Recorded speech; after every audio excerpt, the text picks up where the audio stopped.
This is There I Find Rest, Strawberry Sands Beach Romance, Book 1.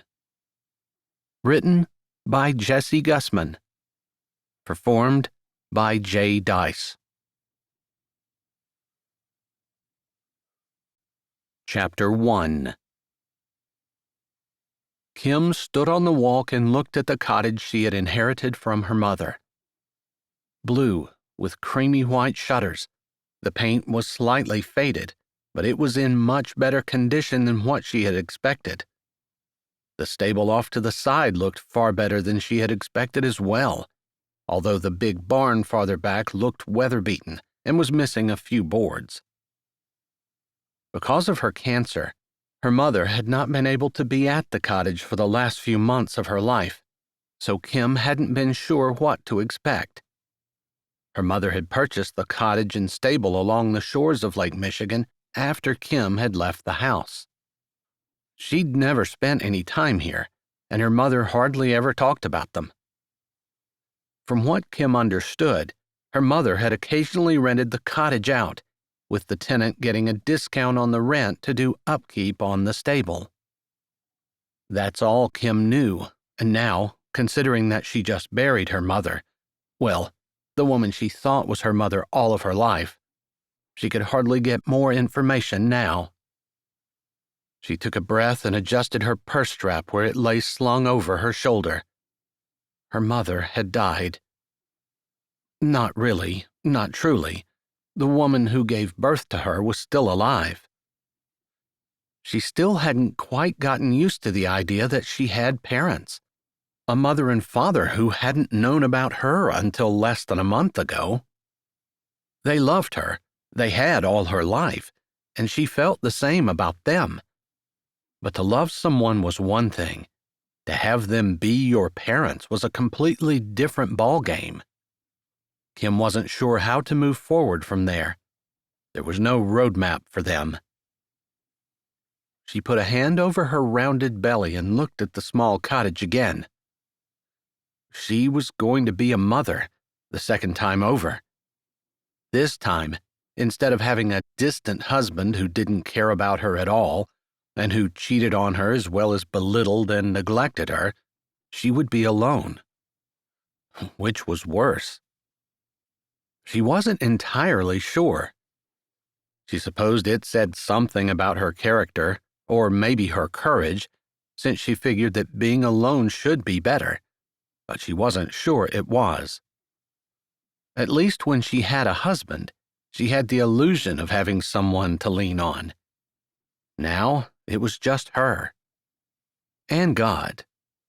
Maybe she'd draw closer to the Almighty here on this secluded beach. It wasn't far outside of Strawberry Sands, just 200 yards up the beach from where the main street ended at the dunes. Strawberry Sands was tiny, though, and the beach house felt like it was miles away from civilization. She wouldn't care if it were. Except for...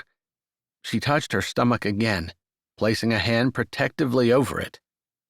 She couldn't leave society and raise her child in isolation, even though that's what she felt like she wanted for herself. If there was one thing she learned in her over 40 years of life, it was she couldn't live her life for herself. She'd taken one night, one crazy, regretful, sad, exhilarating night for herself, and now she had a new life to be responsible for. The idea of giving that new life up for adoption crossed her mind more than once. She was 40, for goodness sake, divorced, with a child who was supposed to be going to college, but who had decided to go to L.A. and become an actress instead. Almost as though thinking about Alyssa had conjured her up, her phone rang with the specific ringtone that indicated it was her wayward daughter. Still standing on the porch, she dug it out of her purse, for some reason not wanting to step into the cottage. Maybe delaying the inevitable. It would smell like her mother. Surely, it would have her mother's touches in it. Not her mother. She couldn't get that thought to settle into her brain. Iva May had been her mother in every way, but the secret she finally disclosed shortly before she died had turned Kim's world upside down. "Hello?" She held the phone to her ear and turned toward the lake, the deep blue of the sky meeting a more gray blue of the chilly Lake Michigan in late March. Even though it was a warm day, the lake would still be in the 40s, cold and unwelcoming, except it was beautiful and compelling and inspiring too. Kim took a long breath through her nose as her daughter began to speak. "Mom, you didn't answer my text." No, she hadn't. "Can you send it right now? I need it right away." She wanted to tell her daughter to come home. Come home and she would finance whatever transportation cost it took to get her from L.A. to the eastern shore of Lake Michigan. But she knew better. Her daughter and she had already had that conversation, and she'd lost. But sending money seemed to be enabling her. "I didn't answer your text because we've already talked about this," she said softly, trying to fight back the hurt in her heart. She wanted to send her daughter as much money as she needed, money for whatever she needed.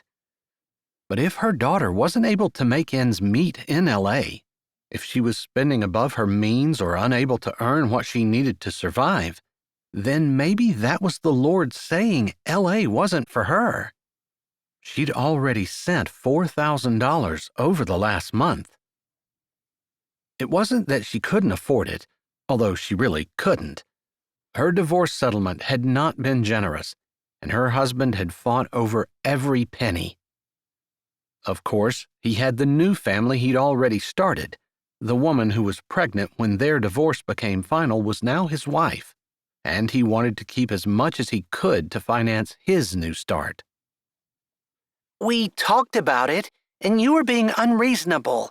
I thought maybe you would have seen my side by now." Her daughter was most definitely irritated with her. "Did you ask your dad?" At Iva May's funeral, Alyssa had walked in holding on to her dad's arm, with the new wife, who was just 3 years older than Alyssa and 8 months pregnant, holding on to his other arm.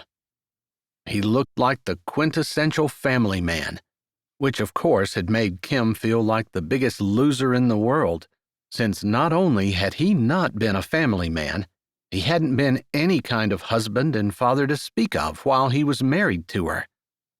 She couldn't remember ever attending a funeral hanging on his arm. If anything, she arrived with Alyssa long before he showed up, sat in the back, and left as soon as everything was over. Most of the time, he didn't even see her or talk to her. That was the story of their marriage. "Dad said he paid you enough in the settlement that you should be able to take care of me for the rest of my life, and I could live in the lap of luxury. I know he's loaded, and he gave it all to you.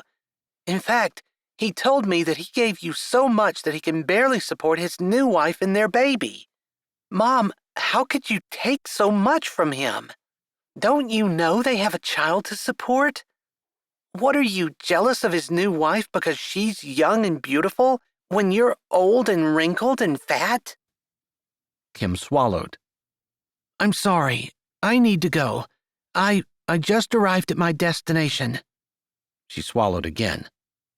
"I love you." She didn't give Alyssa a chance to answer before she swiped her phone off. Turning around, she sat down on the top step, put her hands around her knees, and put her head in her arms, the tears silently dripping down her face. She never even told Alyssa about her new sister.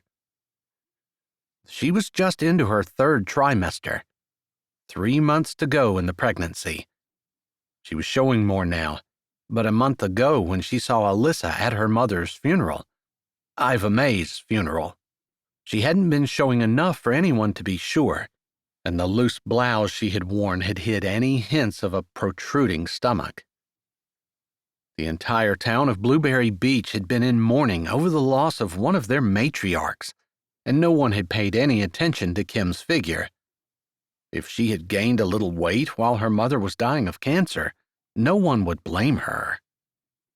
That wasn't really the problem, of course. It wasn't even the insults that Alyssa had just uttered. She was a child, 19 years old, and thought she knew everything, but she knew nothing. Kim had been the same at one point and had had the same mentality, thought she knew everything. It wasn't really that either. It wasn't that the insults had been designed to hurt and wound, to be so nasty and mean that they would strike pain into the recipient, repeated from what Alyssa had heard her father saying about Kim. Of course they were mean, but the main reason they were so successful in hurting Kim was because they were accurate. She was jealous of her ex's new wife, the wife that her daughter and ex seemed to adore, to slather attention on, and to hold in high esteem. She didn't hold a torch for Todd, not at all, but it made her feel like there was something terribly wrong with her, that he was capable of affection, of attention, of love, and could lavish it so freely on someone. He just was incapable of giving it to Kim. He somehow managed to turn everything around and make it all her fault.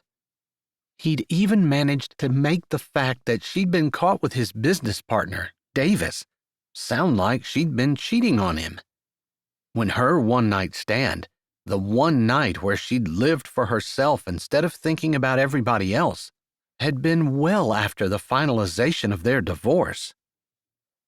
Todd was the one who had been cheating on her all along.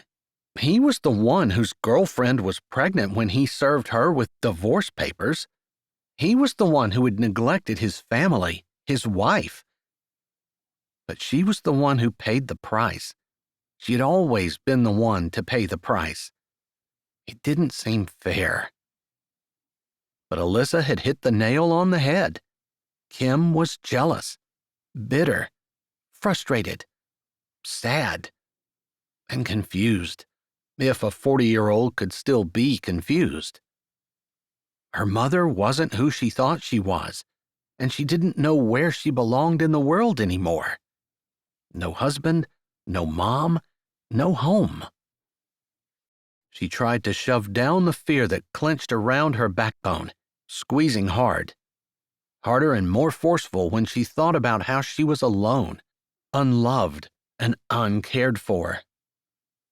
Even though Bev and Bill, apparently her real parents, would love to have a relationship with her, it wasn't the same. She didn't feel a natural, unfeigned connection deep in her soul the way a lifetime relationship with a person's parents should feel. No fault of theirs. She stood, embarrassed that she'd succumbed to the need to cry, and so close to her destination. She could have at least gone inside the cottage for privacy. Not that there was anyone walking on the beach, despite the unusual warmth of the March afternoon. Lifting her head, she looked straight at the stable. It was in decent condition, and when she'd decided to leave everything and come here, she had the idea that she could rent horses to paying tourists, give them a few happy hours riding on the beach, make beautiful memories with their families, sweet times for everyone. Still, the thought didn't stir her like it had, not with the feeling of being alone. You are never alone. She closed her eyes. God was with her. She knew that. She'd known that since she was little, but for a while she'd walked away from that idea, bought into the ideas of the world. After all, Todd had laughed at anything that had to do with any type of Christian thoughts or actions. He scoffed at her religion, made fun of her crutch, which is what he called her need for God and her dependence on Jesus. "Lord, I feel like I'm using you now, coming back to you when I'm scared and alone, after I left you when I had everything. A husband, even if he didn't really care for me, a beautiful child, a great house, and lots of money." Her eyes filled with tears again, and she took a minute to blink them away. Some people thought she'd had the perfect life. She would have said that too. After all, a person didn't expect everything in their life to be completely like their dreams. Just because she didn't have the intimate, beautiful relationship she'd always dreamed about with her husband didn't mean that the rest of her life wasn't amazing. She laughed. Most of it, anyway. Now it was all gone, and it felt like she was just using God as a genie of sorts if she turned to him when she had nothing left. She wouldn't appreciate it if someone did that to her. "I want to get my life back together, but I feel like I need to earn the right to come back before I turn to you. After all, I didn't have a lot of time for you when there wasn't really anything I needed." She had been resisting turning to the Lord for a while for that very reason. Shoving those thoughts aside, wiping the rest of the moisture off her face, she pushed to her feet. She was getting clumsy, awkward, with her belly leading the way. She hated the last months of pregnancy. Some pregnant ladies glowed with impending motherhood. She was the opposite. Instead, she looked exhausted and sallow, fat and ungainly. Shoving her phone back in her purse, she grabbed the key to the cottage and turned to go up the rest of the steps. This was a new start, a new life. She wasn't going to let fear or insecurity or what anyone said about her hold her back. She was going to start all over again, even if she was 40. She had the key in her hand, lifting it to put it in the lock when, to her great surprise, the door opened. A man stood in the doorway, his hair casually ruffled, a tight t-shirt stretching over broad shoulders, and jeans slung low on his hips. Several days' worth of stubble bristled on his cheeks, but it was those eyes, deep and dark and so very blue, that gave her pause for just a moment, and then she recognized him. Davis, the father of her child. Chapter 2. Davis stared at the woman on the step in front of him. He had been expecting her. He'd found out, shamelessly using various contacts that he'd gotten through his years in business, that her mother owned this cottage. He also found out that Kim's Aunt Tricia had basically stolen her mother's house in Blueberry Beach out from underneath her, and Kim had let it go. That made sense to him. That was the kind of person Kim was. She wasn't a fighter. She didn't strive. She was kind to a fault and generous even beyond that. Davis had had to bite his tongue more than once as Todd, his soon-to-be ex-business partner, had neglected her, treated her terribly, and only paraded her around when he thought it would benefit him. Davis had seen Todd cheat on Kim more than once, and it had made his throat just burn and his fingers clench every time. The man didn't know what a gem he had. He certainly didn't know how to treat people, least of all his wife. Of course, that didn't excuse what Davis had done 6 months ago.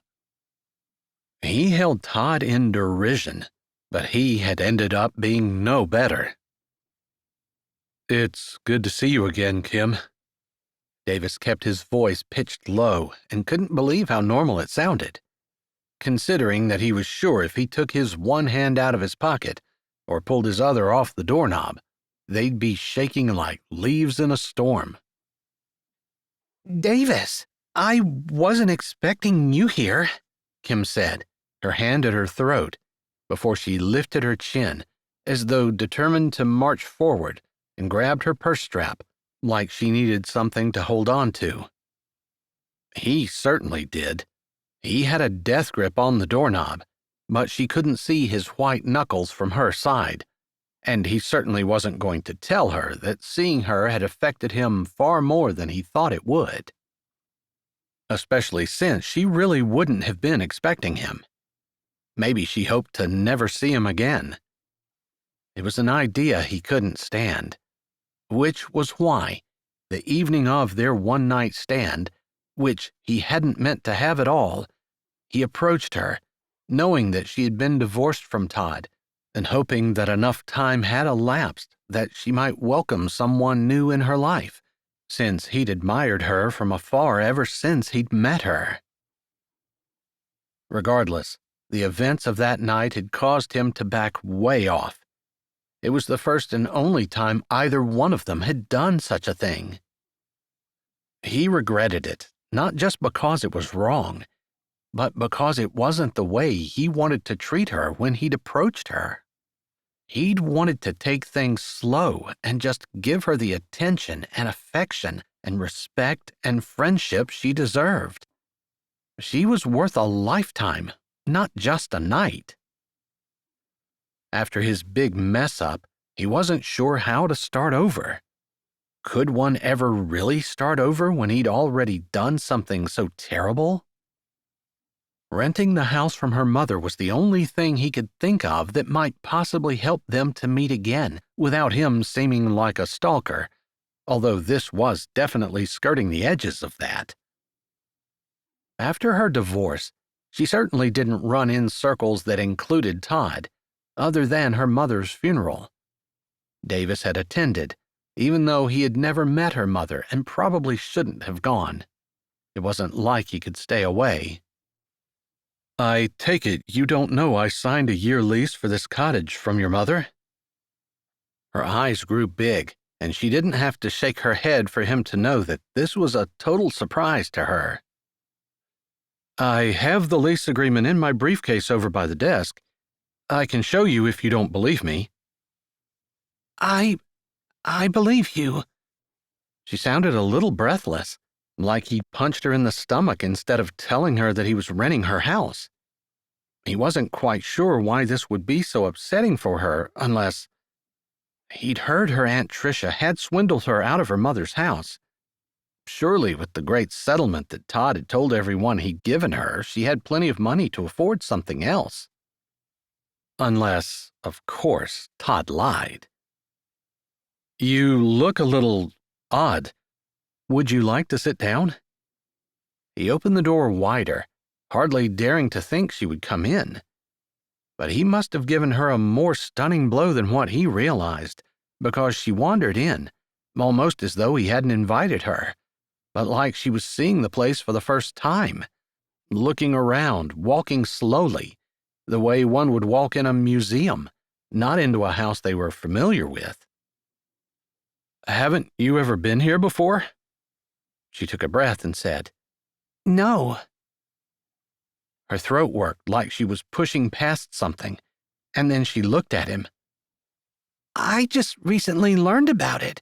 I was planning on living here. When is your lease up?" "I have 6 more months."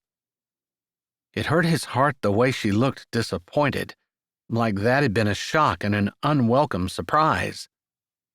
He knew, having lived almost 40 years, that sometimes a person liked someone, really liked them, maybe even loved them, and the feelings were not returned. It had happened more than once to him. People he would have enjoyed being friends with just weren't interested in being friends with him. A few different times, he had been casually interested in ladies, and his interests had not been returned. "Is that a problem?" he asked, not wanting to, but also knowing that the look on her face indicated that there was some kind of issue. In fact, as he looked closer, her lashes seemed to be wet, and he almost wondered if maybe she had been sitting on the steps crying. He'd heard her pull in and waited for her to knock, not wanting to open the door and possibly scare her away before she had made it to the door. He had wondered if she'd known he lived there and if she was trying to get up her nerve to see him. He supposed he had been engaging in denial or some kind of fantasy, because he almost had himself convinced that she had come, knowing he lived there, and had wanted to see him again. Such was not the case, obviously. I was planning on living here. I suppose you find it hard to believe, but I don't have anywhere else to go. That set off some warning bells in his head. Todd had bragged about what a huge settlement he'd given his first wife. Complained was more like it, although Todd loved to brag about what a family man he was, which was odd, since no one who knew him would say he was a great husband or dad. Davis had a good idea that Kim could back that up with facts. "What about the home Todd gave you in the divorce settlement?" His eyes narrowed as her widened eyes confirmed his suspicions. She knew nothing about it. "There was no home," she stated flatly. He pursed his lips. He should have known, after all the lying Todd had done, that wouldn't be true either. She huffed out a breath. "I suppose he told you there was?" Her lips flattened, like it was his fault for believing Todd. And he supposed he couldn't blame her for being annoyed. After all, if anyone knew what a liar Todd was, he did. "Right," he nodded. His fingers tightened on the doorknob. "I suppose there was no money either?" "Enough to pay off my share of the debts he incurred. That was it." "I see." She probably knew about the lies Todd had been telling. He knew Alyssa, their daughter, thought her mom was rich, and she thought so because her dad said so, saying that Kim had taken more money than he could afford to pay, and he had to struggle to provide a decent home for his new wife and child. Davis had heard him tell Alyssa that he couldn't afford to give her any money, so she needed to hit up her mother, because her mother had soaked him in the divorce. He hardly thought Kim would be here, at this small cottage, hoping to live here, if she had as much money as Todd said. He finally had the presence of mind to close the door behind her and lead her to one of the stools in the kitchen. She followed him, seeming to be deep in thought, and sat down where he indicated. "Would you be willing to end your lease early?" she asked, giving him a direct gaze with no guile in it. There was no flirt, and there was no hint of the night they'd spent together. He supposed it shouldn't surprise him. After all, she'd lost her mother, and if the rumors that he had heard were correct, she'd found out that the woman who died wasn't even her birth mother.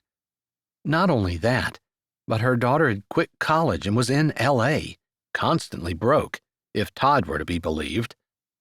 She'd been divorced, gotten very little out of it, and was swindled out of the home that her mother had lived in by a family member. Now, what looked to be like her last hope seemed to be fading in front of her eyes. He could see that almost as clearly as though it were happening to him. There was something about Kim that made him feel compassion coupled with a deep desire to help. But as much as he wanted to help her, he wasn't going to end his lease. That was the only thing tying him to her. "No." Her face fell at his answer, although she tried to hide her disappointment by pressing her lips together and nodding. The answer was so simple, he almost didn't need to think about it before his mouth opened and the words came out. "But I'm only using one bedroom, the smallest. If you'd like to use one of the other two, you're welcome to." Her mouth dropped, and she looked offended. "You want me to move in with you?" Her eyes narrowed, and she began shaking her head immediately. "No, absolutely not. That's... Still shaking her head, she stood from the stool. Obviously, you got the exact wrong idea of me. I understand how you could have gotten confused." She seemed to stumble, then caught herself. "Considering what happened the last time we were together." She bit her lip. That was a mistake. Sorry." "I'm the one who should be apologizing," he said immediately with no hesitation. It was true. Maybe he should lead with that. "I wasn't asking you to live with me. I wasn't asking anything of the sort. Just trying to figure out how we can get this squared away without me losing my home and still enabling you to have one." "I think there was an apartment above the stable. That would be enough for me." Her voice sounded thoughtful, like she was talking to herself and not necessarily to him. Like she had pushed the night they shared together under the rug, not wanting to think about it at all. And he could understand that. He was embarrassed about it, too. He probably wouldn't have said anything if it hadn't been for her mentioning it. It wasn't what he usually did, wasn't the way he usually treated anyone, especially someone he thought so much of. But that night had been magical. "There is an apartment above the stable, but if anybody's moving out to that, it will be me." That was a no-brainer. At least he'd be close to her, if nothing else. And he couldn't allow her to move while he stayed in the house. Moving would be the right thing to do, although it wasn't the way he was raised. It was the way he wanted to treat her. Of course, there was one other solution. Before he could think it through, the words came to his lips. "We could get married." That would solve the problem of there being an issue with them living together. But from the look on her face, it wasn't a solution she wanted to entertain, not even for a second. "No." She didn't elaborate, and he felt a sharper sense of disappointment than he expected. "I'll check the stable." "No, I'll move there." "No, it was never my intention to make anyone move." "This is your home. It is the only one you have. You have every right to expect to live here. I'll need a bit of time to move my things."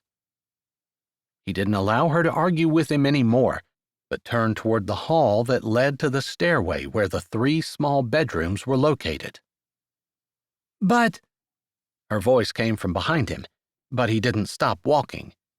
There was no way he was going to allow her to move into the stable while he stayed in the house. That had never been his intention. He hadn't given much thought to his suggestions, especially living together, other than he didn't want her to go. He wanted to see her again. Now that he had, he wanted to see her more. But even if he hadn't felt like that, he couldn't force a person to move out of their home. Not when he had the penthouse in Chicago with a gorgeous view of Lake Michigan and a large estate south of Chicago. He wasn't quite sure how things were going to work out, but seeing Kim again had intensified all the feelings that he felt the last time he saw her at her mother's funeral. He definitely needed to see what he could do to see if she could feel the same. Chapter 3. Kim stood in the entryway in the kitchen, watching the departing back of the man who answered the door, the father of her baby. The whole time he stood there, she felt a deep and abiding guilt that he didn't know. She could say she didn't have his contact info, so she couldn't tell him, and that was accurate, although she certainly could go through Todd to get it. Then Todd would want to know why, and so far, no one knew. No one except Iva May, who passed away, and her, apparently, real parents. They wanted to help her, would love to help her, but she just needed some time to think. It felt like her life had completely fallen apart. And now, to make her feel even worse, like she needed that, she was apparently evicting this man out of his house. The man she had a one-night stand with. The father of her baby. The man who was her ex-husband's business partner. That last part made her want to run from the house, to go somewhere, anywhere, other than here. Maybe she would feel better if she knew what he really thought of her. Did he believe her when she'd told him she'd never done anything like that before? Did he think that was the way she was? That she was just like Todd? He offered to marry you. He had no idea what that had done to her. There was a part of her that desperately wanted to take him up on it. He didn't even know about the baby. But of course, that wasn't the reason he offered. It was just out of convenience so that neither one of them would have to live above the stable. She looked around the small cottage. She didn't want to share it with someone she wasn't married to. Everything in her rebelled against that. Just like everything in her rebelled against the idea of having a one-night stand. The one time in her life she'd done it, she'd gotten caught, red-handed it seemed. Never again. She wasn't going to compromise her convictions no matter how bad she felt or how much she wanted to walk away from life. Definitely a person reaped what they sowed. Well, she was going to reap because she didn't have a choice, but she was going to be a lot more careful about what she sowed from here on out. So, was she really going to allow Davis to move out to the stable, or was she going to entertain his idea of marriage? Before she made any decisions about that, she probably ought to sit down and tell him about the baby. That was the right thing to do. It was one thing for her to say she didn't have his contact info and couldn't tell him. It was a completely different thing for her to live beside him for any length of time and not tell him. The idea made her stomach cramp and her heart twirl, skipping beats and running ahead and making her feel lightheaded. She took 2 steps back to the kitchen counter and sat down on the stool. She needed to tell him, right now. Waiting would only make it worse. He was going to be upset enough as it was. The problem was, she wanted to tell him and then never see him again. She didn't want to tell him, then have him living above the stable where she would run into him on a weekly, if not daily, basis almost certainly. She wasn't sure how long she sat there, but eventually his footsteps sounded on the stairs and then in the hall as he came closer. Pushing herself up from the cozy kitchen stool, she took a second to admire the kitchen with the big windows that faced the lake and sheer curtains that would blow gently in the lake breeze this summer. She braced herself, glancing around for something to focus on.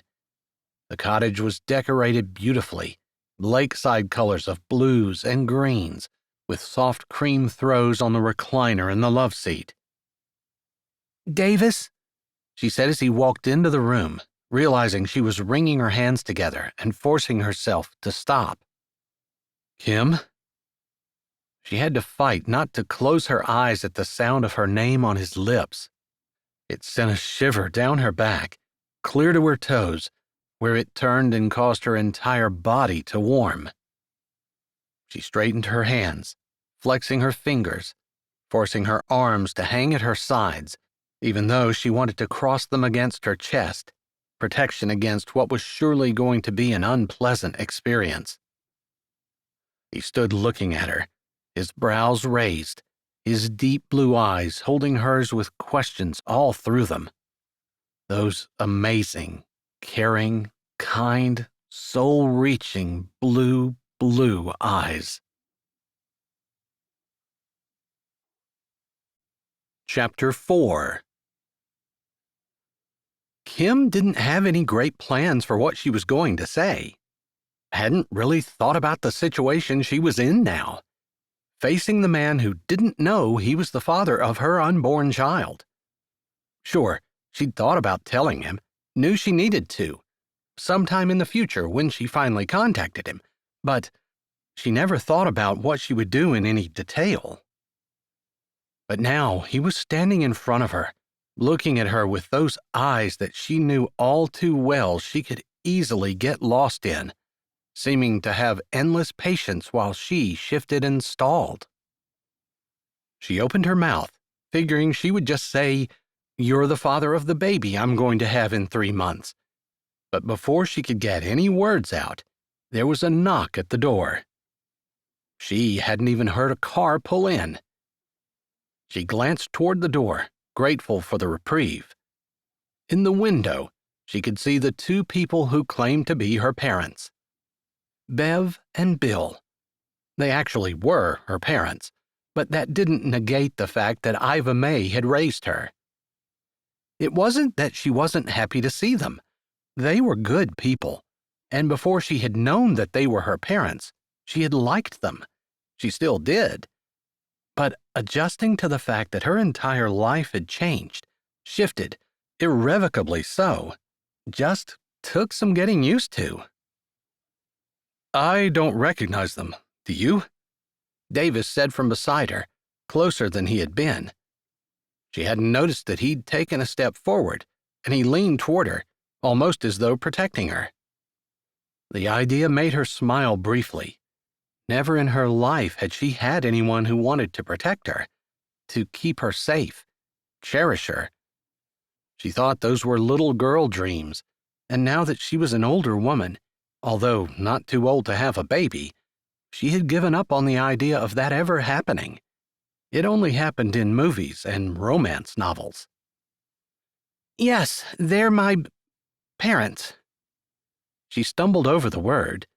He surely noticed, but he didn't say anything. He paused as though trying to decide if he should stay or go. Finally, he said, "All right, I'll let you handle them. I'm going to go out and get settled in the loft." "You don't—" He walked away from her, and she closed her mouth. What was she going to do? Offer to let him live with her? Offer to live somewhere else? Say that she was going to go out to the stable? She didn't have anywhere else to go. And she didn't want to bring her baby home to a loft. She didn't know the heating situation, but in Michigan, there definitely needed to be some kind of good insulation and dependable heat if she was going to raise a child. Davis opened the door and coolly introduced himself to Bev and Bill, who looked a little surprised. Both of them held bags of what looked like groceries in their hands, and they both shifted so they could shake when Davis held out his hand. He was humble and respectful while not groveling. "I didn't realize there was someone living here," Bill said, and his words didn't sound accusatory, but he definitely sounded like a concerned father. Kim smiled to herself, just because she was 40 years old and she'd never had a concerned father in her life before. In Bill's defense, he thought she died at birth.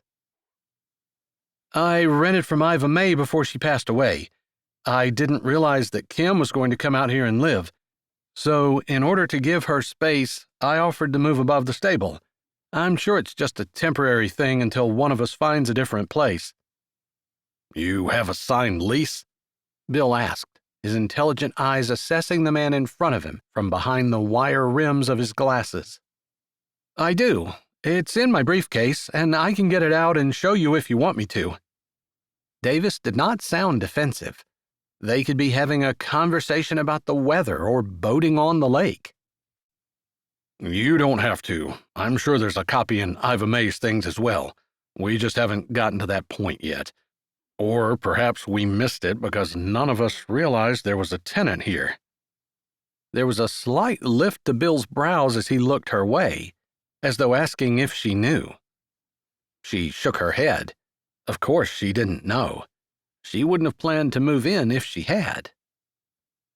They'd moved all of Iva May's things out of her home because Aunt Tricia had demanded that she take it over, and Kim hadn't had time, or the fortitude, to go through everything. Kim hadn't thought about fighting for the house, hadn't wanted to create waves in the family, and wasn't sure she wanted to live in Blueberry Beach anyway. She wanted a brand new start, but it seemed like she couldn't get away from her past. So much of it was standing in this room with her right now.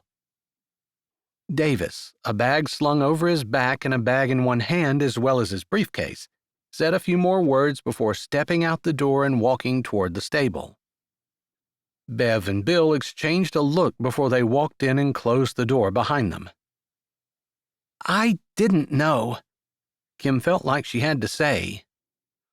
"Of course you didn't. None of us did. He looks familiar, that's all." Bev still seemed thoughtful.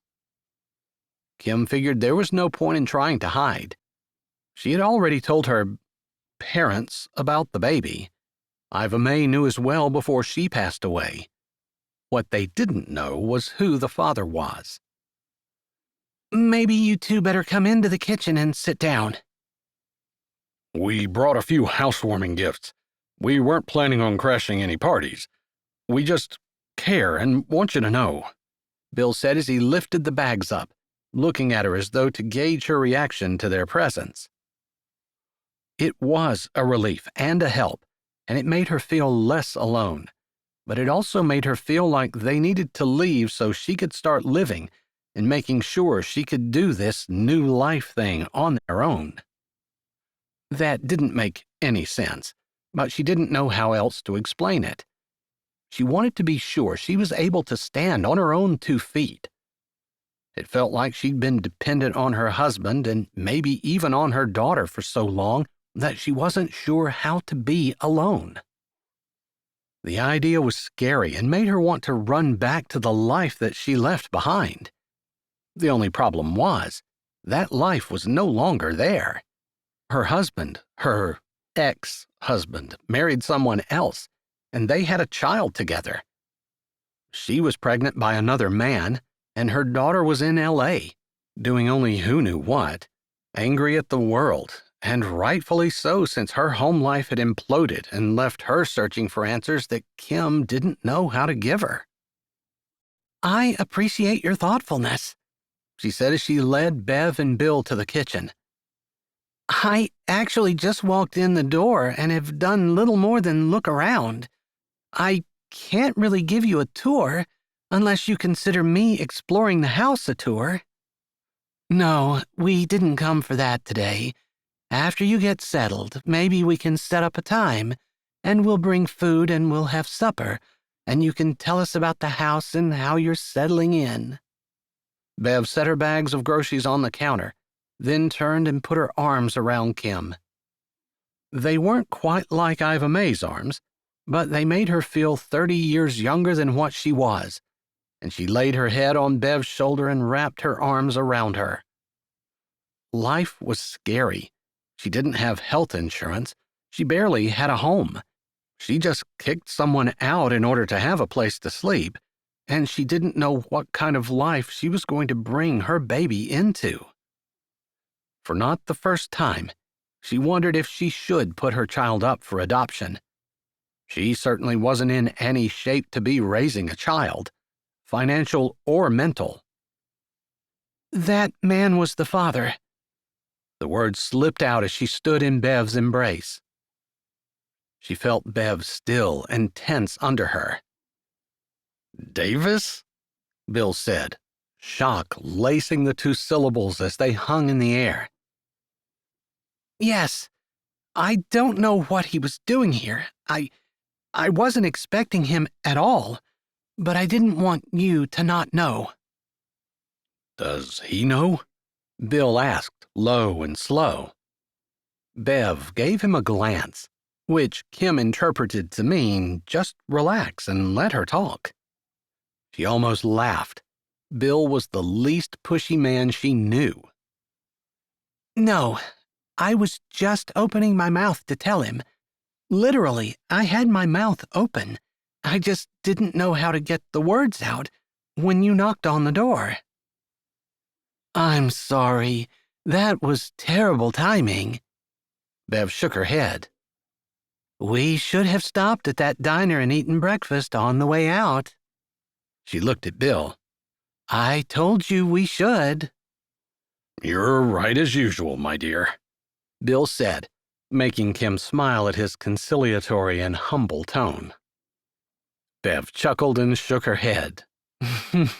You don't have to agree with everything I say. Yes, dear.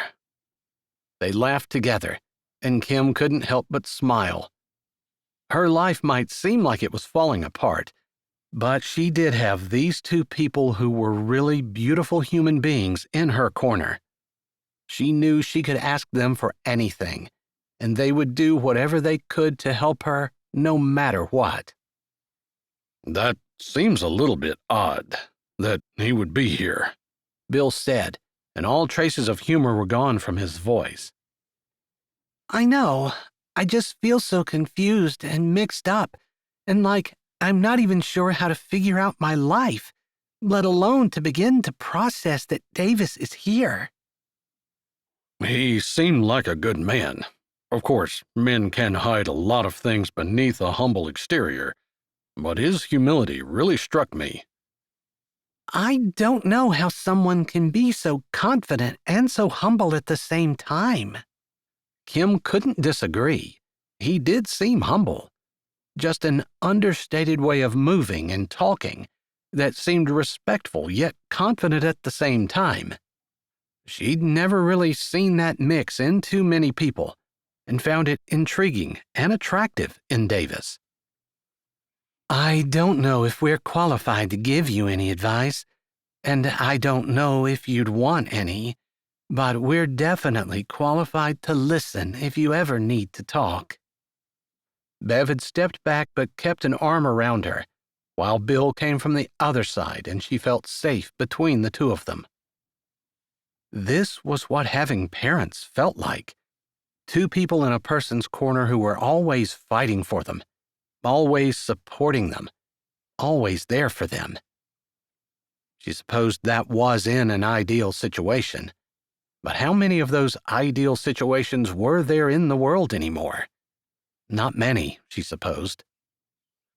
All right, we weren't going to stay, just wanted to drop off some staples. Ketchup, mustard, butter, salt, and pepper. Things like that. Bev smiled and squeezed her waist. We just want you to know that we love you. Thanks. And when you're ready to start fixing up the stable, if you need any help with the house, if you want someone to go to appointments with you, let us know. We don't know much, but we know people who do, and we're happy to help however we can. I appreciate it. Thank you for everything. She couldn't quite get herself to say Mom and Dad, but in her heart, it felt like the words were there. Maybe next time. They nodded and then slipped out the door. Silence surrounded her, and she was grateful to have the peace and quiet for a bit where she could just sit and rest. She just needed time to think, time to plan, time to figure out what in the world she was going to do. But first, after she put the groceries away, she should take a walk through the house, familiarizing herself with it. And then she needed to figure out what she was going to do about Davis. She couldn't put off telling him indefinitely, and although she dreaded it, she knew it was something that she had to do. The sooner, the better. Maybe that's what she'd do as soon as she put the groceries away and took a tour of the house. She'd get that task out of the way, and then she could move on with her life.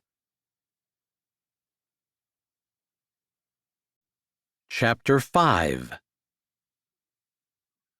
Davis stood in the apartment above the stable. It wasn't a terrible apartment.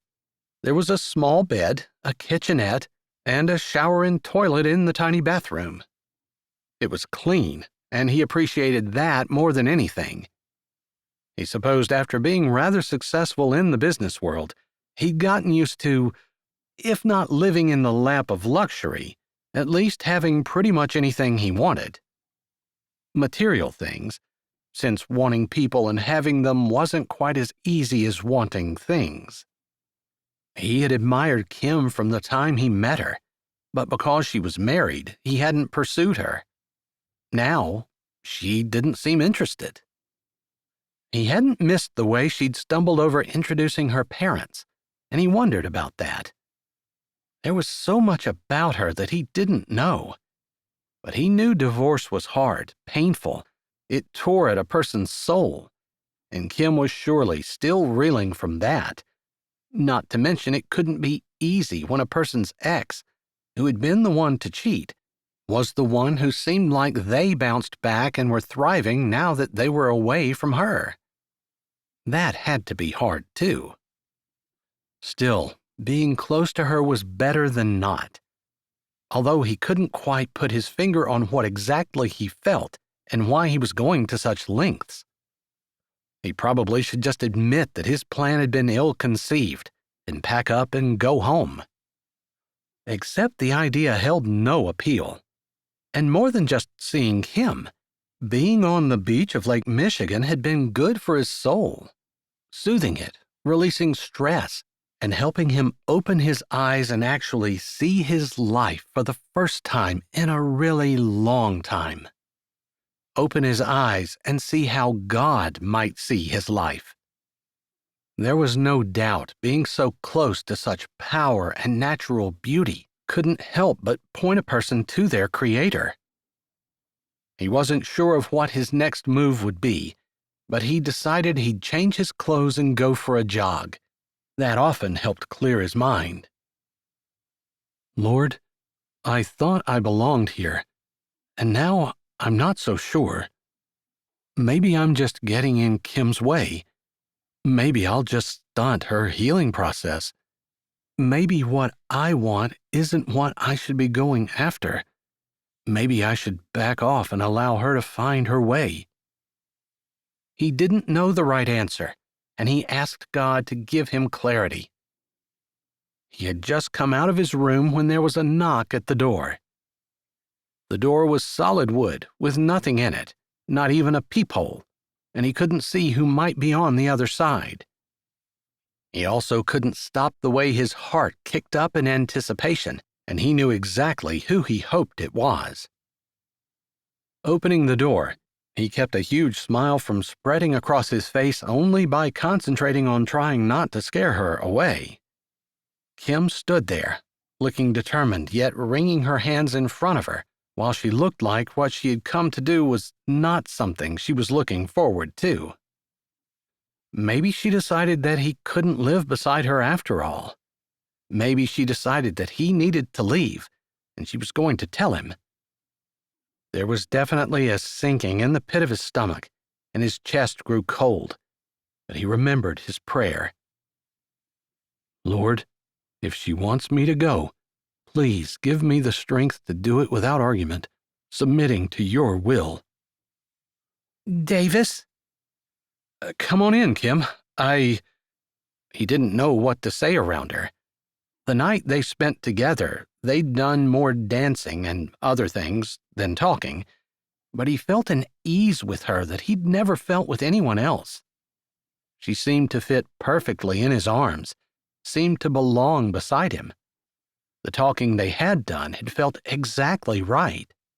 Their silence is perfect, not awkward or uncomfortable. It sounded cheesy, but that night, he felt like he found his soulmate. He only regretted what came after, which was all his fault. He should have known better. But it was heady to have Kim in his arms, and he'd made one stupid decision after another. He should ask for her forgiveness. He wanted it, wanted to start out with a clean slate, courting her the way she deserved and not treating her like she was only worth one night. He wanted her for the rest of his life, or at least wanted to see if that would be possible. She came in slowly, and he closed the door behind her while she stopped in the middle of the room, seeming uncertain. I'm sorry there's not much. There's a couple of chairs in the kitchen and not much else. There was one recliner in the small room that passed as the living room/dining room/sitting room. but it would be awkward for her to be sitting while he stood, or vice versa. "Maybe I'll just stand," she said, seeming to square her shoulders as she lifted her head and looked at him. He had to be careful because, just like all the cliches, he could get lost in her eyes. "I'm pregnant. She's yours." That's all she said. It was enough. His lungs froze while his heart seemed to fall out of his chest. His fingers tingled and his knees felt like they were going to buckle. "You're pregnant?"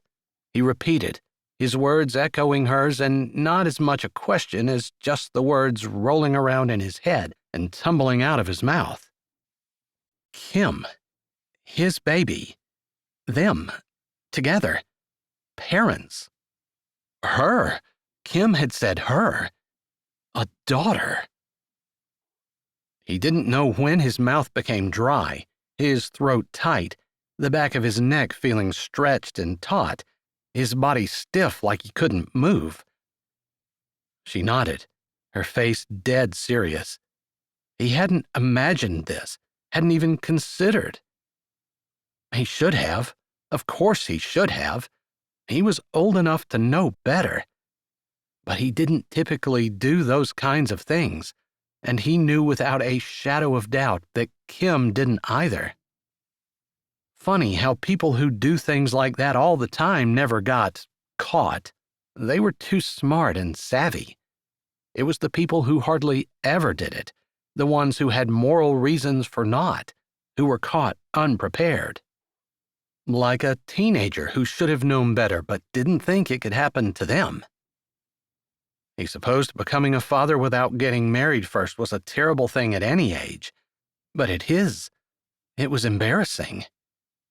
Except, was it terrible that there was a small part of him that was also thrilled? That was silently jumping for joy somewhere deep inside of him? That wanted to grab Kim, throw his arms around her, lift her up in the air and smile and celebrate? A new life. One they had made together.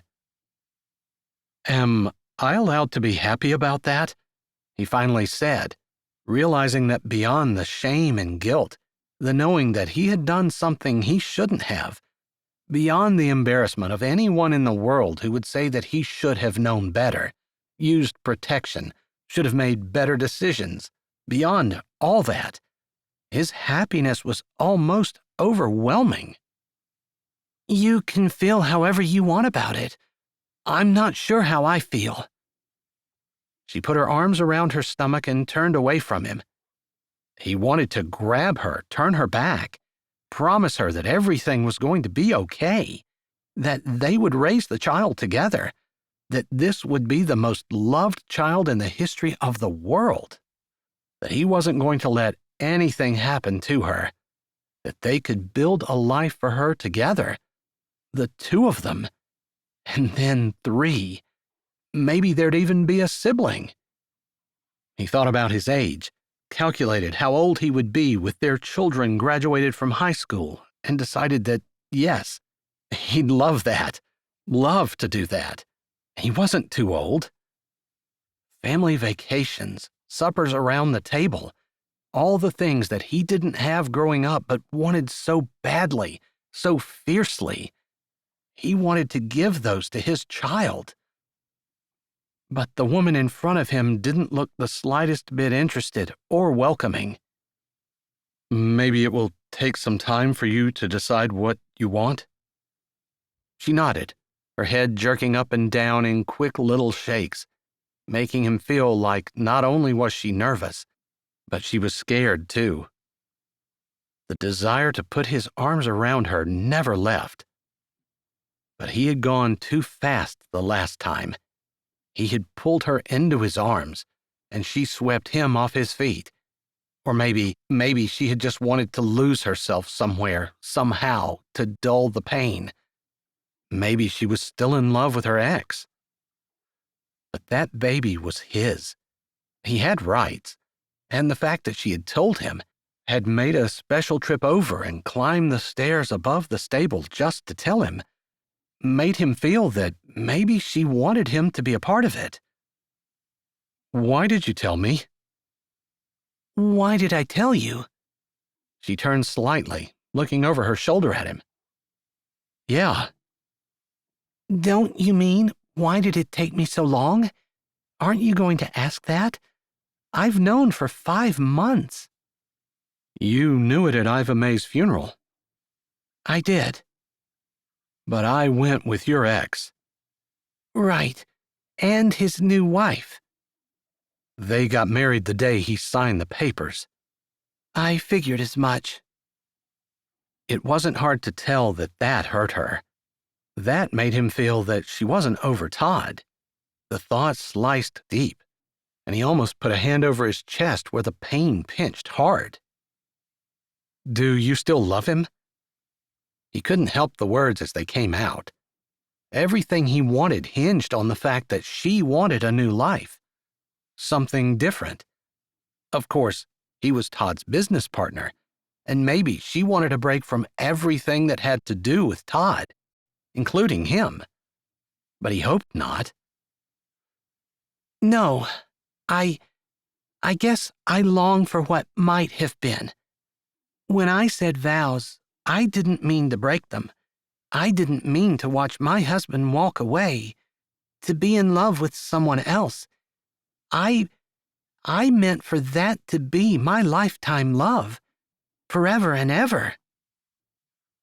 I don't think anyone ever says vows thinking that they're not going to keep them. At least, we shouldn't. I certainly understand the fight you had. He didn't know how to comfort her, didn't know what to say to make it better. I want to be a dad.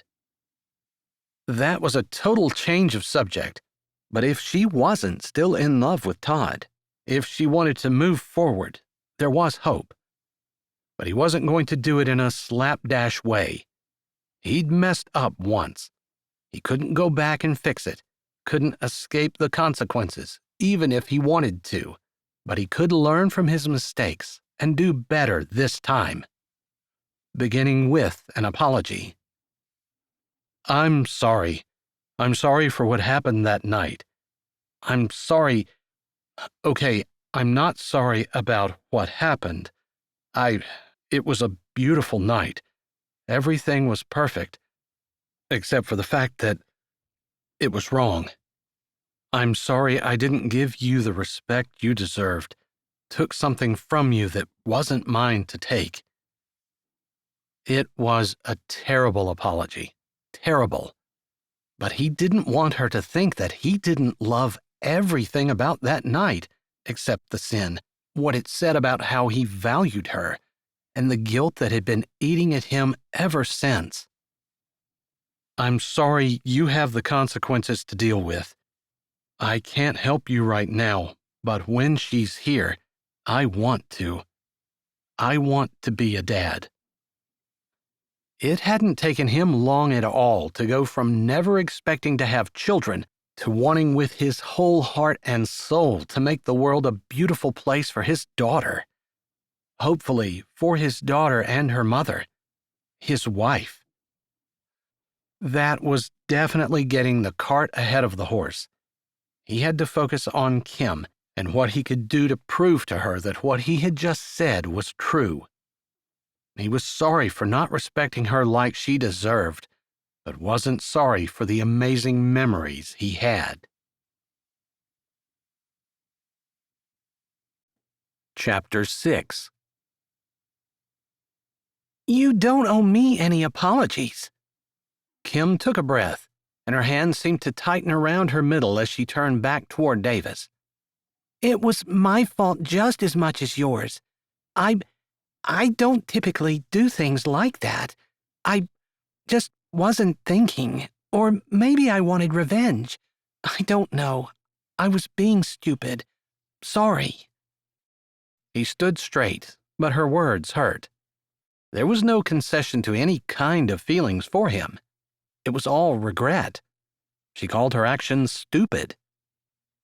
He tried not to dwell on it. didn't want to nitpick her words apart, didn't want to read more than what was there, tried to remind himself that the way he acted in his circumstances was more important than the circumstances themselves. Whatever happened, he was here with Kim. He needed to be a man of character, someone she might possibly be interested in doing more than co-parenting with. "Are you going to allow me to help raise her?" He phrased the question like that because he wanted to demand his parental rights, demand that he was going to get their child, but she hadn't even had to tell him about her. He would never have known, wouldn't have guessed, except now that they lived close together and he would have seen that she was pregnant, couldn't believe he missed it to begin with, and he would have wondered if he was the father.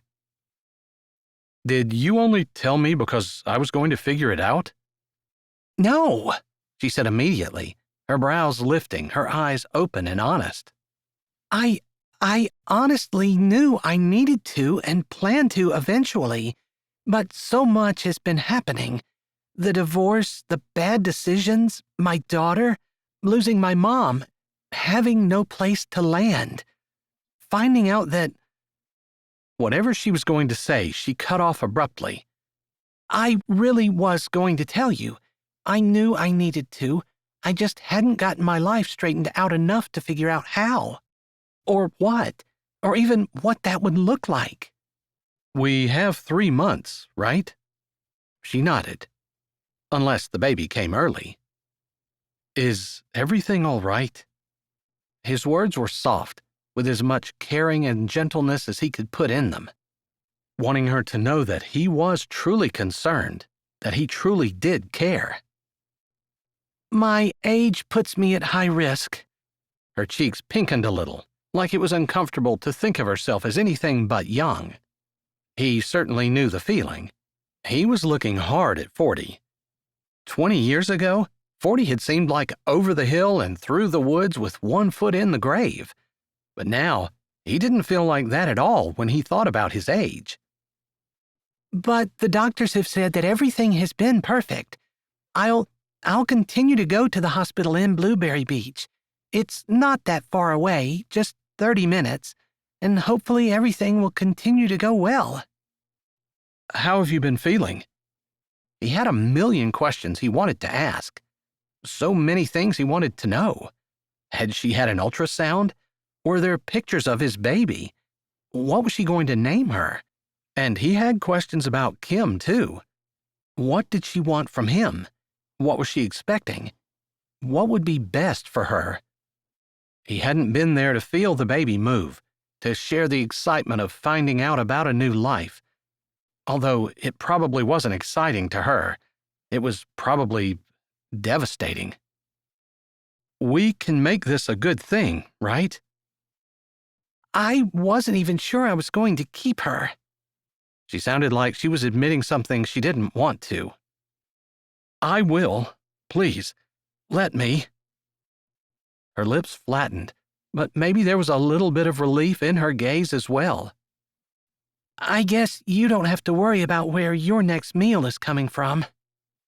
"Neither do you. I promise. You don't have to worry about anything that has to do with money." She shook her head. "That was part of the reason I hesitated to tell you. I didn't want anyone to say that I was after you for money. I don't want a dime." He admired her spirit, and he didn't blame her. Not really. She didn't have much of anything left. When that happened, a person had a tendency to pull the things that they did have tightly around them and hold them fast as though fending off the rest of the world. But he had time to break through the wall she constructed around herself. Or maybe he had time to chip away at it, carefully removing pieces until she allowed him to stand before her without the wall between them. He liked the picture that presented because he liked the idea of wooing her, of gently courting her, of treating her the way she deserved to be treated. Todd certainly hadn't done that. It had made Davis angry more than once when he'd seen the way Todd neglected and disregarded his wife. She deserved so much more. Yes, whatever I do, I want you to be involved too. I guess I just don't know what that is, and if you don't mind giving me some time. I don't mind at all, if you don't mind me living here. She bit her lip and looked around. I feel terrible about this, but I don't know what else to do.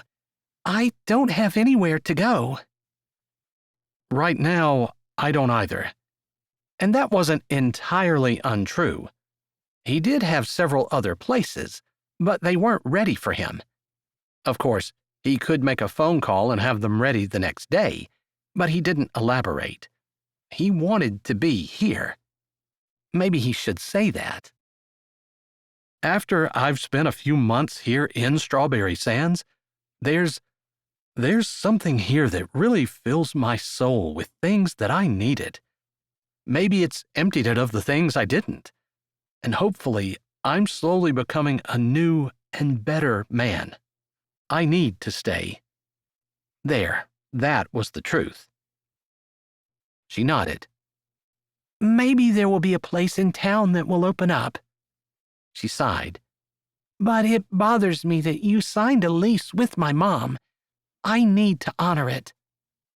I understand why you wouldn't want us living together. That doesn't look very good, and it's not something I've ever done. Me either. But her expression still looked worried. She swallowed. Part of him wanted to demand that she keep her mother's word, since that would put them in even closer proximity. But he didn't want to push her harder than she could handle and demand more of her than she was ready to give. I suppose a marriage of convenience, I've heard of them, just a business arrangement which would allow you to live in the house and ease both of our consciences. No, I'm fine out here. This is still part of your mother's property, and so technically you're keeping her word. He understood that was a problem with her, and he wanted to ease her mind about that. He knew there were people who didn't care whether or not they kept the details of a contract and would get away with whatever they could get away with. He appreciated the fact that Kim wasn't like that. He hoped, someday, he'd be able to tell her how tempting the offer was to have a marriage of convenience. At least to be married to her would be half the battle, maybe 3/4. But he'd already done things the easy, quick way 6 months previous, and if he'd learned anything, it was that easy and quick didn't really work in relationships. Not for him, anyway. He needed more time. He wanted Kim not to marry him because of convenience, but because she wanted to, because she loved him. Of course, I know you wouldn't be interested in marriage. That's just the only way. I understand, and it's not that I'm not interested. It's just that I already got the cart ahead of the horse. I don't want to do that again. I want to have a good relationship with you. You're the mother of my child, and I think it's important that we get along. He wanted to say a lot more, that he wanted the relationship to grow, to develop into something deeper, solid, and strong. A lifetime relationship. One that included love and most definitely included marriage and everything that entailed. But it was obvious that Kim was just getting her sea legs, and he didn't want to push her. He wanted to help her. And that meant shoving back the things that he wanted, focusing on her. After all, it had been shocking to know that he was going to be a father, but he hadn't just lost his mom, hadn't just gone through a bitter divorce, hadn't found out that the woman who raised him wasn't his actual mother, hadn't just moved to an entirely new community. All of those things were things that could upend someone's life.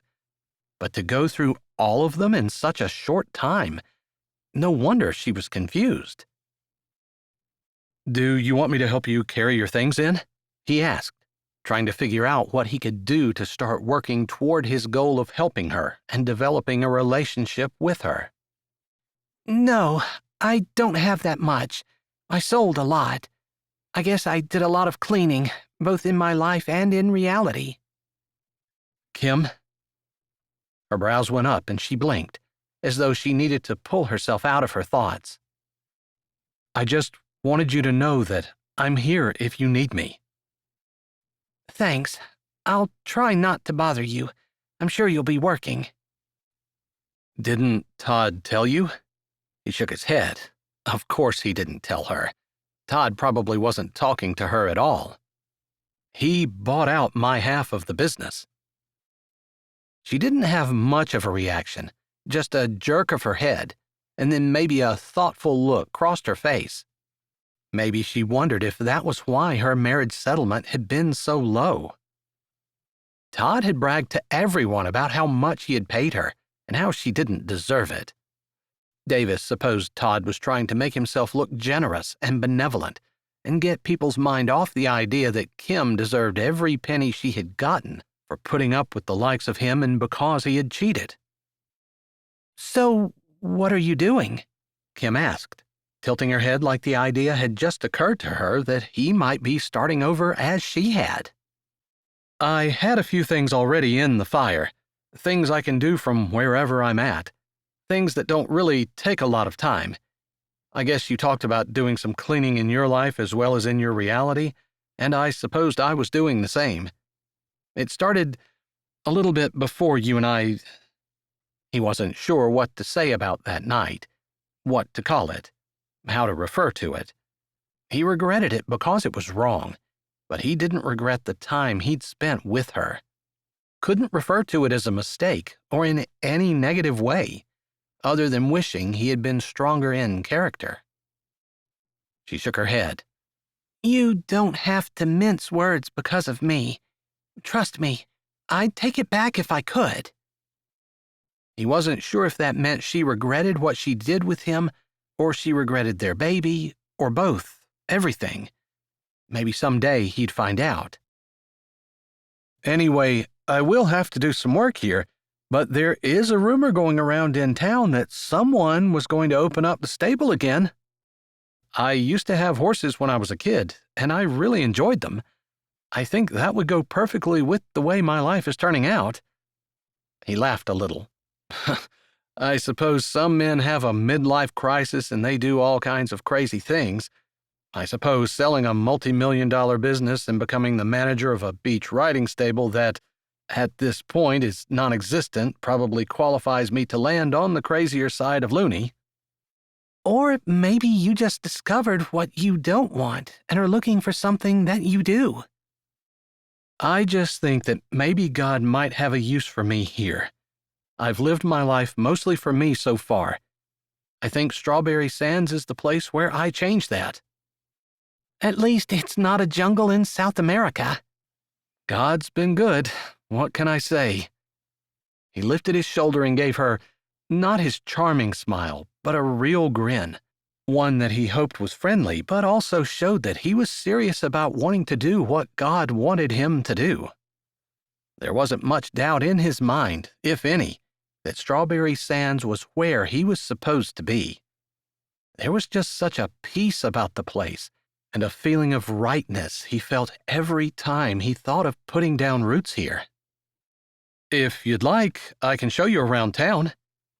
He hadn't meant to offer that, hadn't even thought that might be something she would like, but he was glad the words came out. It's small, a little run down. Maybe you've seen it? No, I haven't. I was hoping that there would be a diner. I'm hungry and tired. I don't feel like cooking. That's pretty much me all the time. There isn't much in the way of groceries there, but it looked to me like your parents... She nodded but didn't say anything else. Maybe someday she would open up to him about the things that went on in her head, and her heart. He didn't typically go around wanting to know what anyone was thinking or feeling, but with Kim, the thoughts came unbidden. And he found himself wanting more than just the surface interaction. He wanted something deeper. I don't want to put you out. It would be an honor, but I don't want to push in if you prefer to spend some time alone. I know what it's like to need to regroup." She looked interested. You do? "There's a diner in town, and if you let me pay for your supper, I'll tell you about my regrouping. It probably wasn't quite as dramatic as yours, but it was traumatic for me at the time." She bit her lips, pulling them both in and nodding as she looked away from him, back at the brown wainscoting that lined the wall of the small room where they stood. Finally, she said, I guess it would be a good idea for us to get to know each other. She put a hand up as though warding him off. I'm not looking for anything more. But for the sake of our child, we need to be friends, maybe?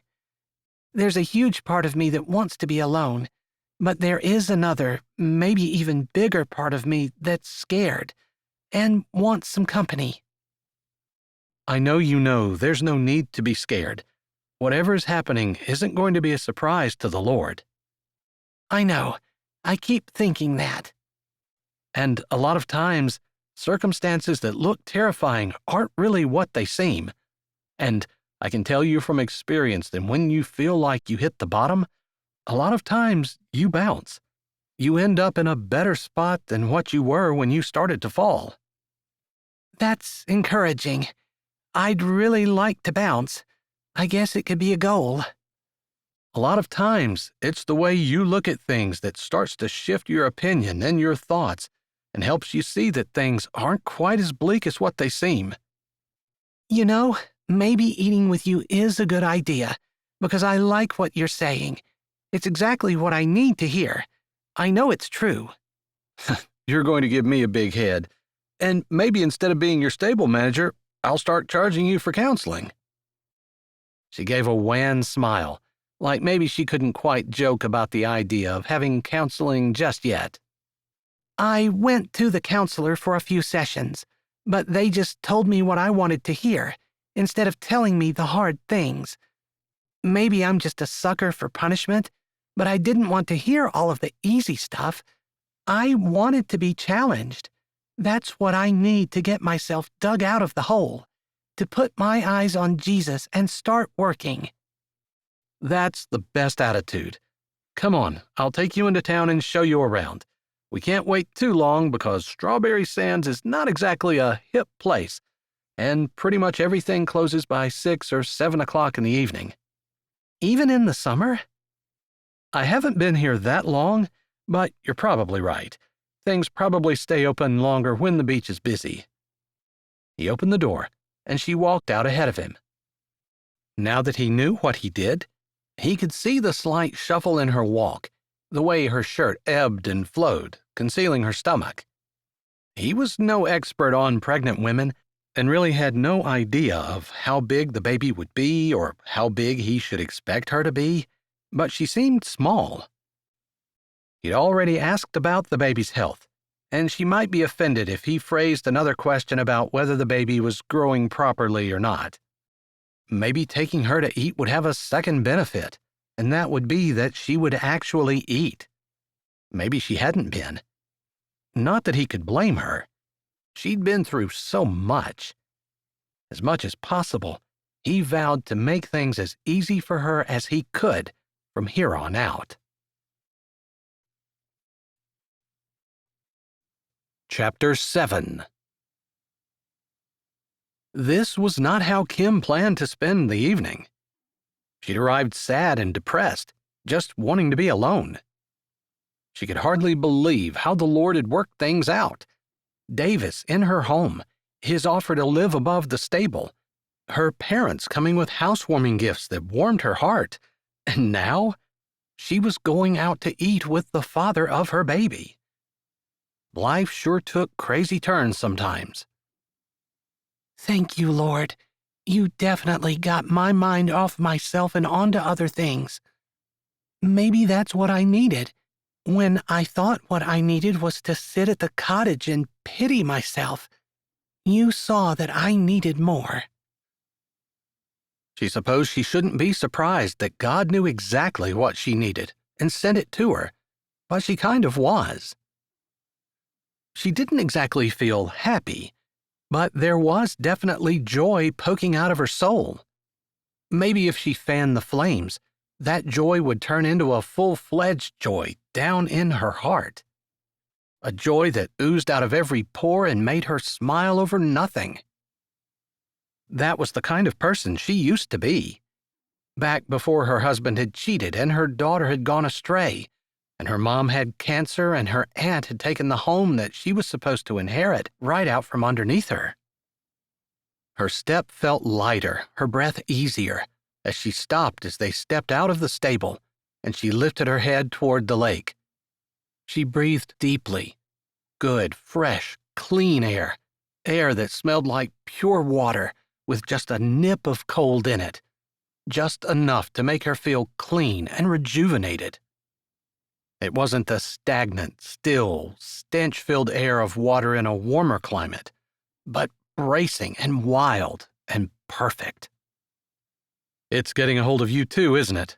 Davis said from beside her, and she startled a bit, because she honestly had completely forgotten about him, which was hard to believe, since his presence commanded her every nerve. I think it is. Imagine how that would feel from horseback. It's like a dream come true. Do you really think we could make a go of that kind of business? He nodded. Folks from Blueberry Beach would travel the whole way up here to rent horses. I'm sure of it, because there's a family just up the beach who has a small stable as well. That made her heart sink instead of making her happy. Maybe they don't need a second one. I've actually talked to Matt Landry. His family owns the riding stable up the beach. Davis looked confident, and that eased Kim's heart somewhat. They have about 10 horses, and throughout the summer, all 10 of them are completely booked. He gives them at least one day off a week where they have no rides booked, but he said they often are booked for a ride in the morning and one in the afternoon. He recommended that's what we start with, which sounded good to me. I don't mean to tell you what to do. No, you're not, and I respect your business sense. Her voice trailed off a little, although she didn't mean for it to. But she was thinking about him being in business with her husband. There was no doubt that their business had been successful.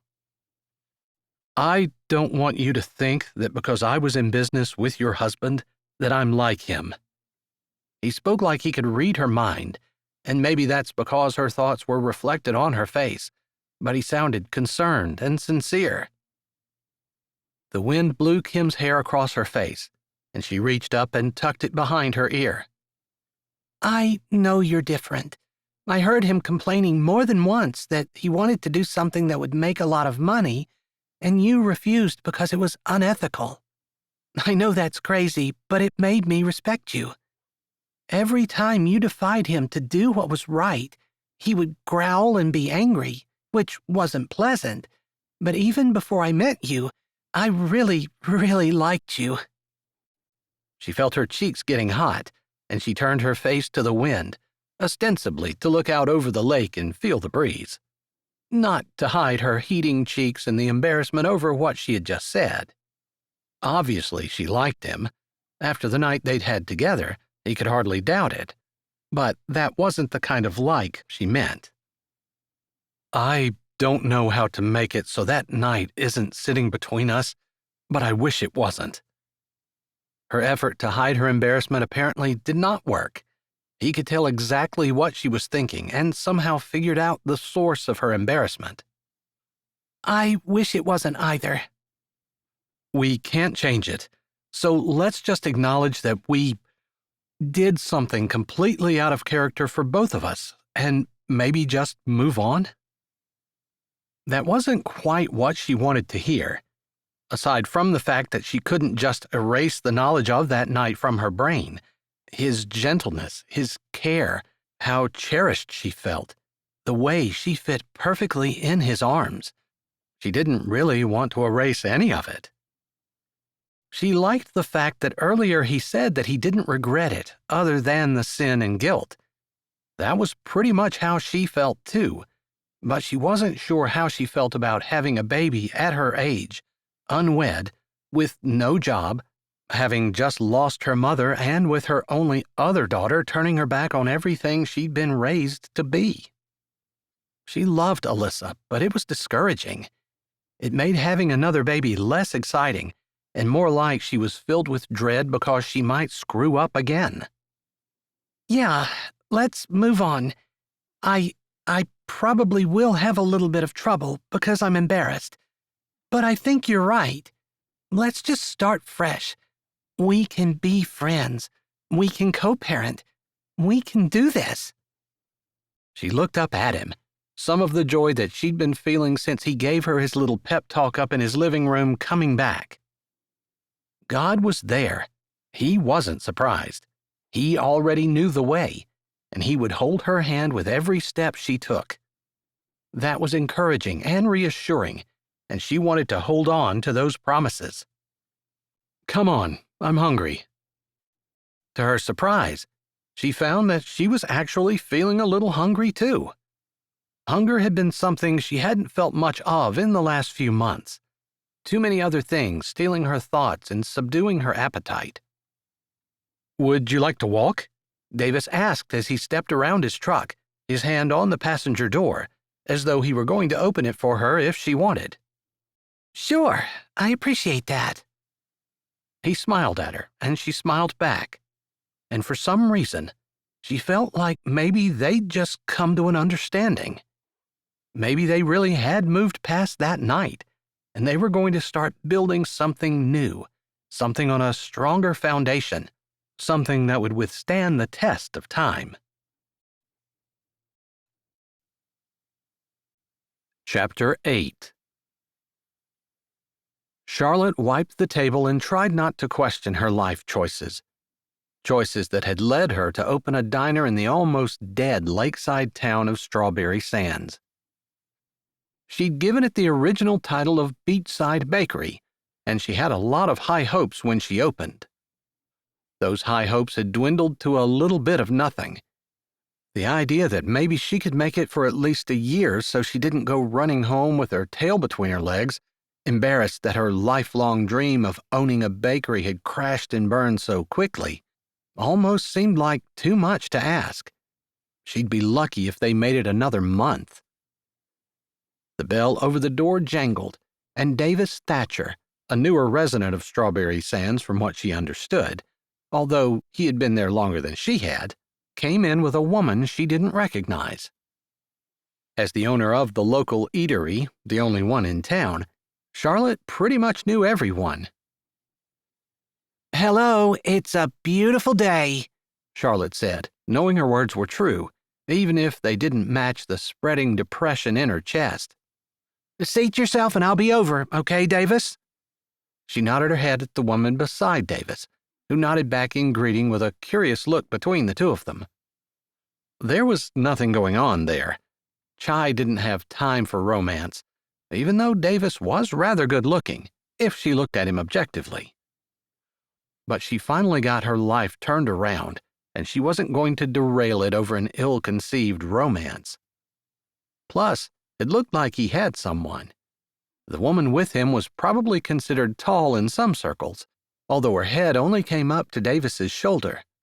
She looked a little chunky, too, to Charlotte's trained eye. She had worked in the fashion industry for a while. Of course, she worked at a lot of jobs for a while. It looked like she was going to work at owning a diner for a while, too, before she fell into something else.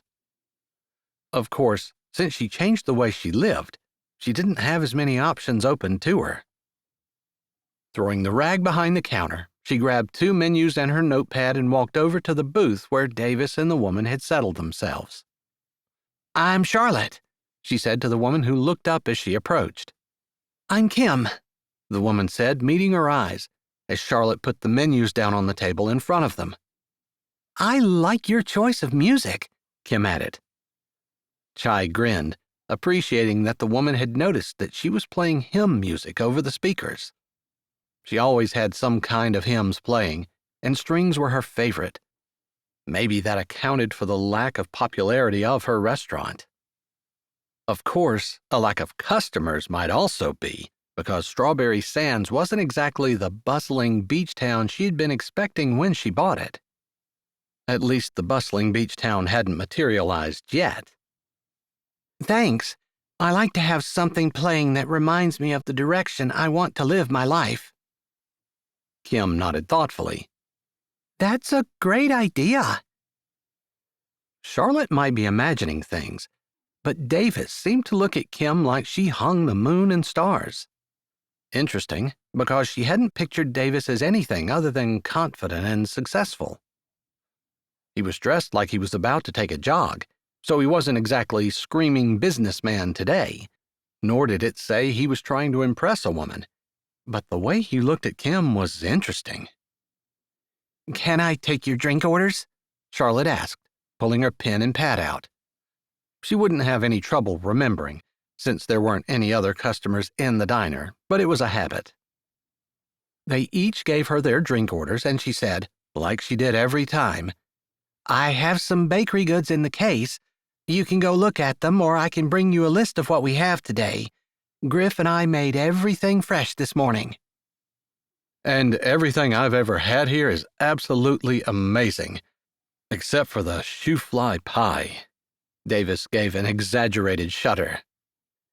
True, but in my defense, you'd never had shoe-fly pie, and it's really not for everyone. I'm not saying it wasn't well made. I'm just saying I didn't particularly enjoy it. Have you ever had shoe-fly pie? Charlotte asked Kim, figuring that she'd give her a piece on the house if she hadn't. Is that like mincemeat? Kim asked, crinkling her brows. No, mincemeat is a completely different thing, but we do have that occasionally as well. I like mincemeat, at least the one time I had it. I've never made it myself. I'll get you a piece of shoe-fly. It's molasses-based, and if you don't like molasses, then you probably won't like it. I'm not sure I've ever had molasses, although aren't there Christmas cookies made of molasses? They chatted a bit about it, then Charlotte left to grab their drinks and to slice off a small piece of shoe-fly pie for Kim to try. She liked the way Davis looked at and treated Kim, and she was curious as to what exactly was going on. Maybe that's what made her a good diner owner, because even though Strawberry Sands was small, and her diner was struggling, and she wasn't sure whether she was even going to make it to the next month, let alone for an entire year, she loved the people in town and cared about them. It was one of those small towns where everyone knew everyone else and everyone cared about everyone else. It was exactly the kind of place that she needed to land after all the poor choices she'd made in her life. There were lots of people she could blame for how her life ended up, but she always found it best when she took the blame for herself. And now she had the eye of a great man, handsome and upstanding, a lawyer in Chicago who had a big beach house nearby and who had come into her diner to eat a few times. They'd hit it off, and he texted her once in a while.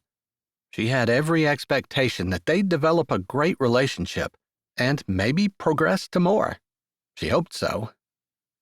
She grabbed the drinks and the slice of pie, shoved her notebook in her pocket, and walked back over to their table. After setting the drinks down, she set the pie down and said, It won't hurt my feelings either way, but people who love molasses usually really love the pie. Thanks so much. I appreciate the opportunity to taste it. I've never even heard of it before. I don't think it's something that's real common in this part of the country. I come from southern Ohio, and it's a much bigger thing there. Amish roots? Davis asked, like he was familiar with the area. She nodded, not wanting to talk about it. She had moved away from that part of her life, and while she'd come back from the depths she traveled, she wasn't quite ready to go home. She probably would never be ready to go home. I didn't want to introduce Kim without her permission, but she and I are expecting a baby in 3 months. She'll be here at Strawberry Sands. Her mom, he tripped over the word mom, which Charlotte found odd, owned the house I'm leasing. That was quite a bit of information. She certainly hadn't thought of Davis as the kind of man who had a woman running around who was pregnant. He hadn't said anything about her being his wife. That was completely common in today's day and age, and Charlotte supposed she shouldn't be shocked. She certainly couldn't judge. Not with her past. Well, congratulations! Boy or girl? She asked, having all day to talk. It wasn't like she was expecting a lunch or supper rush, or any kind of rush for that matter. A girl, Kim said softly, sweetly. Charlotte liked her and had a feeling that they could be friends. Do you have any names picked out? Kim's eyes went to Davis before she looked back at Charlotte. No, not yet. We have 3 months. I guess we'll have to figure something out eventually. She laughed a little nervously. Charlotte took their orders, wondering about what was going on exactly. People had such interesting stories. She tucked her notebook in her pocket, grabbed her tray, and assured them that she would be back out with their salad shortly. Talk about interesting stories, she thought to herself as she walked into the kitchen where her short-order cook stood at the griddle, scraping its already clean surface. Griff had heard people come in, and he'd turned the griddle on to get ready. She couldn't have found a better person to work for her, even if it had been an accident.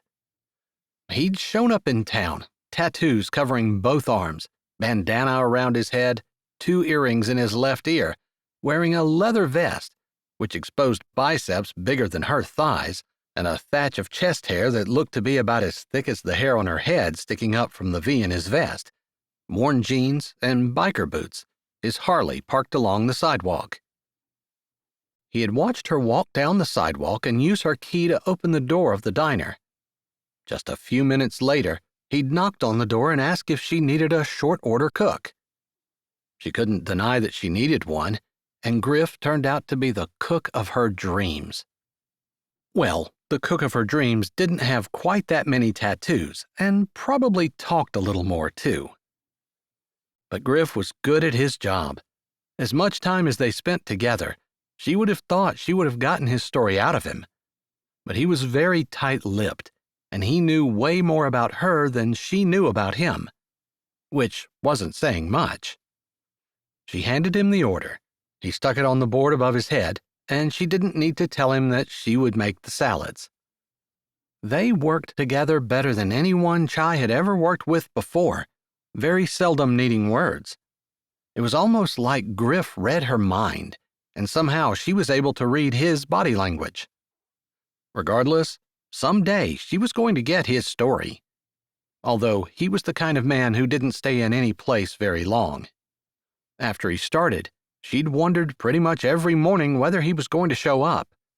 So far, he had, but it wouldn't surprise her to open the diner some morning and find him gone, with no word and never hearing from him again. The idea made her sad. She got attached to people way too easily. Of course, he rented the second apartment above the diner from her, so not only was he her employee, he was also her neighbor. No wonder she was attached. To her surprise, when she walked back out with the salads, there were 2 more people sitting in a booth next to the front window. Goodness, the place was just hopping. She almost went back into the kitchen to warn Griff, or to tell him so they could celebrate together. She wasn't sure which. But Griff's idea of celebrating was probably to grunt a little louder than normal. It didn't matter. She could celebrate for both of them. Hopefully, this was just the beginning of all the good things to come. Chapter 9. Griff glanced up from the grill. He'd scraped it clean and could see out the window that there were no new customers. Chai had been beaming about having more customers than normal, and seeing the excitement in her eyes made his heart swell. He hadn't been meaning to stop in Strawberry Sands, had just wanted to spend a day or 2 in the small, non-commercialized town, enjoying the view of the lake and the freedom riding his bike offered. But from the first moment he'd seen the diner owner, there was just something about her that drew him, and he parked his bike, hung his keys up, and picked up a spatula. He wasn't sure what it was about her, but all she had to do was look like she wanted something, and it made him want to give it to her. Unfortunately, all she saw was his outside, the tats and piercings, the gruff exterior, maybe even the boots and leather. His bike. She'd already written him off as someone she would never be interested in. But she definitely chatted up with that fancy lawyer from Chicago. Griff could tell her that the lawyer had cheater written all over him. Funny how Chai couldn't seem to see it. Still, when Chai had been in earlier, chatting about Kim and Davis and them opening a riding stable, it had made Griff realize that possibly he could be a help in this small town. Hanging the spatula up on its hook, he wiped his hands on a dish towel from the counter and stepped around the island in the big industrial kitchen. "Oh," Chai said as she pushed through the door with dirty plates in her hand. "Are you quitting?" A wrinkle appeared between her eyes, worry crossing her face. She paused with her back against the door, her body half turned. He wasn't quitting. Wouldn't think of it. She still needed him. He supposed he'd right away when she was on her feet and married to the fancy lawyer, because that was coming. He was sure of it. Wasn't really what he wanted, but he was old enough to know that sometimes people didn't get what they wanted. "I wanted to talk to Davis." He didn't owe her an explanation of what he was doing or where he was going, and most people wouldn't have gotten it. But Chai was the exception for a lot of things. Apparently. "Oh," she said, and visibly relaxed. She stepped forward, keeping her heel by the door, holding it open for him. He moved, her familiar scent almost making him hesitate, but he put one booted foot in front of the other, nodding at her before turning his eyes toward the counter area outside. He knew Davis, although not well. They had spent a few evenings together at the diner, when Davis had been the only customer, and he'd sat at the counter, chatting through the window with Griff as he stood in the kitchen, nothing to do. He didn't like to be idle, didn't like standing around, but he couldn't invent customers or work. Still, it had given him some time to get to know Davis, who seemed like a straight-up kind of guy, even if he was a businessman. Griff didn't trust those kinds of men. After all, he used to be one. He walked to the table, his eyes on the couple. There was something between them. That much was obvious. He'd found, after he'd grown up a little, that when a person kept their mouth shut and their eyes open, they had a tendency to notice things that people who ran their mouth all the time didn't. Definitely there was some tension under the surface between Davis and Kim. He bet there was some history there, a relationship. But Chai hadn't said anything about them being married, just that they were going into business together. "I heard you're starting a riding stable." "You heard right," Davis said, standing up and offering his hand, which Griff took and shook. "This is Kim. I don't think you probably met her, since she just arrived in Strawberry Sands today." "Kim?" Griff said, nodding at the woman who nodded back at him. She didn't get up to shake the hand he offered, shaking it from her seat instead. Davis settled himself back in his booth, and Griff said, "I know where there are some horses if you're interested." "Really?" Kim said, her eyes widening with interest. Davis seemed a little bit more reserved, but the openness of his face showed that he trusted Griff, which Griff appreciated. "I have a buddy who doesn't live too far from here, who rescues horses from the kill pen." "Kill pen?" Kim asked, looking confused. "It's where they're sold as slaughter animals. Not for human consumption, of course, but for slaughter nonetheless." It was just a fact of life, not one he liked, necessarily, but one that he would not be able to change. "My buddy looks for horses that may have been abused or that he feels still have potential." "I see." "They're usually very cheap. He takes them home, works with them." "And he has some for sale?" Davis asked, pushing his drink around absent-mindedly. like he was rolling all the business implications over in his head. He does. You can talk to him. I know he would have some that would work for you. Of course, not all the ones he has will work. I assume you're looking for horses good for beginners? I think so. Kim sounded uncertain, and she worried her lip with her teeth before glancing at Davis. I don't think that Kim has a business plan or anything like that, but maybe it's something we can talk about? He looked to Kim whenever he spoke, and his words caused relief to flow over her face as she nodded. Griff bit back a smile. It was obvious that Davis cared very deeply about Kim, and he would guess that Kim felt the same way, although she was a little harder for him to read, emotionally. If you guys want to go yourselves, I can give you the directions and just let him know you're coming. His name is George. That would be wonderful, Kim said immediately. Davis pulled his phone out of his pocket, then leaned back in the booth seat. How about you give me your number? Sure. Griff pulled his own phone out, and they exchanged numbers. He smiled to himself as he bid them farewell and turned to walk back to the kitchen. It felt like he was doing something good, not just helping them, but helping the horses too. It was a little bit the way he felt about working for Chai, like he was doing something that was a little bit bigger than himself. Nothing huge, he wasn't saving the world or anything, he was just helping. It was much better than anything he'd done with the first part of his life. As he turned, he noted that Chai had been standing a little ways away, a rag in her hand like she came out to wipe tables, but stopped to listen. He would have invited her to go out with him to talk to them, but there was no reason. It wasn't like they were together, and it wasn't like she had anything to do with what Kim and Davis were doing. He wished they were together. Sometimes, if a person was patient, things worked out better than what they thought they would. Griff didn't think this was one of those times, but he could continue to hope. Nodding at Chai, he walked on by, back into the kitchen. Sometimes, instead of just waiting, a person could work toward what they wanted. He needed to think about that. Chapter 10. Davis's steps slowed as they got to the end of their driveway.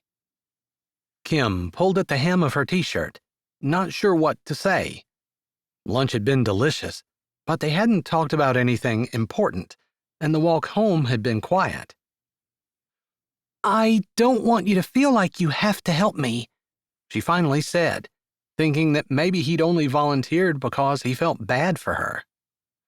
I don't want to push myself in, but I'll do as much as you let me. She twisted the hem of her t-shirt and then untwisted it before she said, You're not pushing yourself in, but I don't want to go into a partnership. She actually wouldn't mind being in a partnership. It was scary to be all by herself. Of course, God was there, but sometimes she had a hard time remembering that, and the idea that everything was on her shoulders, all the work, all the responsibility, all the risk, made it hard to breathe at times. I was married, obviously, and that was enough partnership for me. She didn't mean to sound bitter, but she trusted Todd, and he totally let her down. Never again. She would never again put herself in that position. Even while she thought that, there was a little voice whispering that maybe she just hadn't trusted the right person. She didn't want to go there again. Even if it worked out the second time, she just didn't have the energy to put into building a relationship that might or might not work out. She had no guarantee. She wanted guarantees.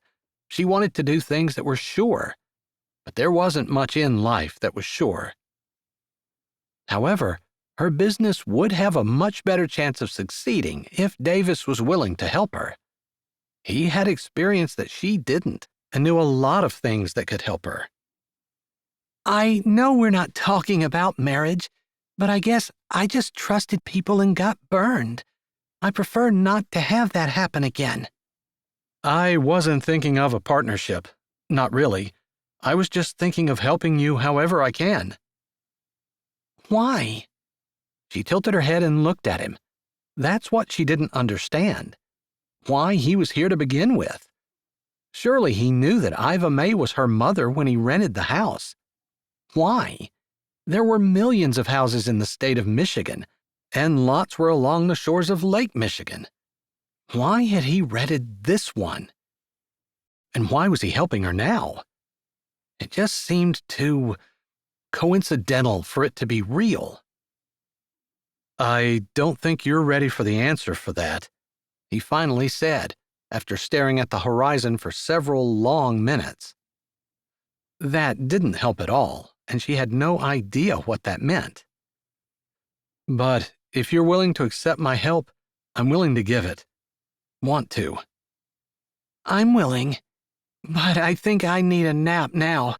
Could we start tomorrow? Let's do that.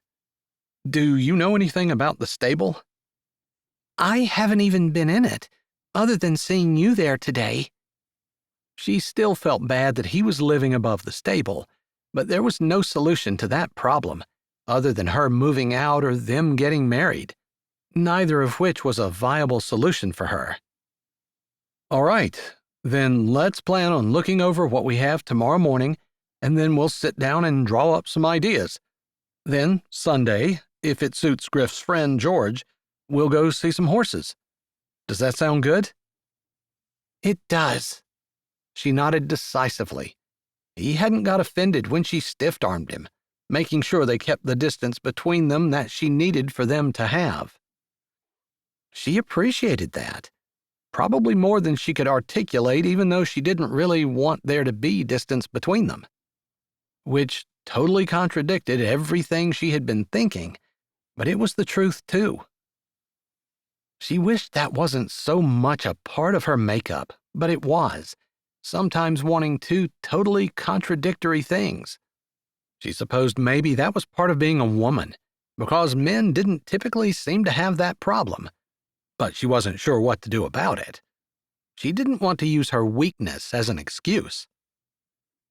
Davis walked her to the door, opening it before she had a chance to do it herself. She tried not to be charmed, but she was. It was unexpected and sweet. There hadn't been too much sweetness in her life, not from men. "Thank you," she said, trying not to let him see how much he disarmed her with his gallant gesture. Surely she was too old to be influenced by a little bit of charm and a handsome man's attention.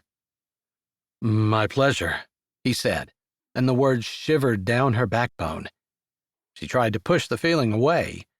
She didn't want shivery words or surface charm, or a man's attention which only faded when he found something, or someone, newer and better. She'd been there, she'd done that, and she wanted to do something different with the rest of her life. Except Davis was different. "See you tomorrow," she said, putting her purse over her shoulder and walking into her house. She didn't invite him in and didn't turn to see if he went to the stable after he shut her door. She felt bad enough as it was. There were 3 bedrooms in her house, and she was just being stubborn by not letting him in. But she didn't want to go there, didn't even want to give the appearance of evil. That's what the Bible said, and she had determined that she would live according to God's rules, not man's. Most of the people she knew would scoff at the idea of balking the way she was, but most of the people she knew didn't take the Bible seriously either. She decided, after doing some research, that there truly was a God, and that he loved her and cared for her, and that he'd written the Bible. If she believed that, if she believed that Jesus was the atonement for sin, the Son of God sent as a sacrifice for all mankind, she couldn't continue to live like it didn't matter. Maybe this new baby, she put her hand on her stomach as she put her purse on the table, maybe this new baby was her chance to do things over.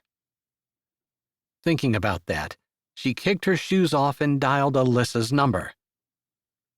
She missed her daughter and wished there was something she could do for her, even while she knew that, like Kim, Alyssa was going to need to make her own mistakes. Unfortunately, Kim couldn't shake the idea that Alyssa was making mistakes that could have been avoided if Kim had avoided mistakes in her own life. Those were the worst mistakes to watch your child make, the ones that you knew were your fault. Holding her phone to her ear, she settled on the couch, propping her feet up, noting that her ankles were slightly swollen, remembering how tired she had been with her first pregnancy, and feeling that same bone-deep exhaustion. The phone rang and rang and rang, and she'd about given up on the idea Alyssa was going to answer when she heard a groggy voice on the other end of the line. "Hello?" Not Alyssa's voice. It was a man. I was looking for my daughter. Hey, I think it's your mom. There was a murmuring on the other end of the line, and then the man said, What's your daughter's name? She was irritated. She called her daughter, and now her daughter had a gatekeeper? She didn't even know this man.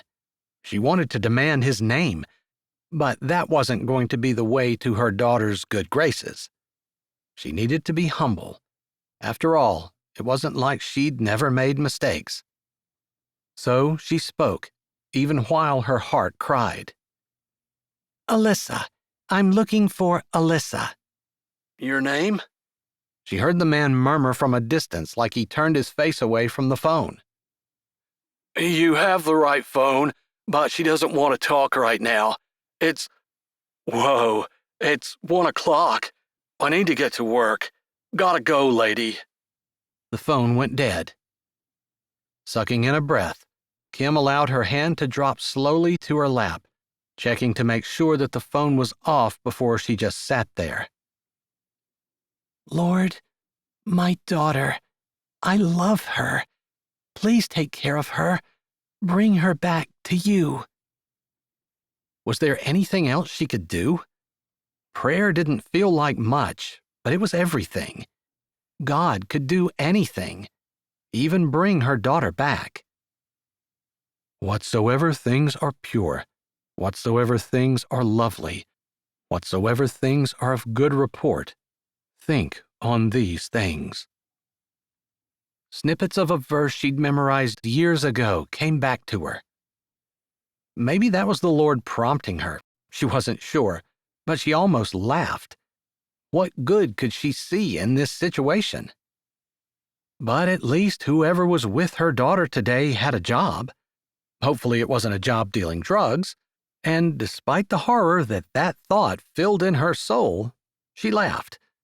Well, there were always good sides and bad sides, she supposed. Her daughter was alive. That was good. God was faithful in his promises, and he could do anything. That was something else that was good. She started thinking about things she could be thankful for. Thankful for the health of the baby she carried. Thankful that Davis was there to help her start her business. Thankful that they talked about horses at the diner and Griff had come and made his offer. There were a lot of things to be thankful for. She didn't have to always look at the negative and allow it to get her down. With that thought, she smiled a little to herself, leaned her head back on the back of the couch, and slowly drifted off to sleep, dreaming of horses and business and daughters that came home. And lacing through it all were the deep blue eyes of a man who was steadfast and sure. Chapter 11. I don't want to fight with him. If that's what he wants, give it to him. Are you sure? He really doesn't deserve this much.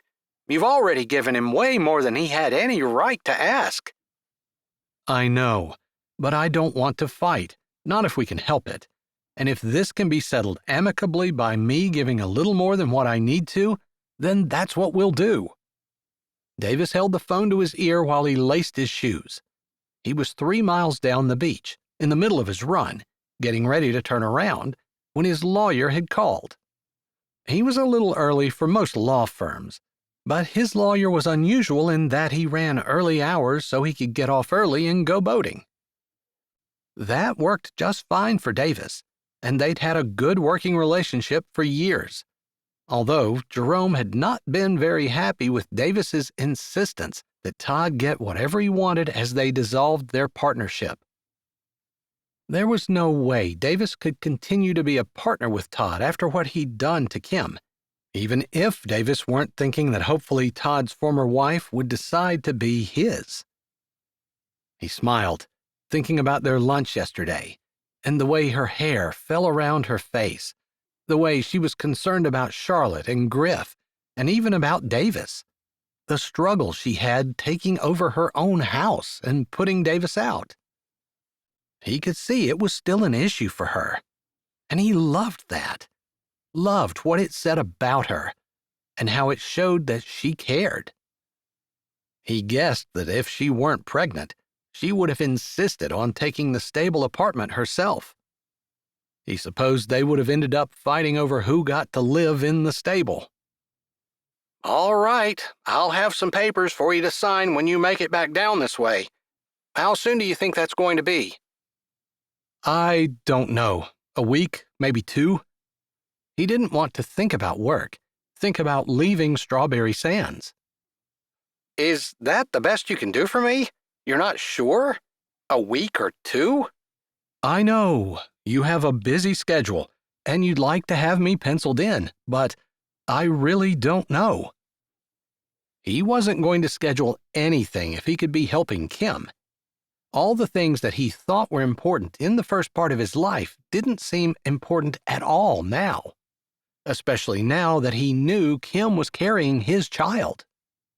That made him smile even bigger. While he knew having children wasn't all peaches and roses, he loved that there was a connection that kept Kim from totally walking away from him. If you wanted to do something nice for your wife, if you wanted her to know that you love her, what would you do? Davis almost kicked himself. Men didn't ask other men that question, not unless they were in counseling. His lawyer grunted, and then he said, You know you're on the clock. I'll pay for this. I'm divorced. And what did you learn from that? You're still on the clock. I'm still paying. I learned that women are liars and cheaters, and they're after your bank account. And if they find one that's bigger than yours, they'll ditch you pretty fast for it. Ouch. What did you learn about yourself? I'm still on the clock. And I'm still paying. Charge me double if you want to, because I want your honest answer. All right, double time. I learned I'm a jerk. And what are you doing about that? Triple time? Stop it. We both know you're not going to charge me extra, and you're not going to charge me for personal advice. What are you going to do about it? I'm not sure I want to do anything. It's uncomfortable to change, and I'm not uncomfortable enough to want to. You know, you have to dislike where you're at enough to think that you need something new before you actually start to change. In my case, I have no interest in getting married again. An occasional hookup, a few dates with different women, and I go home to my condo every night. Don't have to worry about some woman nagging me because she wants kids, or because she wants me to work less, or because she wants me to watch less TV, get rid of my toys, or because she wants me to take a vacation, or wants to get a dog, or wants to get rid of a dog, or because I didn't take the trash out or water the plants or whatever. I can't say that I miss that, and I don't care if I ever have to put up with it again. Wow. Yeah, go ask someone who has a successful marriage, not me. You couldn't have picked a worse person if you thought about it and tried. That seemed sad to Davis. Maybe because he'd recently had an epiphany and was trying to turn his own life around. Part of what he was doing now with his lawyer. He straightened, lifting his head and looking out at the orange glow of the morning sun on the water. You think you're going to be satisfied with that when you look back over your life? He wanted to talk about death, but that wasn't what normal people did. Still, that was part of what had him changing course, because he didn't want to look at a life that was wasted and wish he had a chance to do it over. Probably not, but I don't think about it. It would just be pointless. Davis didn't think so, but he thanked Jerome and hung up, shoving his phone in his pocket and breaking into a jog. It seemed like if he were a true Christian, he'd be working on improving himself until the day he died. Because he loved Jesus, of course, but also because he wanted the woman he loved to be getting the very best man possible. Wasn't that part of wanting the best for someone? Chapter 12. Kim picked up her cup of coffee and looked out the window. It was a beautiful morning and probably warm enough for her to go without a sweatshirt. Still, she grabbed her sweater from where she laid it over the kitchen stool, just in case it was chilly. A knock at the door startled her, and she glanced up. A woman she didn't recognize stood just outside the door, holding something in her hands. Kim hurried to the door and opened it. "Good morning," she said, feeling far more cheerful than she'd felt for a very long time. Good morning. You must be Kim. "I am," Kim answered, wondering how the woman knew her name. News travels fast in a small town. You ate at the diner yesterday. I run the daycare. You probably walked by it on your way there. I remember seeing it. Lots of little kids inside. Yeah, I have 7 right now, and there will be more over the summer. The woman's eyes got big. I'm Violet. She laughed a little and shrugged, since both of her hands were underneath the casserole dish she carried. Sorry I can't shake your hand, but I wanted to bring you something. Oh, that's so sweet, Kim said, a feeling of warmth burgeoning in her chest from the thoughtfulness. Come on in, she said, stepping back and waiting for Violet to enter so she could close the door behind her. Griff is always trying out new strawberry recipes. I think he thinks that's because the town's name is Strawberry Sands. People are going to come here looking for strawberries. I don't know. Anyway, he asked if I could try his strawberry coffee cake he made a couple of days ago, and it was pretty good. So I asked him to make me a small one for you since I don't have time to bake anything with all the children I have at the daycare. Of course not. You're probably exhausted once they leave. I am, and I had to bring it out early this morning before any of my kids arrive. I was afraid you wouldn't be up. Sometimes I'm not, but out here, it's like you just feel compelled to get out of bed because it's so pretty outside.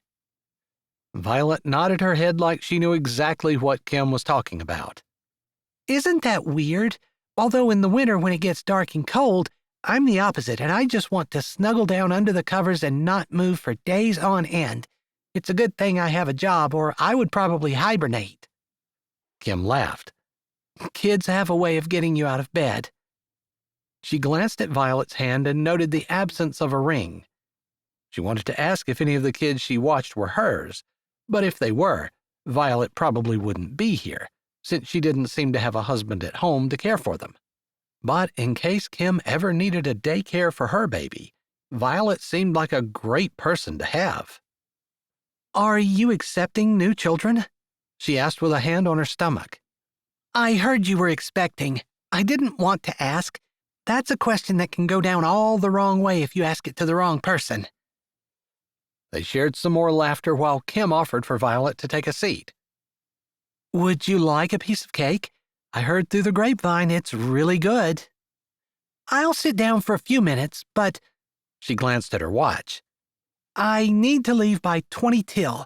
My first kid gets there around 7, and sometimes his mom is early. All right. Sounds like you have enough time for a cup of coffee and a piece of cake and a little conversation.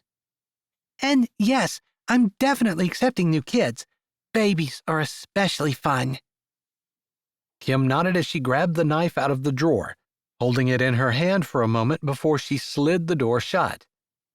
She really didn't know much about babies, other than what she knew from Alyssa being young, but that seemed like a lifetime ago. Would she remember what she needed to know? Then she thought about labor and how painful that had been. She wasn't looking forward to doing that again. She took a breath, pushing those thoughts aside, and turned back around. So, tell me about town. I just moved in yesterday. But your mom has owned this cottage for years. I heard you were going to get horses and start renting them out again, which will be really exciting. The Landry family has horse rentals on the beach, but those are for more serious riders. Yeah, we're hoping to get beginner horses. I rode some a long time ago, but I need to brush up on everything. We don't want to get started on horses we can't control or that will hurt someone. We? Kim closed her mouth. She hadn't realized she was saying we, but she had been. She'd been thinking about Davis and herself as not partners. Definitely not partners. She wasn't getting involved in any kind of partnership. That was too much like marriage, and she'd already been there, done that, and hated it. But she had been thinking of him as someone who was helping her. More than that, but there wasn't a name for it, not a name she was willing to use. Davis. He was renting this place from my mom, and I didn't know about it. It was the only place I had to stay, so he moved out to the stable. She hated saying that, stumbled over it, didn't want to admit that she had kicked someone out of the house he'd been living in. She wanted to clarify, say that he was rich enough to afford to live wherever he wanted to, that he had 2 other houses he could easily live in if he desired. But that really didn't make it any better. Just because a person had money didn't make it okay to be mean to them, or to be inconsiderate in any way. I see, Violet said, holding her hands out to take the plate that Kim held out to her. Thank you, she said. I feel bad that you're serving me. I can get my own coffee. It's all right. It's already brewed, and all I have to do is pour it. Kim went to do that, and soon they were sitting at the small bar in the kitchen, pieces of delicious strawberry coffee cake in front of them, along with steaming cups of coffee.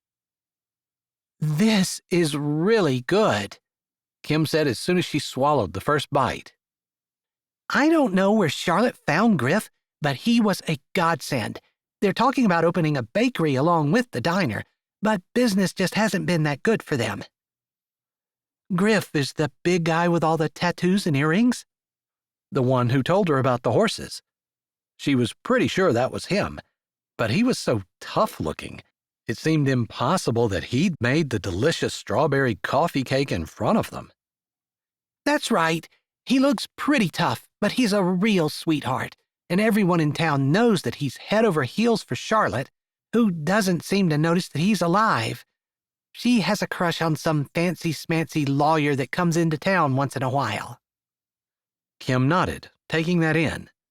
She'd noticed yesterday that Griff looked at Charlotte with adoring eyes, but she hadn't seen them together long enough to realize that Charlotte didn't return the sentiment.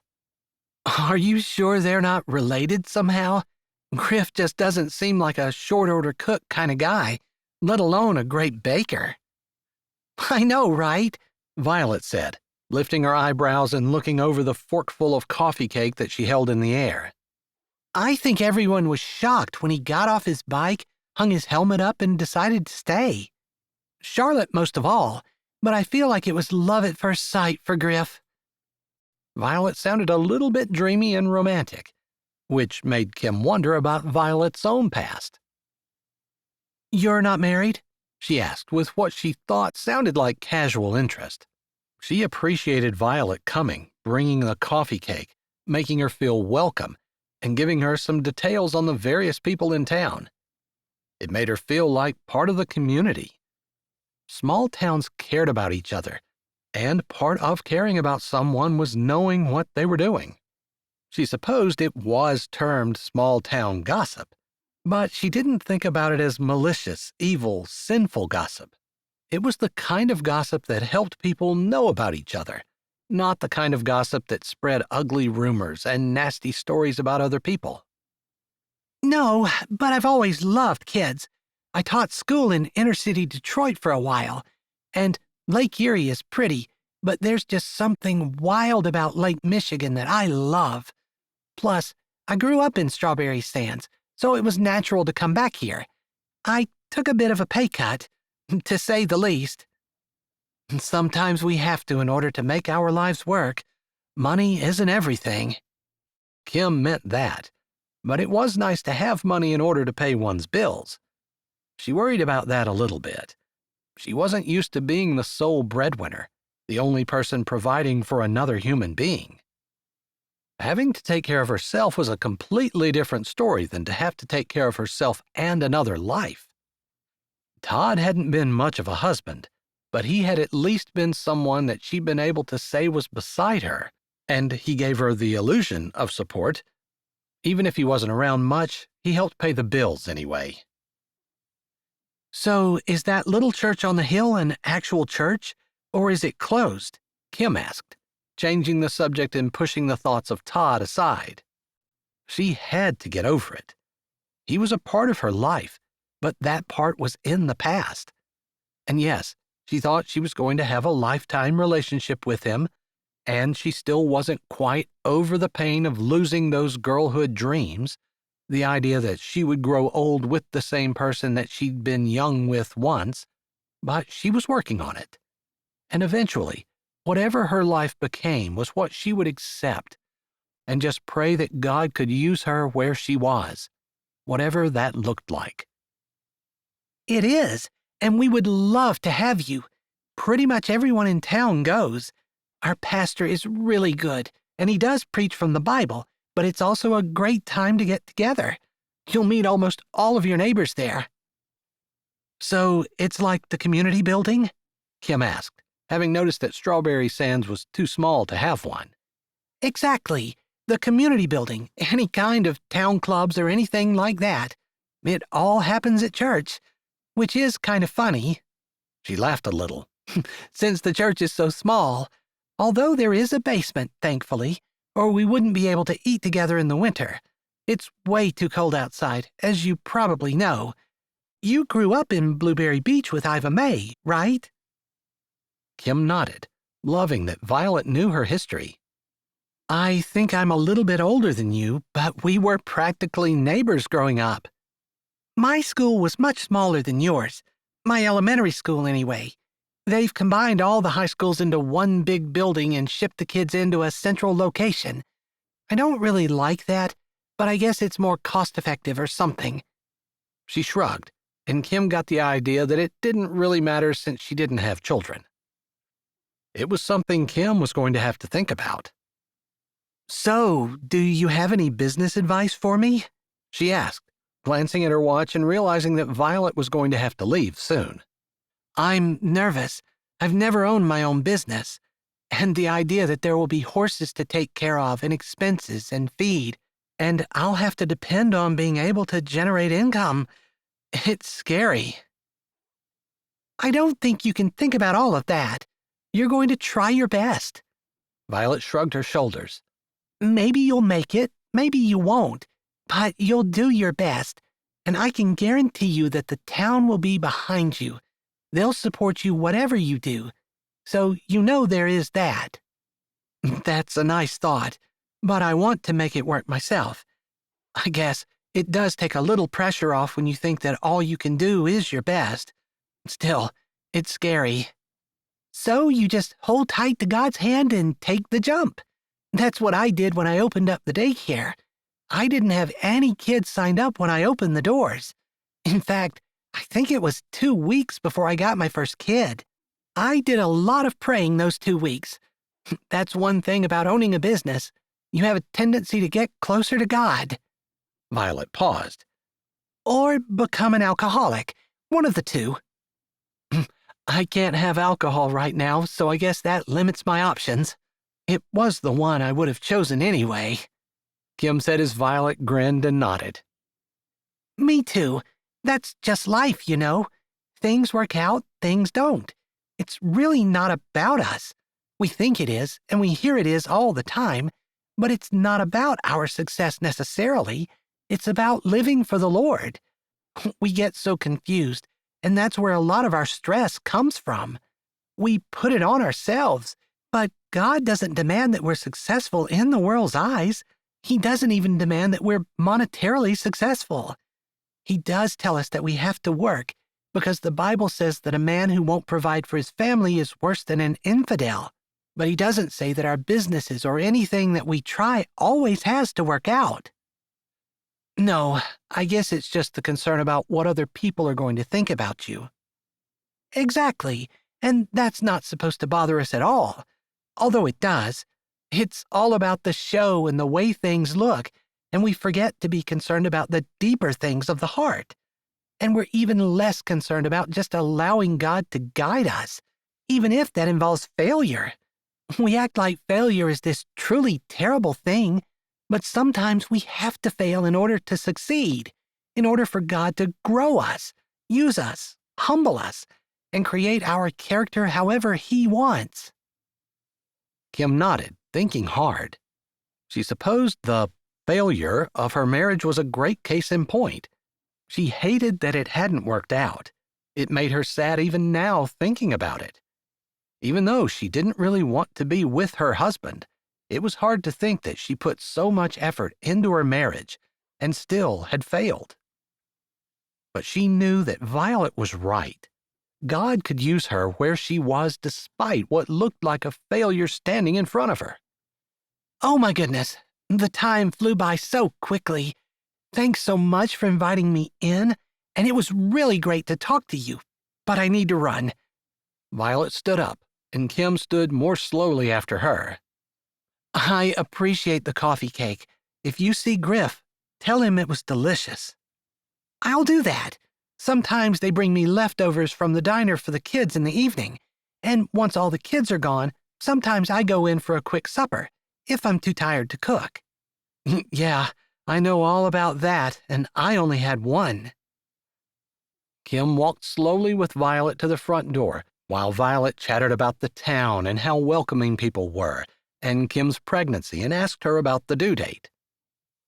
By the time Violet left, Kim felt like they were on the way to becoming really good friends, which, she had to admit, made her happy, since it made her feel less alone. Checking her watch, she had more than 3 hours until she was scheduled to meet with Davis to tour the stable and the old barn that sat back on the hill. She wasn't even sure whether that was in any shape to be used, although if it was, it would be a great place to store hay. Regardless, she turned back to the bar where she'd left her coffee when she heard gravel crunching and looked out the window. Her heart dropped. It was Todd. Chapter 13. Was it terrible that upon seeing her ex-husband, Kim's first impulse was to hide? Impossible to do with all the windows in the cottage, but even if it were possible, she hoped she would have resisted the urge. She needed to face her demons and fight her battles.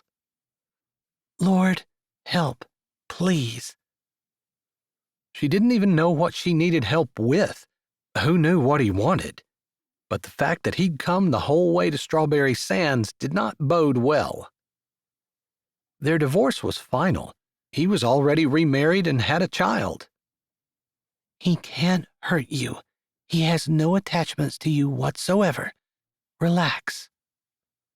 Just before he closed the door of his car, the thought ran through her mind that he might be there to see Davis. After all, they were partners, or had been. Davis had said he was cutting ties with her ex. Maybe she should have inquired a little bit more deeply. After all, did she really want to be doing business with Davis, or at least allowing him to help her, allowing him to live on her property, when he was still involved with her ex? She really probably couldn't get him off of her property. He'd signed the lease. He said he had it. She didn't know exactly what those things entailed, but she always felt guilty that he moved out of the house. She certainly couldn't kick him off the property, so maybe she would have to put up with her ex. But Todd turned toward the house. Maybe he didn't realize that Davis had moved into the stable. For some reason, Kim didn't want him to know either. But she wasn't going to lie, although she wasn't going to volunteer the truth. Todd had no right to know anything about her. She waited until he knocked before she moved the rest of the way to the door to answer. He was smirking, like he knew she'd been standing there like a deer caught in the headlights. "Todd," she greeted him, knowing that as a Christian she should summon up a good morning, but just couldn't. Todd, charming as always and handsome as sin, with his dark eyes and wavy hair that parted on the side and brushed across his forehead, smiled his flirtatious smile at her. It disarmed her. Why was he being so nice? "Good morning, Kim. What a beautiful morning, and you're looking fantastic as always." It wasn't what he said to her when he left her, something about her being dumpy and frumpy with a personality to match. "Did you need something?" she asked, standing in the doorway and not inviting him in. She should. She should be kind and gracious, loving the way God wanted her to be. Frustrated with herself, she backed away, forced a smile on her face, and said, "Would you like to come in?" That sounded good, kind, sweet, and like she was working through her anger and not catering to it on purpose. "Why, I'd love to. I actually want to stay in the area for a couple of days and was hoping I could stay here with you." "No!" That slipped out, louder and more forceful than she intended. She modulated her voice. "It certainly wouldn't look very good if you and I were living in the same house, would it?" "It wouldn't be living with you. I would just be visiting, staying for a few days. There's nothing wrong with that." "It would make me uncomfortable. So I'm sure there are some very nice houses and hotels and places to stay in Blueberry Beach. I could help you find one if you'd like." He tilted his head as she closed the door. "Now, Kim, baby, you sound a little angry. There's no need to be angry. We can be adults about this." Her teeth clamped down on her tongue. It probably affected the way her smile looked, but she wanted to be kind, despite how annoyed and angry she felt. "Coffee?" she managed to say, loosing her tongue for that one word before clamping down on it again. "Please, you always made the best coffee." She wouldn't be taken in by his charm. She'd been young and stupid when he charmed her the first time. She'd been with him enough years to know that he was kind to people when he wanted something, and then dumped them without a second look when he was finished with them. Todd was the most important thing in Todd's world. "I have a pot that I made this morning. It's still warm." She indicated a chair and grabbed a cup out of the cupboard. It was the last clean one, since she didn't have a whole lot of extras. She wasn't even sure whether these were Davis's cups that he had left, or if they were mugs that her mom had dropped off at the cottage. She made a mental note to ask Davis about them. It had been kind of him to leave them if they'd been his. "I'm not angry, but I know you're here because you want something. If you'd get to the point, I'd appreciate it. I have plans for later this morning, and I need to get some things ready." That was true. She wanted to get an idea of her vision for the writing business she was starting. She knew she was doing it haphazardly, but she didn't have much of a choice. She needed something to do, needed to move forward quickly. "We can at least exchange some pleasantries. We don't have to be uncivilized." "We've exchanged pleasantries. I'm getting you coffee. Please tell me what you want." She said a quick prayer of thanks to the Lord for somehow enabling her to modulate the anger she still had toward her husband, and for being able to speak in a fairly rational tone. She also hadn't hit him with anything yet, and she sent up another small prayer of thanks for the self-restraint. Or maybe she should thank the Lord for hiding the skillet. Whatever. I thought you talked about getting back together. I turned over a new leaf. I thought about some of the things you said to me and realized that I have a lot of room to improve.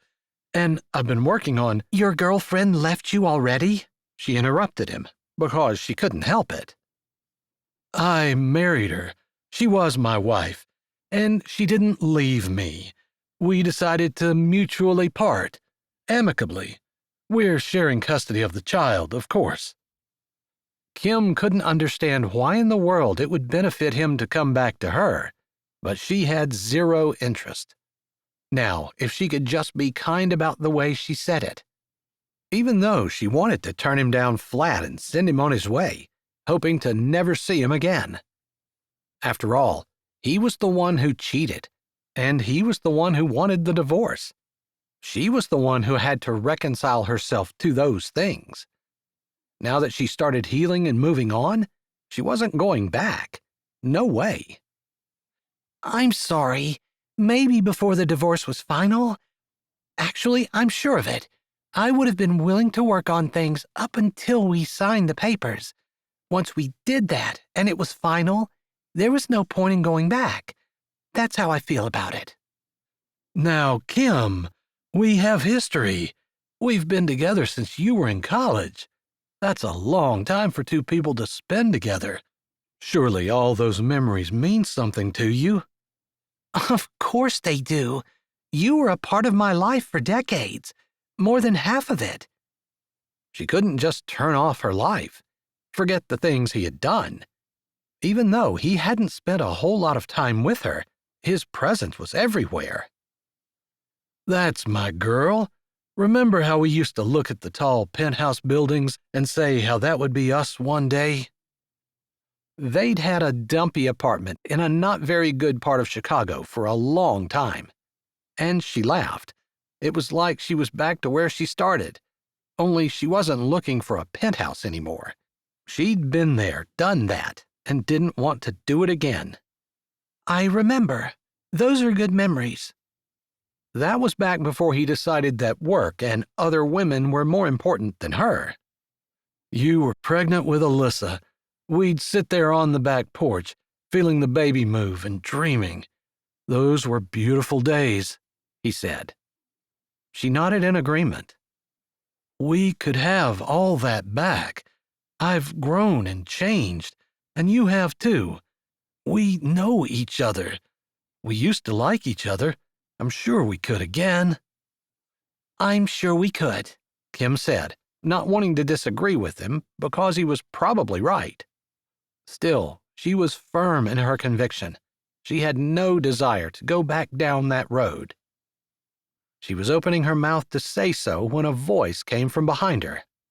Todd, I didn't know you were here. Kim turned, trying to control her surprise. How had Davis gotten in? He hadn't come in the front door. Still, she wouldn't confront him about that, not while Todd was there. She wasn't interested in a relationship with anyone, but her loyalty no longer lay with Todd. Between the two men, she was definitely with Davis. He had been the one who had treated her well, so far anyway.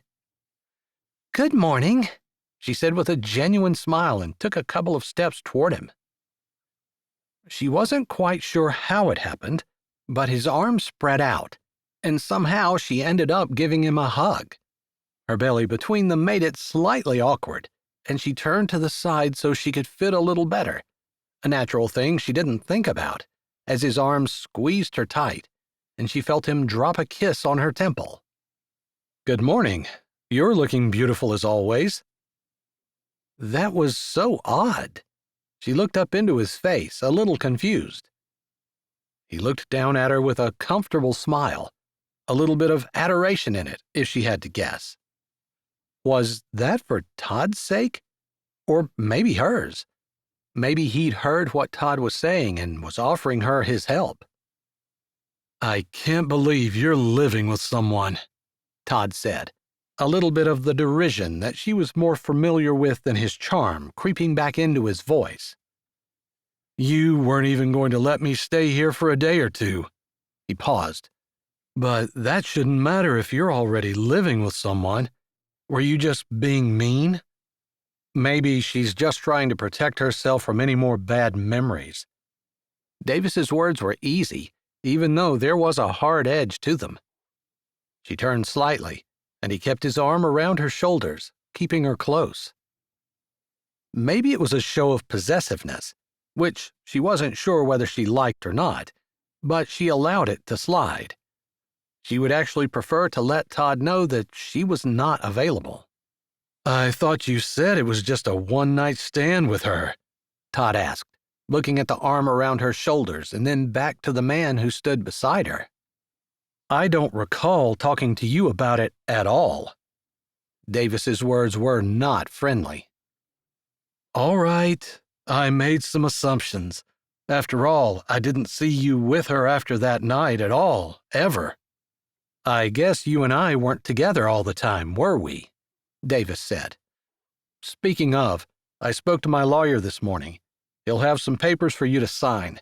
I'm just going to give you all the things you asked for, and that should be all we need to do to separate the partnership." "Really?" Todd's brows went way up at that admission, and Kim wondered what in the world Todd had demanded that Davis give. And why had Davis capitulated? Was he going to have anything left after he separated from her ex? She certainly hadn't. She felt a little bad and wanted to interject herself into the conversation, wanted to fight on Davis's behalf, to make sure that he would have something to show for the years they'd been in business together. But she kept her mouth closed. She didn't know anything about it, and she didn't want to push in where she wasn't welcome, even if she was trying to help.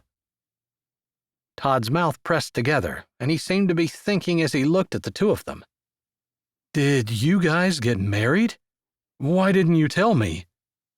His brows lowered, and he looked at Kim like she kept her marriage a secret. "Every child should have a mother and father," Davis said, and Kim noted that he very clearly did not answer Todd's question, either affirmative, which would have been lying, or negative. It made her think that he didn't want Todd to know they weren't married. Odd. Maybe she'd been through too much, but that made her suspicious. Was there a reason Davis didn't want her to get back with Todd?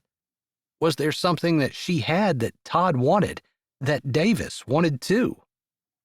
She racked her brain, trying to think what that could be, but couldn't think of anything. This cottage was all that was left. The stable and the barn and a few acres. She hadn't had it assessed, but Strawberry Sands was not exactly a major tourist attraction area. Although the way Blueberry Beach was growing, maybe the ground was worth more than what she thought. She hated the idea that Davis was only into her for what she owned. She could hardly believe it, because, after all, the one night they'd spent together, he hadn't known anything of the sort. Todd, on the other hand, had a long history of being nice to people who could get him what he wanted. "I'm not sure I understand why you're here sweet-talking Kim. Where's your wife?" Todd's face hardened before he said, "We've mutually agreed to separate." It was like he deliberately relaxed his face as he smiled at Kim. "After all, it's hard to find anyone who compares to Kim and what we had together. I was hoping we could work on getting that back. I was actually here discussing that with my wife when you showed up. I take it you're not married?" Davis had neatly sidestepped the question to begin with, but she would have known that Todd wouldn't be so easily brushed aside. Just the fact that he wanted to know if she was married, almost demanding an answer, made her suspicious. This time, she answered. "You heard him. The child should have a mother and father. That's our plan, and we are working together to open up the riding stable again. I think it's wonderful when married couples work together rather than separately. So many bad things can happen when you don't spend time with your spouse." Todd's lips pursed as her words hit home. That's exactly what happened to them.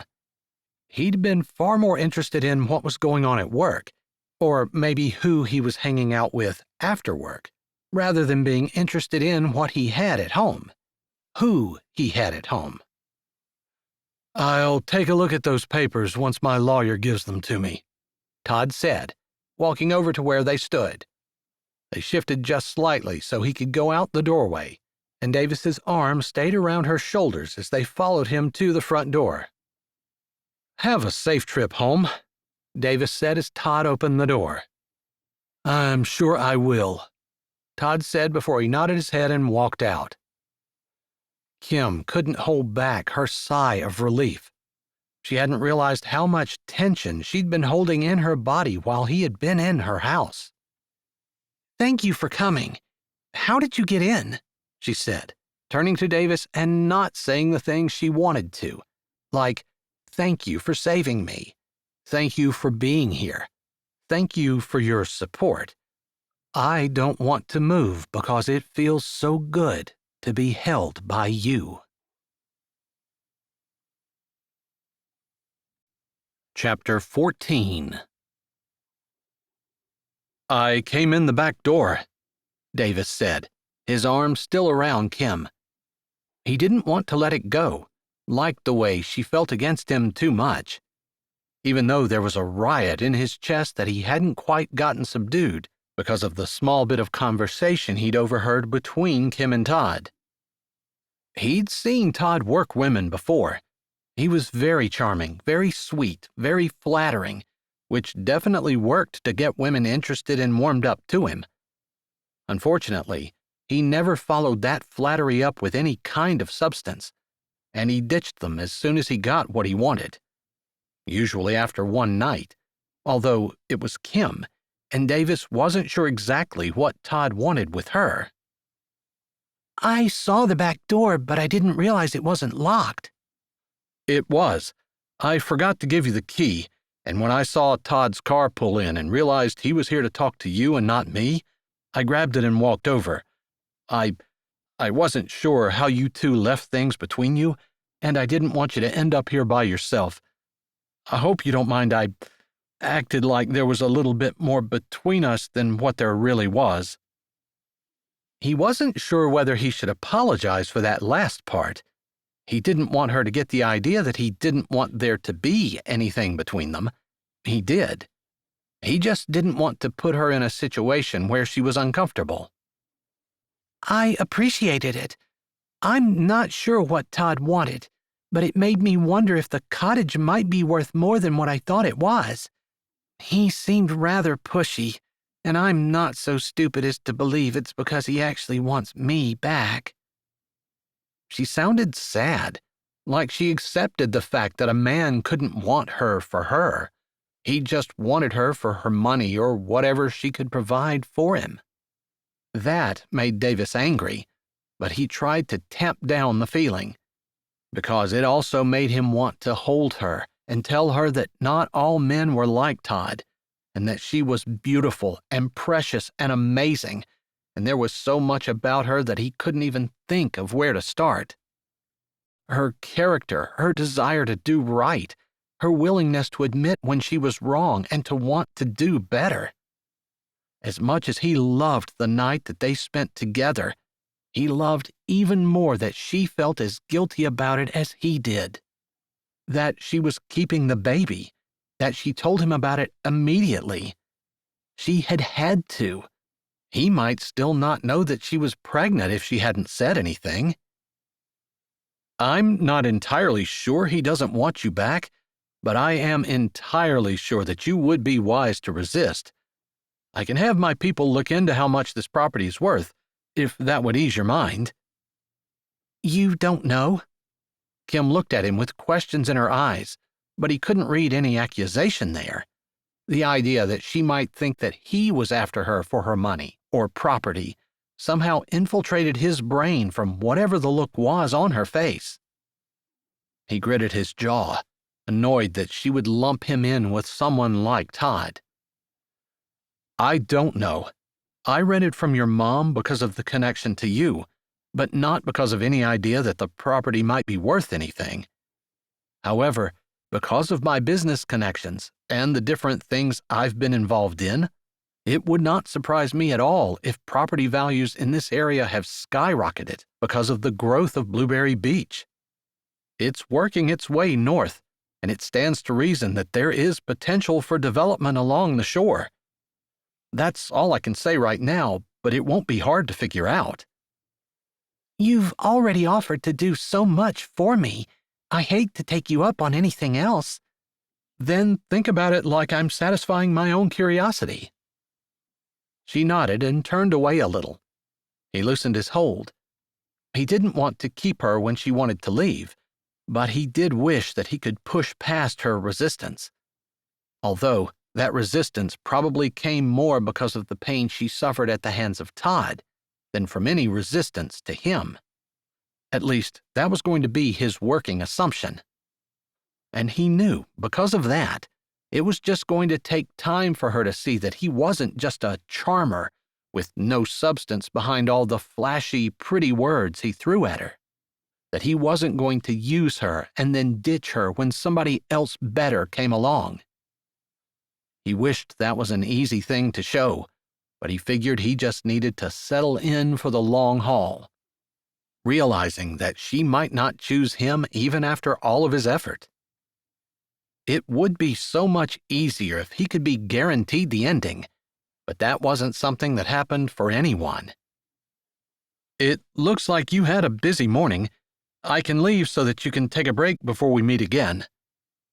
He hoped that was being considerate. He didn't really want to go, but he heard that pregnant women were often tired, and her face did seem a little drawn, her shoulders a little droopy. She finished pulling away from him and nodded. If you don't mind, I think I'm going to sit down and put my feet up. It does feel like it's been a busy morning, and I know that the rest of the day is going to be full. Although, she said, almost as though she'd forgotten, the daycare owner, Violet, brought me a strawberry coffee cake that Griff made. Would you like a piece before you leave? He'd never heard of strawberry coffee cake, but if it meant spending a few more minutes with Kim, he'd eat frog legs. It's so hard for me to picture Griff with an apron on, stirring batter to put in the pan and bake in the oven, Kim said as she moved into the kitchen, graceful despite the swelling of her stomach. He enjoyed just watching her, the simple sway of her hips, the easy and unaffected movement of her limbs, the swish of her hair down her back, and the calm huskiness of her voice as she spoke. Her scent lingered in the air, soft and gentle and refreshing. It was unique, and mixed with the strawberry scent that drifted up from the coffee cake, it felt perfect. He could wake up to this every morning. But she had been talking about Griff. I think there's probably more to Griff than meets the eye. Although, I think he's working at the diner because of Charlotte. That's what I thought too, and Violet said that when she came. That must be one of those things that everybody knows but Charlotte. She did seem oblivious, although I think she's probably not the only woman in that position. He didn't mean that as a slam or anything, just thinking that Kim didn't seem to understand how deep his feelings for her went. It seemed she still saw him as a one-night stand, although he admitted to renting the cottage from her mother because he knew of the connection to her. She hadn't had any comment about that. Patience. Have patience. She pulled 2 plates from the cupboard and set a large piece of cake on his and served herself a much smaller one. I already had one. I'd like to say that I hate for you to eat alone, but it was just really good, and I'm going to have another while you eat. You're feeding too. But the second one is much smaller, and this is most likely going straight to my hips. I guess I'm not worried about it, other than seeing you be healthy, he said, wanting to tell her that her hips were perfectly fine, better than perfectly fine, but he figured that would make her uncomfortable at this point in their relationship. Have you ever been to the little church on the hill? She asked as she settled into her seat. I go pretty much every Sunday. It's a great place. From what I understand, it's where everyone goes Sunday morning. So if you want to meet the folks of the community, that's the place to be. That's what Violet said this morning. I figured I would go, and it's always nicer if you know someone. You want to go with me? He probably shouldn't have asked, because he didn't think that she was saying it as a hint, but he couldn't pass up the opportunity. What was the worst that could happen? She'd tell him no, and he'd be disappointed, but not deterred. I'd love to, she said, and the pink that stained her cheeks made her look adorable and cute. He wasn't quite sure where it came from. She wasn't stiff-arming him, pushing him away, so it encouraged him to push a little. I usually walk. Is that okay? Absolutely. Even if it's raining, I think I have an umbrella around here somewhere. There's one in the closet. I've used it a time or two. All right. Oh, I meant to ask you if the dishes here are yours. Some of them were here. I wasn't going to try to differentiate between the two. It's not that big of a deal. She nodded, and a small cloud passed over her face, like him mentioning that buying a few dishes wasn't exactly a hardship for him made her sad somehow. Money isn't completely evil. He wasn't sure if that was the issue or not, but he threw that out there. I know. I guess, she sighed. I just wish life were simple, you know? That people said what they meant instead of trying to flatter you and take advantage of you when you're not suspecting it. That you just knew whether people liked you or not, and they didn't pretend to if they didn't, or I don't know. I think I get it, but it's wishful thinking because life is never going to be simple. Even the idea of simple times is really an illusion, because those sweet sunsets on the porch still come after a day of work, which is done because you have a mortgage on the place and you don't have a choice. I know, but they're pretty pictures to look at and to think about, aren't they? He nodded, liking that she understood what he was saying. They chatted a bit more, with him expressing surprise at how good the strawberry coffee cake was, and with silences that did not feel uncomfortable or awkward. As they sat at the table with their empty plates in front of them, Kim said, Did you have plans? Because even though it's been a busy morning, I guess I'm kind of eager to get started on our business plan and trying to figure things out. I'm excited about it. Violet and I talked a little, and I admitted to her that I was scared, and she had some great words of encouragement for me. You don't need to be scared, he said right away, feeling bad that he hadn't been the one to reassure her, although he was glad that she had someone. And he was glad that she was admitting it now. I know. I know you'll help me however you can, but that in itself makes me nervous, you know? How? He asked, suspecting he already knew the answer. We already talked about how a partnership is a lot like a marriage. I guess I've just been burned before, and I feel like the only person I can depend on is myself. And the idea that I'm depending on you makes me feel not just like I can't do it on my own, but also like I don't want to be constantly wondering whether or not the person who's doing business with me, like the person who's doing life with me, is going to quit on me. Would it make you feel better if we sign a contract between us? He couldn't think of how else to ease her mind. There was a contract between Todd and me. He broke it. Right. I'm sorry. It must be really insulting to you to think that I'm comparing you to Todd. I'm really not. Thanks. Because, yeah, I appreciate the fact that you acknowledge that there's a difference between the two of us. For sure. I just know I need to proceed with caution. I feel like the divorce really messed Alyssa up. I don't want to do that to this baby. Of course not. I appreciate the fact that your baby is an important part of your consideration. She is for sure. Actually, I wondered if I'll even be able to do a boarding stable with a newborn. how am I going to go out and muck stalls this winter? That's a good question. He'd be willing to muck stalls, but she had just said that she didn't want to depend on him, so that offer wasn't what she needed. Not until she could believe that he would stay. But he couldn't force that belief for her. You know, sometimes you just have to trust. Sometimes that trust is broken, and sometimes you just have to go on. I know. Anyone who has a business can't depend on their employees to stay. Sometimes better opportunities come up, and you just have to let them go. It's hard, and you appreciate people who are loyal, but you can't expect people to be loyal, because most of the time, they're just not. And you can't blame them for wanting the best for their families. Of course not. New opportunities come up, opportunities that are better for their relationships or better for them. Although, it's always a little bit annoying when it's just a matter of money. Even still, you can't blame someone for wanting to go to a different job that pays better. We certainly would if it were us. You're right.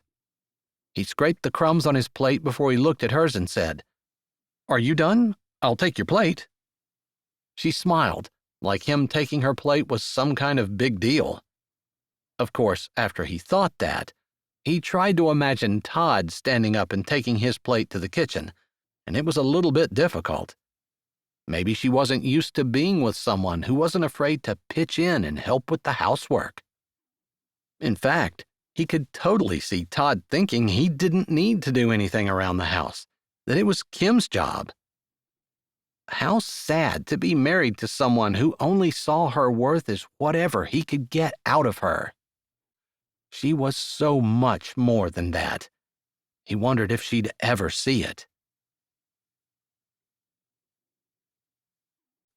Chapter 15. Late that night, Davis was in the stable, doing some of the carpentry work he and Kim had talked about. He was satisfied, more than satisfied, with what they'd discussed earlier that day.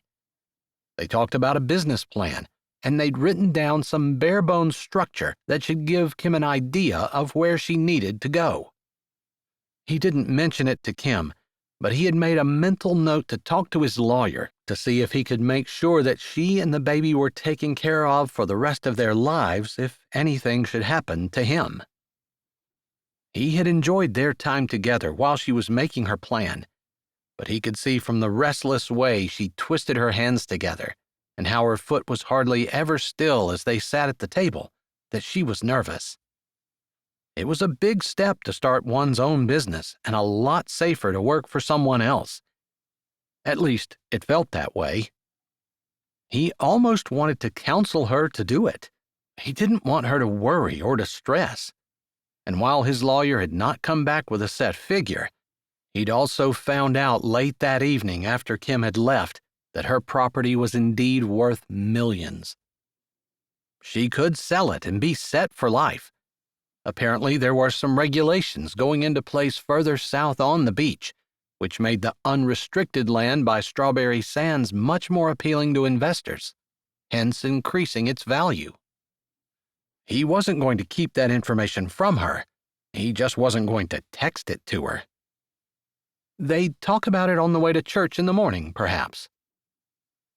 In the meantime, he'd been too restless to settle down to sleep, so he'd gone down to the stable and worked on replacing some of the loose boards and constructing a new birthing stall. There was plenty of room that hadn't been used, and they had checked out the barn that sat a little ways away and decided it would be perfectly fine for hay storage, especially since it was 1/4 full of hay. Because of that, they decided a birthing stall would be a good addition. He downloaded some books onto his reading app and figured he'd brush up on some of the things that he learned about horses when he was younger. He'd been thinking about which book he wanted to start reading when a voice at the door startled him. "Are you open for visitors?" the voice said. Davis looked up to see a man who seemed to be about his age, perhaps slightly less tall, but with wide shoulders and a narrow waist, although his eyes were gentle and kind. "Pastor?" Davis said, squinting. He hadn't seen Pastor out of church much at all, and the man looked different when he was wearing jeans and boots and a hat. "You recognized me through my disguise," Pastor said. Davis laughed. "Are you sure you don't wear your disguise on Sundays?" "I guess it could be that, but I suppose both of them are the real me. I know it's kind of odd to think of a pastor as a real person. At least, I had trouble with that before I became one myself." "Yeah, I suppose. I guess we have a tendency to think that the pastor has all the answers and has his life together, that he doesn't need to work or just floats around eating manna all day or something." Davis snapped the measuring tape back on his waist and shoved his pencil back behind his ear. Pastor laughed and nodded. "That's about what I get." He nodded at the board Davis held. "I used to work for a construction company. I can give you a hand if you want me to." "Really? It'd sure be easier to put these boards up if I had someone to hold the other end." "Not a problem. I can hold boards." Davis figured that was an understatement, because if Pastor worked for a construction company, he could probably do a whole lot more than that. "I heard the daughter of the woman who owns this house is here." That probably wasn't all Pastor had heard, but he waited until he had used his skill saw on the board where he'd marked before he answered him. "You heard correctly. I suppose you heard that she's pregnant with my child?" He figured he might as well face the issue head on. That would be the thing he would least want to tell the pastor, so it probably ought to be the thing he first told him.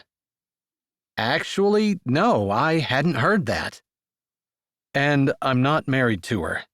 He added that just for good measure. "You don't have to confess anything to me," Pastor said, grabbing the other end of the board and following Davis as he walked to the stall to put it on top of the first 5 boards that had already started to form the wall for the stall that he was building. "I just wanted to be sure that we started out straight. I didn't want to feel like I had to hide anything, and sometimes in conversation, it's harder to correct misconceptions and admit the truth if someone makes the wrong assumption." "It makes things less awkward to start with the hard stuff. I understand what you're saying. Still, your personal life is between you and the Lord. I'm not here to judge you." "Of course not. But you are here to tell me if I'm heading down the wrong path, because God doesn't wink at sin, and I know you don't either." "So, you've been listening to the sermons I've been preaching. Seems like half the time I look out, it seems like everyone is staring off into space somewhere." "I do listen. They've made a difference in my life for sure. I mean, I'd already decided to turn it around when I came here, but listening to you, knowing everything you say comes straight from the Bible, has been a huge part of me getting things in my life right. I still have a ways to go." "Interesting. And how does the mother of your child fit into that?" Pastor asked, and the question didn't feel probing. It felt like the pastor was asking out of care and concern. "I'd like to marry her. She fits in like that. I moved out of the house because she didn't realize her mom rented it out. She recently passed away." "Thanks for letting me know. Maybe I'll pay her a visit." "I think she'd appreciate that. I think she's here for the long haul. Anyway, I moved into the apartment above the stable here, so there's that." "I wondered why you didn't confess you were living with her." Davis held the drill against the screw and looked over at Pastor. His eyes held a twinkle. He was teasing. "That's funny," Davis said, grunting, before he put the bit in the head of the screw and pulled the trigger, holding the board with his knee, grateful that the pastor had a hold of the other end. It did make it a lot easier. "You said you wanted to marry her, but you didn't mention her wanting to marry you. I assume that's the hang-up?" "She had a bad divorce, a messy breakup. She got a lot of hurt, and that's probably all I ought to say about that. Maybe she'll talk to you about it." "I doubt it. I probably won't probe her for any of her dirty secrets. I'll just welcome her and invite her to church." "Well, a welcome is good, and you can invite her if you want to, but she's going with me." And that's fine, Pastor said, as though he caught a whiff of the idea that Davis was staking his claim. He supposed he was in a way, although that felt a little old-fashioned. Still, Kim was an appealing woman, sweet and funny and kind, and, come to think of it, she'd make a perfect pastor's wife, although he guessed she had no interest in it. But yeah, he just wanted Pastor to know which way the wind was blowing. I take it that she's the one opening a riding stable? She is. We are, I guess. I'm helping her. I see. The pastor stood back while Davis walked over to the other end of the board with the drill, screws in hand. I've been thinking about something, and it feels a little awkward to talk about, Davis began. Then he put the screw on the board and screwed it in. All right. I guess I'm the king of awkward conversations, since I talk about death with a lot of people, and religion, which is not everyone's favorite subject. So go ahead, shoot. Davis supposed that was probably true. Pastor was used to awkward conversations.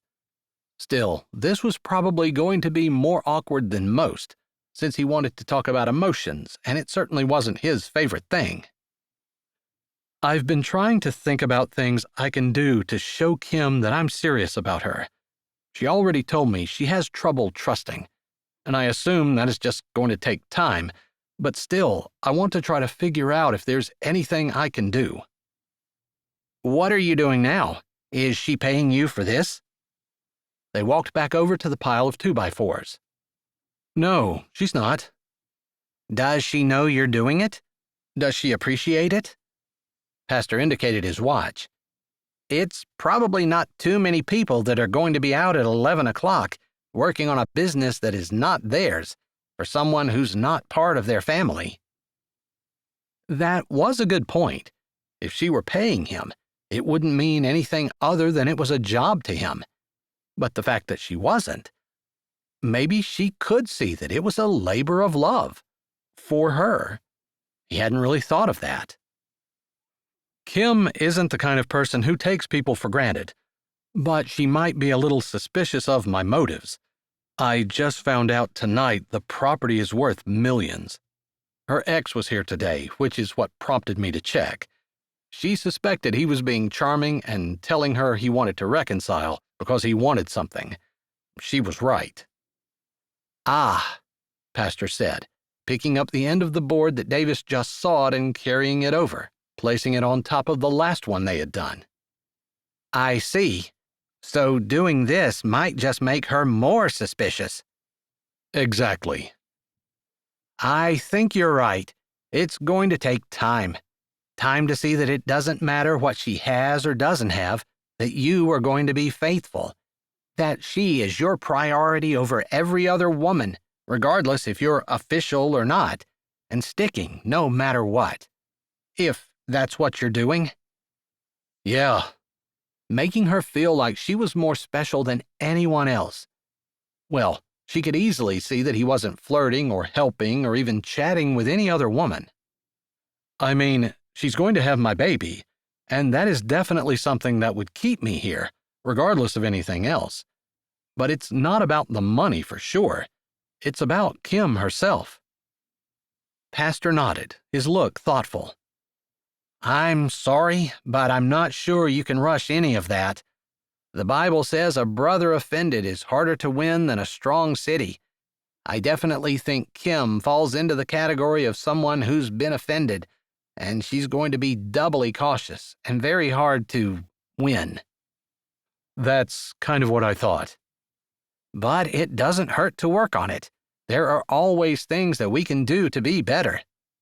Yeah, and sometimes things just take time. I get it.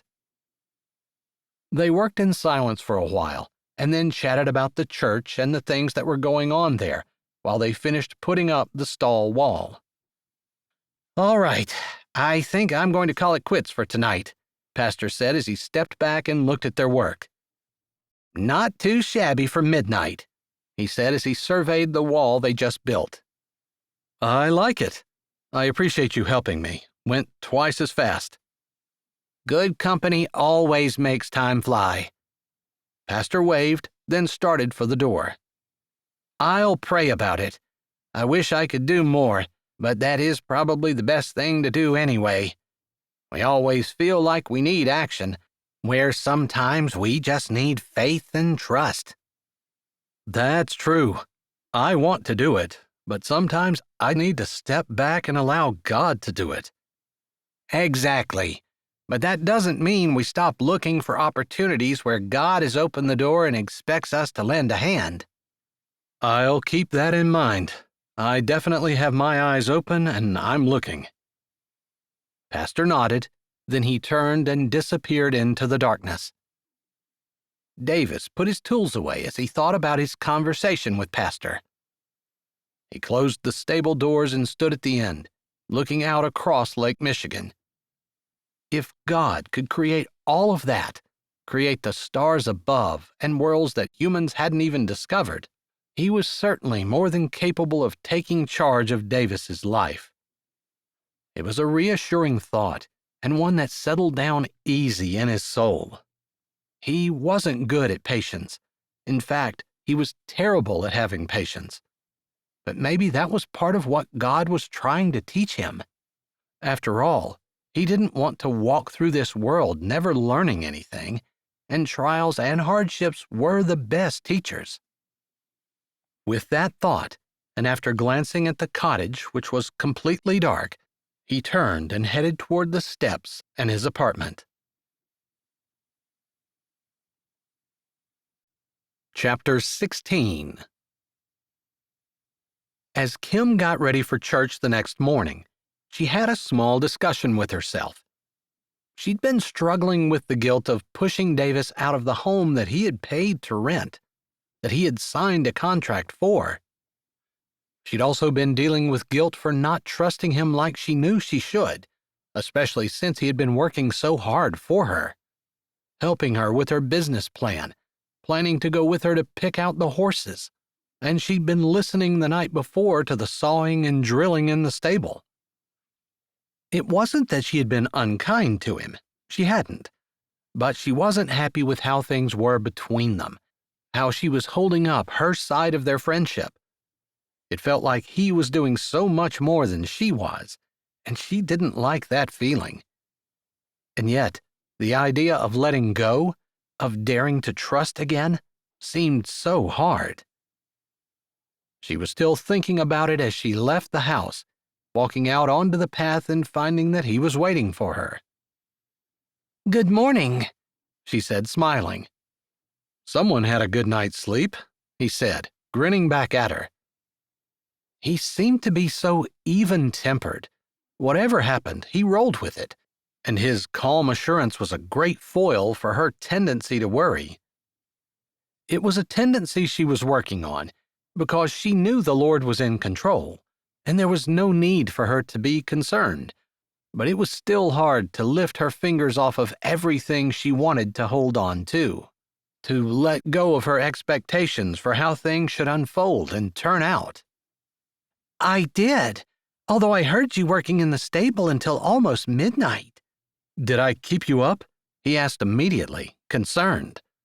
"No, I just felt guilty. I hope you know that I appreciate so much all that you're doing, from the business plan to whatever you were doing in the stable last night, to going with me this afternoon to look at the horses." He smiled, like her telling him that she appreciated him meant something to him. "It's my pleasure, and I'm serious about that." "Hopefully I can pay you back." "I just enjoy being with you." He didn't stop to let that sink in, although she loved the way that sounded. She didn't want to compare everything that ever happened to her with her ex, but that was one of the things that had hurt, when she had realized that he really didn't care about being with her, didn't care about spending any time with her, didn't want to be around her. "I don't need you to pay me back, but I did get a call last night from one of my people, and after just a cursory inquiry into land values in this area, it seems that your property is worth millions. How many millions, I'm not entirely sure, but definitely in the tens of millions. With almost half a mile of beachfront, That really makes it valuable. Wow. Yeah. I was working last night, but I thought that you might have changed your mind about what you want to do once you heard that. You could be a millionaire if you decide to sell and get out. What would you recommend? He seemed to have so much business sense, and it seemed to be almost a no-brainer that selling would be the smartest thing to do, business-wise. Although the cottage was her mother's, and she loved the quaint little town of Strawberry Sands, she really didn't want to sell. I think that's probably up to you, but that should ease your mind. If the riding stable doesn't work out, if you can't make a go of the business, there is that to fall back on. I don't think you'll have trouble finding a buyer, especially if you're willing to take a couple million less than the going price, and you can definitely start fresh somewhere else. It would be up to you. Yeah. She spoke softly, thinking, trying to imagine all the repercussions of selling. She hadn't even considered, until she heard millions.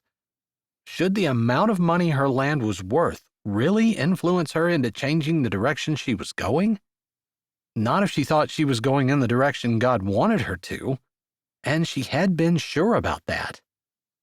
Was this just a red herring? So your recommendation would be to try, see if we can make it, and sell if it doesn't work out? You want my honest opinion? He asked, looking over at her as the breeze from the lake blew her hair and she pushed it back.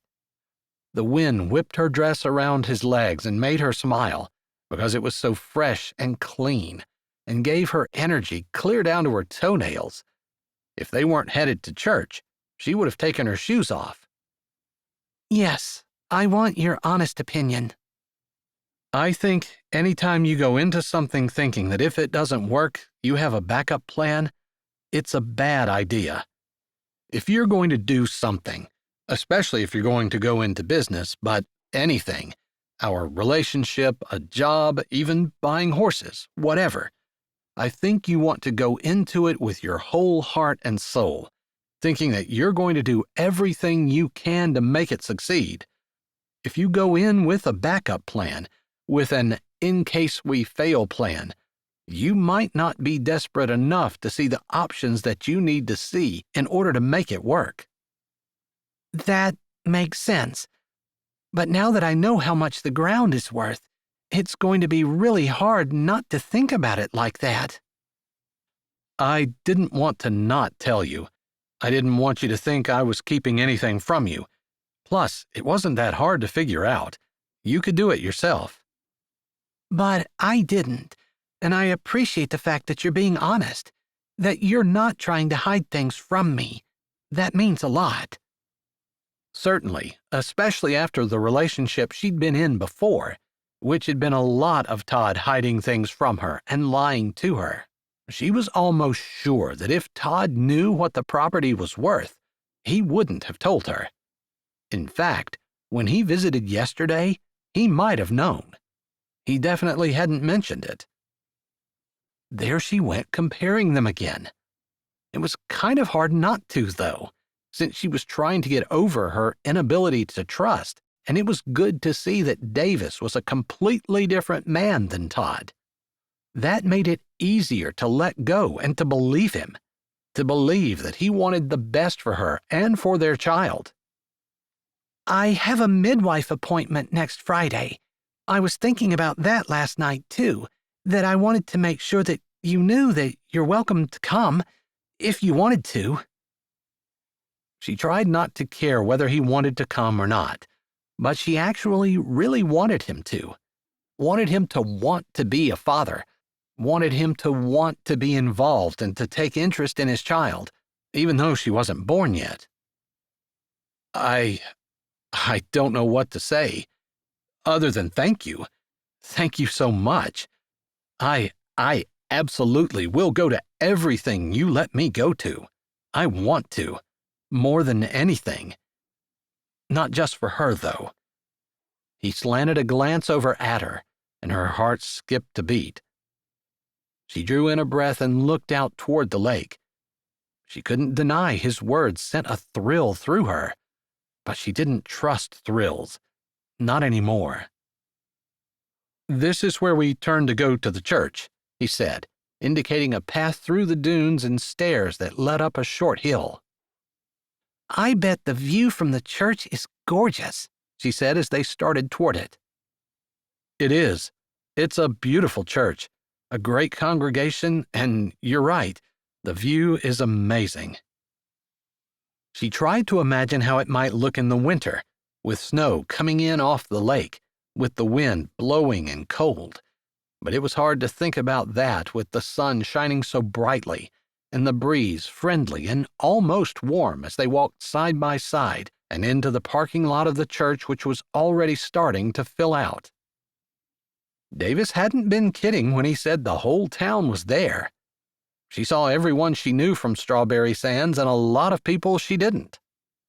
She was given a warm welcome as people came and, after asking her about her plan to start the stable up again, thanked her for coming to town and hoping to rejuvenate businesses. The sermon was a good one, the music simple and beautiful, and Kim couldn't believe how much sweeter and more restful in her soul she felt as she closed her Bible and stood for the last hymn and the invitation. They chatted with Griff about a few more things as they walked to the steps, including Griff's strawberry coffee cake, before he walked off and they made their way down through the parking lot and down the steps to the beach. "I put some chicken in the crock pot this morning before I left. Do you want to have lunch?" Davis asked as they reached the bottom of the steps and walked on the path through the dunes. He sounded a little like he wasn't sure whether she would be happy to be eating with him or not, and that made her feel bad. She didn't mean for him to get the idea that she didn't like him. She did. Quite a lot. He'd been nothing but solicitous to her since she came. Do you want to bring it to my house? She asked. That would be easy. All right. Then since you made it, let's eat at my house and I'll do the dishes. We could do the dishes together, and then everything will be cleaned up by the time it's time to leave. Do you mind if I drive? No, I appreciate it. She almost asked him to stop being so perfect, to give her a reason to back away, but that was not fair to him. So she closed her mouth and thanked the Lord for giving her such a wonderful person, a wonderful man, a wonderful father to her baby. Maybe, in time, he would be more. Chapter 17. So, those are the horses that I have for sale that are safe for beginners. Of course, you never know exactly what a horse is going to do, so you can't guarantee that they'll never do anything wrong. But I can personally vouch that I've had each of them for at least 6 months, and they've been beginner safe. George Reynolds, the owner of the horse stable who Griff had recommended to them, strode down past the stalls of the horses they'd already seen. "What about that one?" Davis asked, indicating a stall that they hadn't been to yet, where a nose stuck out between the bars. That's one I just got in. I'm not sure there's anything I can do for her. She's pretty bad. Davis noticed that Kim had a hand on her stomach, and she was walking slower than she had been before. Her shoulders drooped a little, and her eyes weren't quite as bright.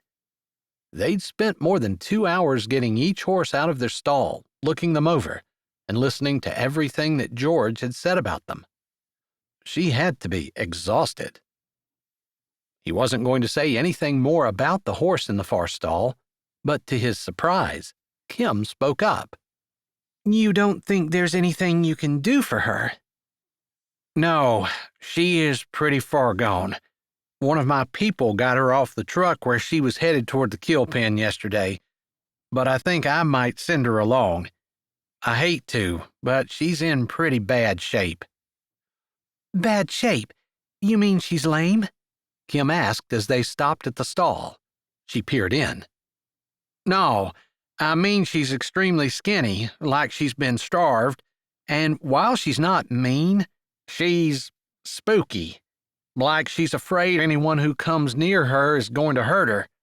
I don't want anyone here to get hurt." Davis didn't know what Kim was thinking, but he was thinking that if it was just a matter of her being thin and needing a little bit of extra food to gain weight, he was down for that. Even if she was spooky, that might be something they could work with too. "You're going to send her back?" Davis asked just to confirm. "I know. It's harsh, but you can't save them all. This one's going to take a lot of time, effort, and money, and I'm never going to get that out of her.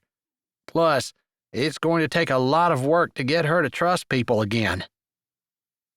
Davis couldn't help but compare the horse to the woman beside him. It might be silly, but it seemed like the horse having trust issues mirrored Kim's own problems. He looked at Kim, who was looking at him with her brows raised in question. He didn't have to hear her say anything to know she wanted the horse. "Can we take her?" Davis asked. "I thought you guys were just starting out. You're not going to turn a profit if you're putting all of your money into a horse that you don't even know whether you're going to be able to ride. Not to mention, if the public gets a look at her, you're going to have people complaining. They won't understand that you got her in that condition and didn't make her that way yourself." "We'll just have to make sure that anyone who's in the stable knows what's going on. Or we can talk to animal control ourselves so that they know what we're doing." "That might be the smartest thing to do." George sighed. "If you're interested, I won't charge you for her. We can get her out and you can look at her. But I'm warning you, she's not real steady on her feet. In fact, I'm kind of surprised to see her up." "Maybe she'd do better to be out on pasture," Davis suggested, thinking that if she got down in the stall, it'd be a lot harder to get her up than if she were out. "If I were keeping her, that's where she'd be." George grabbed the lead that was hanging over the hook by the stall door and hooked it on the mare's halter. He wasn't joking about the fact that she wasn't steady on her feet. She swayed from side to side, and a couple of times, Davis feared she would go down. She didn't, but her head hung low, her fur was matted, and every single rib stood out in stark definition, as did her backbone. Her head seemed too big for her neck, and her eyes were dull and droopy. "She looks like a little Arabian," Kim murmured. Her eyes swept over the horse, and Davis could tell that seeing the condition of the horse hadn't changed her mind at all. If anything, it had firmed her resolve. He didn't know how anyone could look at the horse and not feel compassion, because he felt the same way Kim did. "We'll take her," Davis said, and was rewarded with a happy smile from Kim, although her eyes still looked worried. "All right, but I'm going to warn you, she might not be any good for what you guys are going into business for." "She might not be, but every business needs to have something that they're doing to make the world a better place. I think this mare has a lot of potential, and she just might be perfect for us." George didn't look like he was the slightest bit in agreement with her, but he didn't say anything. They made arrangements for George to bring the horses out on Wednesday, and Davis wrote out a check before they left. He had barely gotten the car doors shut when Kim said, "I thought I was paying for them." "It was nice of you to wait to argue with me until we got in the car." "You're changing the subject." That wasn't a subject change. I was just complimenting you." "I'm writing you a check out for that amount. This is my business." She didn't sound argumentative or even upset, just exasperated. Like she wasn't angry, and she wasn't even trying to assert the fact that it was her business. Just that she didn't want him paying for what she should be paying for. Kind of like she'd moved the relationship from casual friends to good friends. He'd never really thought about the difference, and it prompted him to say, "So we're friends now?" Maybe his voice was a little lower, a little huskier, a little more intimate than what the conversation indicated, but it made him happy. Of course we're friends. I can't have you doing everything that you're doing for me and not consider you a friend.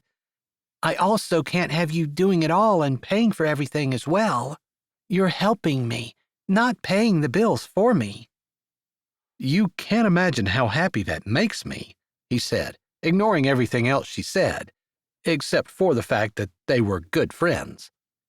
And you are exasperating me, she said, lifting her brows, but she didn't look exasperated. She looked happy. I think that little Arabian has a lot of potential. Although I think George might be right. She might never be very good as a horse we can rent out to customers. I had a little Arabian just like that when I was younger.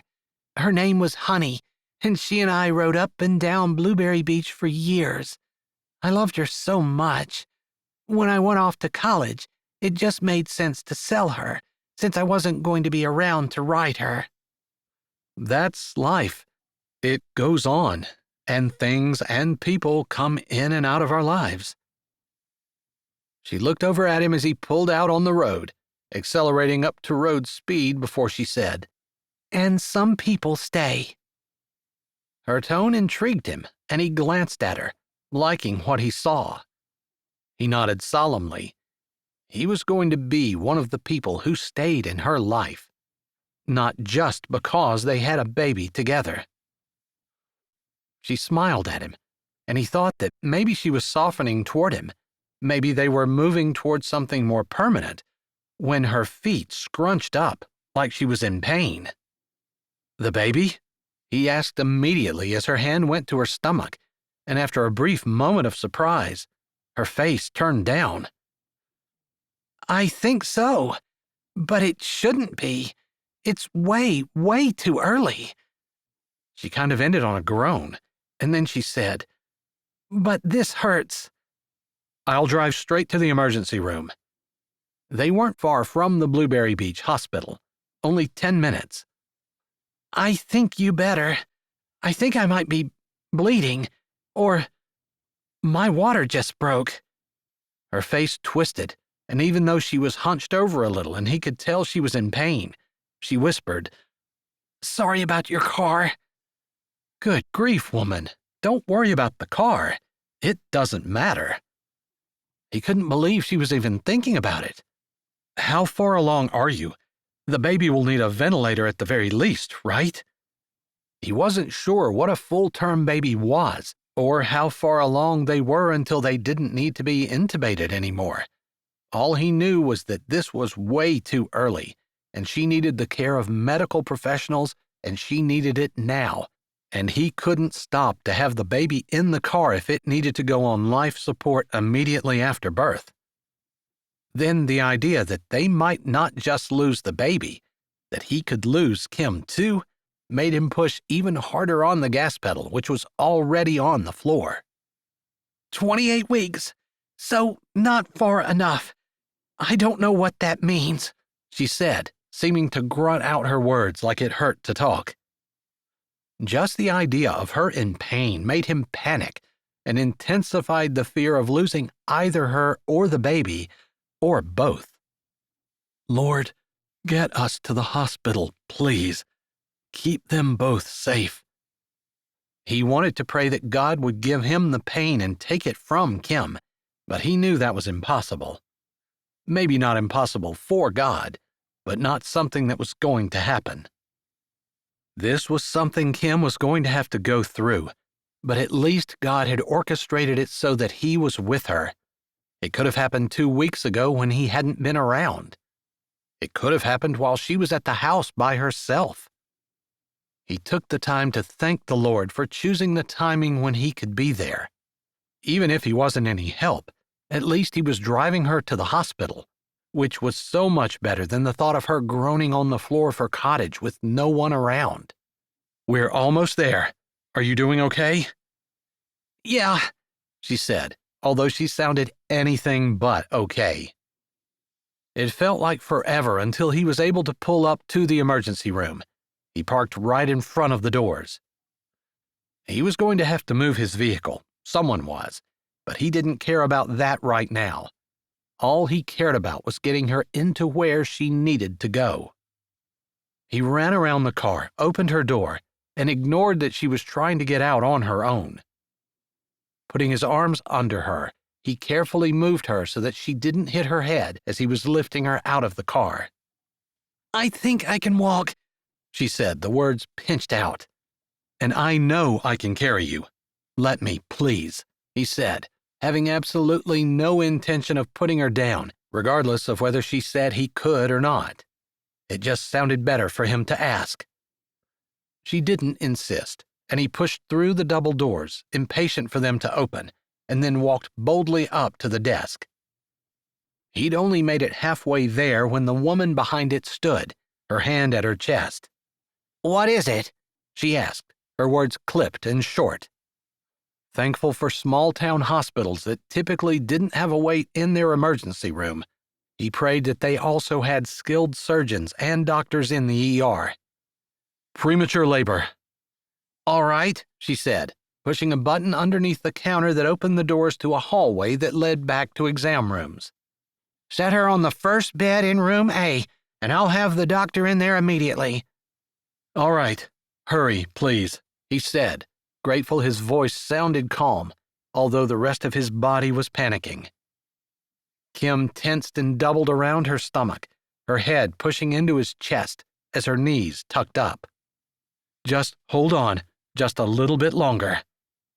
I think I need to push. In fact, never mind. I know it. He was at the doorway, and he forgot all about his calm, rational voice as he called over his shoulder. She says she needs to push. Got it. A woman materialized beside him, holding a gown as he walked through the door, and she followed closely.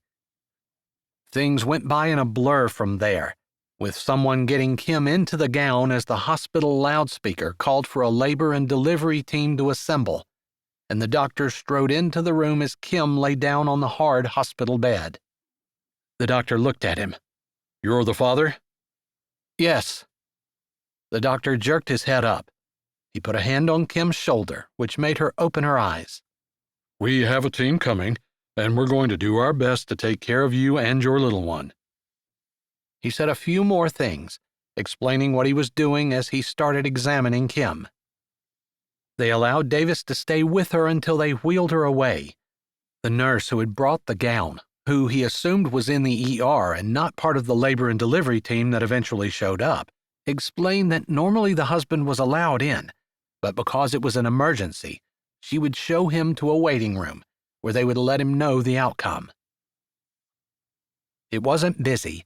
He was the only one in it as he paced from one side to the other, unable to sit down and be still.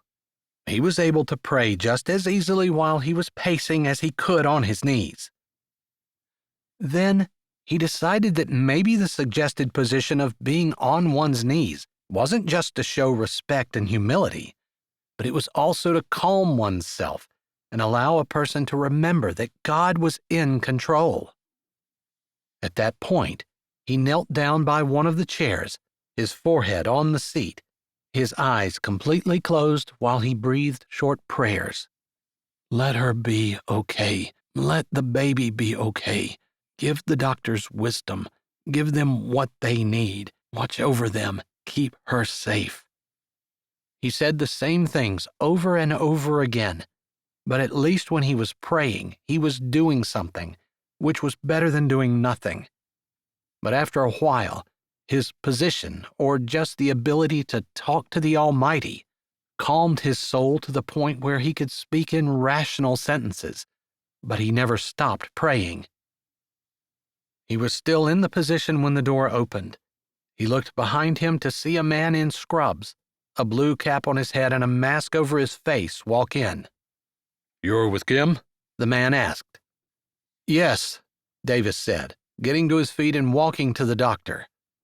He didn't want to attack the man, but he wanted information, and he wanted it right away. I'm Dr. Walters. Kim delivered a very small baby girl by C-section. The baby looks healthy, other than being just 2 pounds 14 ounces. We took her immediately to the NICU, and the team there is assessing her. She'll most likely be on a respirator. I think around 70% of the babies at 28 weeks gestation need some type of breathing help. It might just be a CPAP machine, but that would be the best-case scenario. The doctor paused. Davis said, "How is Kim?" She's just waking up. We had to put her completely out, so it's going to be a bit until she's awake. Once she gets wheeled into recovery, you'll be able to go back. You'll need to scrub up in order to go to the NICU, and there'll be someone in to help you with that in a bit." So the baby's fine and Kim's fine too? He just needed to make sure that he heard all that correctly. He wasn't sure that there was anything else that he really needed to know right now. That's right. Is the prognosis good for both of them? The prognosis is excellent for Kim.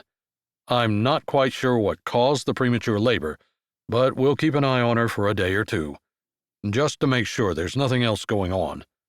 The baby, she has a really good chance, something like a 90% survival rate. The team from the NICU will be able to fill you in on all the details. All right, I appreciate it. The doctor nodded his head, and then he said, Is there anything else you need to know? Davis shook his head. Those were all the pertinent questions. Anything else could wait. He just needed to know that Kim was going to be okay. The baby, of course, was important too, but the idea of losing Kim did something crazy to his insides. He couldn't stand the idea that she might be gone forever. But if she was, he supposed he would have to deal with it. After all, whatever God chose to give him, whatever trial he had, he needed to walk through with faith. Still, as the doctor left, he sent prayers of thanks. Thanks for the good news so far, before he began praying for their complete and total recovery. Chapter 18. Kim lay in her hospital bed, groggy and trying to contain her desperate need to see her baby. They would let her see her as soon as she was ready, she was sure. Fussing or throwing a fit wasn't going to make things go faster. It was only going to be an annoyance to everyone. Dad is out in the waiting room. If you're ready, we can tell him he can come in. The nurse, who had been cleaning her up, tucked her sheets in around her and put a hand on her arm as she spoke. She nodded immediately. Please. She wanted to see Davis, was suddenly desperate to talk to him. Maybe he had seen their baby. She didn't even have a name. She thought she had months to think about it, but it turned out she had been wrong. The nurse left, and just a few minutes later, Davis showed up at the door, looking rather haggard and a bit like a desperado, with the stubble on his face and the way his hair stuck up in all directions. It made her smile. "So, I'm out there all worried, and you're in here grinning," he said as his steps slowed once he hit her doorway and walked into her room. I'm just happy to see you, she said, thinking that was a complete understatement. If she had been on her feet, she would be throwing her arms around him. It was so nice to see a familiar face. "How are you doing?" he asked, coming over and putting his hand on hers.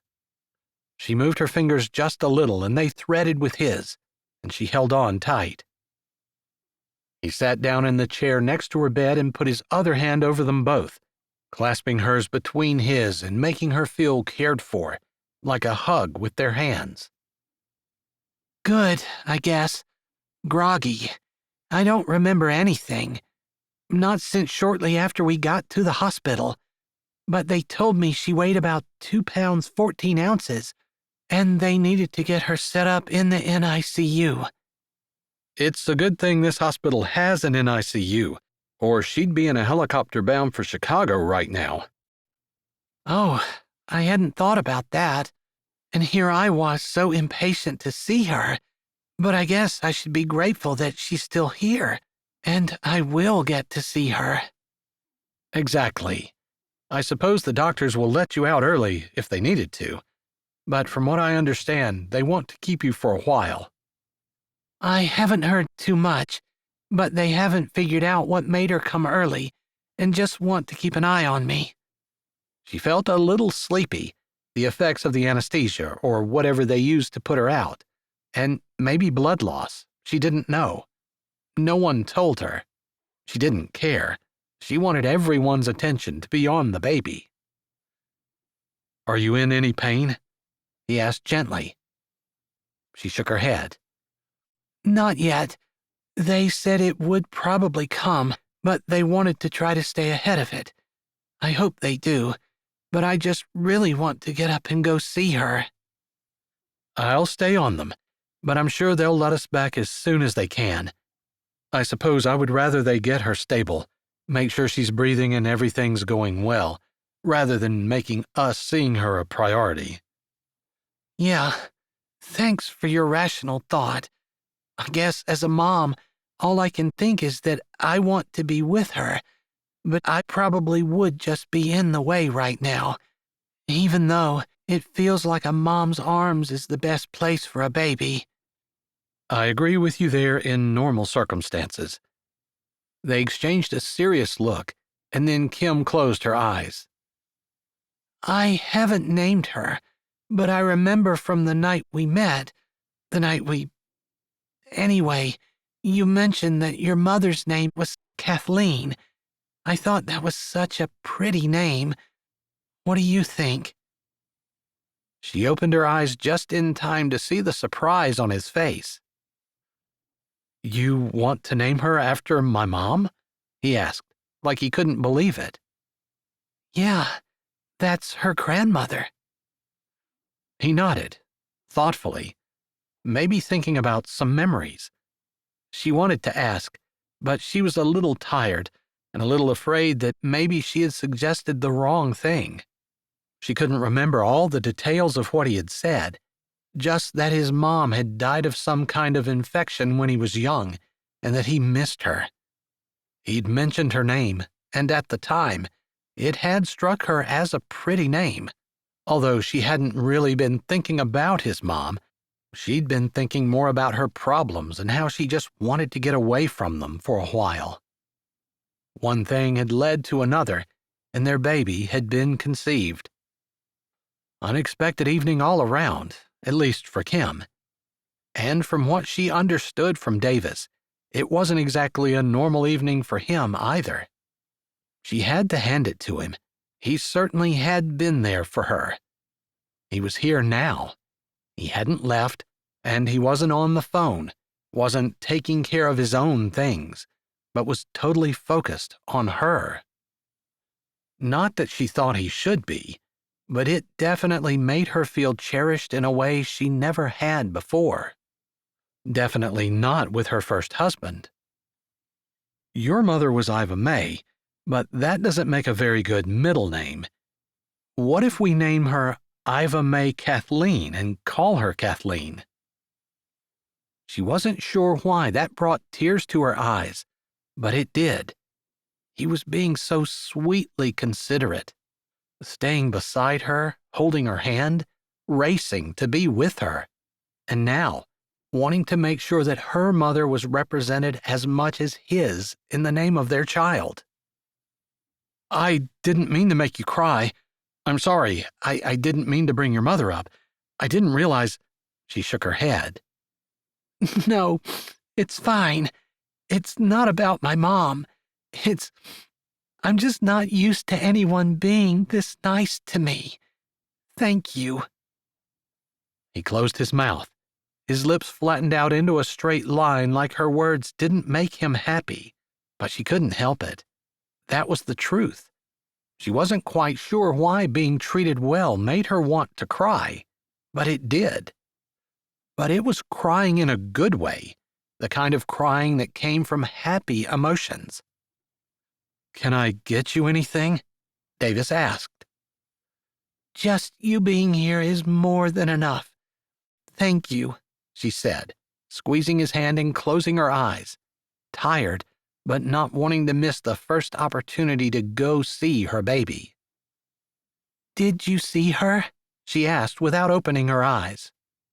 "No, they haven't let me see anything. I was desperate to get to you, but I guess because your C-section was unexpected, they had to put you out completely, and they made me cool my heels in the waiting room." "Maybe they'll let us go together." She would insist on it. Surely the hospital wouldn't keep a father from seeing his daughter, any more than they would keep the mother from seeing her, as soon as she was able to be seen. They sat there in silence for a little bit, Davis seeming to understand that she was exhausted and not wearing her out with small talk. It was enough that he was holding her hand. "Are you ready to go see your little girl?" A cheerful voice said. Kim opened her eyes to see a smiling, matronly-looking nurse walk into her room. "Yes," she said, and while her voice wasn't loud, there was definitely a whole pile of excitement in it. "Take it easy. You don't want to make any sudden movements and pull at your staples. That's going to hurt once all of the pain meds have worn off." "Yes, ma'am," Kim murmured, remembering that the doctor had said something to that effect, that she needed to be careful what she did, that she should expect pain, that he had to cut a lot of muscles, and it would take a while to heal. "All right. I just want to check your vitals, and we're looking for a wheelchair for you. The NICU has told us that you can go down to see her for a few minutes. They don't quite have her settled like they want, but they knew you were eager." "That's great." Davis squeezed her hand, which prompted her to say, "Can Davis go?" "I'm sure he can. Neither one of you can stay very long, but I'm sure both of you are just dying for a little glimpse of her. She's real tiny, and you won't be able to hold her. I don't want to get your hopes up about that. They might let you touch her hand, depending on how she's doing." "All right," Kim said, steeling herself. She figured she wouldn't be able to hold her. That wasn't an issue. But to not be able to touch her at all? It felt like touch was a way of communication, especially with babies who couldn't talk. But she understood that developmentally she might not be ready for skin contact. It might hurt her instead of feeling good. She'd have to trust the doctor. She must have drifted off, because the next thing she knew, Davis still had a hold of her hand but also gripped her shoulder gently. "Are you ready to go?" Her eyes popped open. She couldn't believe she'd fallen back asleep with the idea of going to see her daughter so close. "Yes." She started to struggle to get up, felt a twinge of pain, and lay back. "Hold on, I think the bed sits up." "It does, and you're going to want to take it easy. If you can keep the pain levels down, it'll be much better for you, especially if you're going to be spending a good bit of time in the NICU once they get things settled." "I'd like to spend as much time with her as I can." That was her sincere wish, but then her face clouded over as a thought occurred to her. Somehow, she was going to need to support herself. She couldn't start a new business and still be in the NICU sitting with her baby. And she remembered the doctor saying something about Kathleen needing to stay in the hospital until a lot closer to her due date. That was 3 months away. How was she going to start a riding stable, doing everything that needed to be done, and still find time for her child? It was going to be hard doing it while pregnant and with a newborn, but with the baby in a hospital in the NICU, it felt impossible. She took a breath. She didn't have to solve that problem today or tomorrow. She had time. The nurse gave directions as Davis helped her into the wheelchair. His hands were gentle, his face showing concern. He made her feel cared for, like she hadn't felt since she was very young. She loved that feeling, but didn't take the time to enjoy it, because she was in a rush to go see her daughter. Finally, after what felt like forever, They were rolling down the hall. She wasn't sure she would be able to follow all the twists and turns to come back. The hospital was bigger than what she thought. Davis and the nurse chatted a bit, although Kim didn't try to join in the conversation, just listening instead. She couldn't believe how tired she was. Her limbs felt like dead weights, and her chest felt heavy. It was probably the effects of the anesthesia. At least she didn't feel sick in her stomach. She heard that could be a side effect as well. All right, right here is the scrub station. Both of you need to take one of these little packets. When you open them, you'll find a brush and soap, and you'll need to stand at the sink and follow the instructions right here. The nurse tapped a little poster that was tacked to the wall right above the sink. Once you've done that, you have gowns to put on right here, and then you can walk to these doors and push this button. Someone will let you in. Of course, since I'm here, I'll use my badge to get us in today, but that will be the protocol when you don't have someone escorting you. Kim assumed she was going to have to stand up from the wheelchair. She felt incredibly weak, with rubbery knees and a tender middle. Still, she would have endured a lot worse to see her daughter. As she pushed up on the handles of the wheelchair, Davis's arms came around her gently, giving her support, helping just a bit, not enough to hurt, but steadying her, and making it so all the burden wasn't on her. She didn't know how he knew she needed it, but she appreciated it. She was exhausted by the time she'd scrubbed her hands clear up to her elbows for the required amount of time, put a gown and hairnet on, and was able to collapse back in the wheelchair. Still, she couldn't contain her excitement. She had been out completely when they'd taken the baby, and she hadn't even gotten a glimpse of her. "Ready?" the nurse said, smiling as she scanned her badge and the door started to open. Davis looked a lot different with the hairnet and the gown, but he still had the same square jaw, the same serious but admiring eyes, the same care and concern. "All right," the nurse said. "That group of people right there is where your little one is. We're going to hang back so we don't get in the way. They might have had a bit of a blip since the last time we spoke with them." Whatever a bit of a blip was, it didn't sound good, but maybe that was the nurse's way of making it so it didn't sound terrible. The doctors looked serious, the nurses even more so as they worked around the bassinet that Kim could barely see. She caught a glimpse of a leg, so tiny. "I have the mom and dad when you guys have a minute to let them take a peek," their nurse murmured to one of the nurses who were working with tape. As the nurse backed up and turned, Kim could see her daughter, covered in tubes and wires and under a bright light, completely naked with just a diaper. It was hard to believe that the child under all those wires was hers. Such a tiny body, so small she could barely see it. But the thing that caught her heart and made her start to cry was when she saw that her daughter's arm was taped to a board. Intellectually, she knew that that was probably necessary to keep her from moving her arm and dislodging whatever IV they had put in there.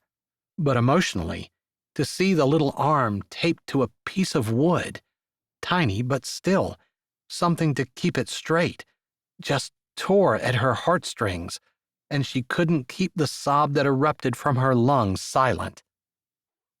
Immediately, Davis's hand was on her shoulder, going around her back, warm against the skin above her hospital gown. "She's doing well," the nurse working on the opposite side of the incubator said, with a compassionate glance at Kim. "Mom, if you want to come a little closer, you can put your hand in this hole and touch the palm of her hand. Right now, her skin is a little sensitive, but after she grows a bit, you'll be able to touch her all over and hold her, and skin-to-skin contact will feel really good to her, and we'll encourage it. We're just trying to get her stable now, so take a couple of minutes to soak her in.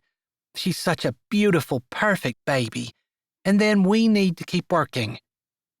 The group seemed to fade back a little, to give Kim room to pull in beside her daughter. She didn't decline the opportunity, but eagerly stuck her hand through the hole, touching her baby, pushing the pain aside. Trying to, anyway. So many things went through her head, so many questions. She wanted to know what the odds were that she would make it. She wanted to demand whether they could tell her if she was going to live or not, but she knew no one really knew. They couldn't tell her. They could give her odds, guess at percentages, but only God knew. She wanted to ask God why. Why her? Why her daughter? Why wasn't her daughter still safely growing inside of her? But she bit down on all of those questions. "Do you want to touch her?" she asked, withdrawing her hand and looking at Davis. She wasn't the only parent in the room. She didn't want to take all the time for herself. Actually, she did, but that wasn't right. Without a word, with a look of wonder on his face, he put his hand in, so much bigger than hers had been, and touched the palm of Kathleen's hand. "I can't believe how tiny she is," he murmured. She startled at the sound of his voice, and then Kathleen seemed to settle. "I know. I can't get over it. Can't get over that they're able to keep her alive." Kathleen had some kind of thing over her nose and mouth, probably to help her breathe, and they couldn't really see her face, but her little eyes blinked once, then stayed shut. "All right, you guys will be able to visit and stay a lot longer eventually, but for right now, we still have some work to do." And with that, they were shooed away. Kim didn't even make it to the door of the NICU before she was unable to hold the tears back anymore, and they ran down her face. She put a finger in her mouth and bit down on it, trying to keep her sobs from erupting from her throat. She wasn't even sure who was pushing her, didn't care, didn't pay attention to where they were going or what they were doing. Mindlessly, she took the gown they had given her off and put it in the hamper when someone told her to, swiping at her cheeks before she did so. "I know that looks scary, but they need all those wires and tubes to make sure she gets the very best start she can. They know what they're doing. They do this every day." The nurse tried to reassure her, and she wanted to let the nurse know that she didn't need to. Kim already knew all that. It was just maybe the trauma of seeing her little one, knowing that she was the mom, and having all the instincts inside of her to take care of her, but being unable to. That, and fear. Fear like she'd never felt before. Fear of what was going to happen to her baby. Fear of what was going to happen to her. She could hardly stand the absolute terror, sharp and hungry, that seemed to grow in her chest, and she cried harder. Chapter 19. Davis wasn't sure what to do. Helping someone who cried wasn't exactly in his skill set. But it was Kim, and he wanted to do whatever it took to ease her pain, her fear, whatever it was. The nurse gave him a look, and he hoped the glance he gave her in return conveyed to her that he was confident, even though he wasn't. He wanted to ask her what he should do, but the pager at her hip buzzed, and she grabbed it, lifting it up and looking at it. "Oh no," she swallowed. "Someone is having a baby in the parking lot." She looked at Davis, obviously wanting to take off running, but knowing where her responsibility lay. "Can you get her back to her room?" Sure, go on." He couldn't believe what he was saying. He wanted to beg her to stay, to fix whatever the problem was, to do something so that Kim wasn't crying anymore. But he'd barely gotten the words out of his mouth before she had taken off, and he was left alone with the woman he loved, crying uncontrollably. Maybe it was God. It had to be, since at that very moment he looked up, as though he was going to find some kind of help along the ceiling of the hallway, and his eyes landed on the word chapel. All right, if God was going to provide a chapel, he would use it. He took the wheelchair, turning it toward where the arrow pointed, and then opening the door that was clearly labeled as a chapel. It even had stained glass windows. Kim had quit crying, and it was almost like she had no curiosity where he was taking her, because she didn't ask where they were going. Maybe she read the door, saw the windows, but she had no reaction. She just sniffed, her shoulders shaking in silent sobs as she wiped at her eyes, then put her hand back down to continue to twist it in her hospital gown. The hospital was built on a hill overlooking the lake, and big picture windows at the front of the chapel showed a gorgeous view of blue water and even more blue sky, puffy white clouds, and at the very bottom there was a sandy white beach. Beautiful place to sit and contemplate.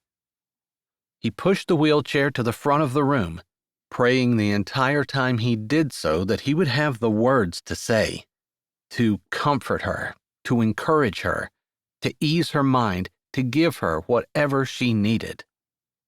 Of course, she didn't really need anything from him, just maybe the reassurance that she could look toward Jesus. Sometimes when a person got upset, scared, or devastated, it was hard to remember that there was a God who still loved and cared for them. He parked her chair in front of the vast picture window, the pews and altar behind them. Then he walked around, kneeling beside her, taking her cold hand into both of his, holding it gently, carefully, warming and cradling. I appreciate you being here so much. I don't know what I would have done without you. Of course, there should be two of us, right? He meant that there had been two of them the night Kathleen was conceived. Why shouldn't there be two of them here now? It was not fair for her to have to go through it all by herself. Plus, his heart was breaking too. Not just because of their baby, but it was so hard to see Kim like this. She deserved to be happy, smiling and carefree, laughing and loving and giving love.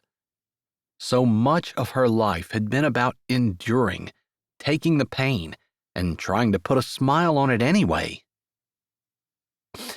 I keep wanting to ask God why.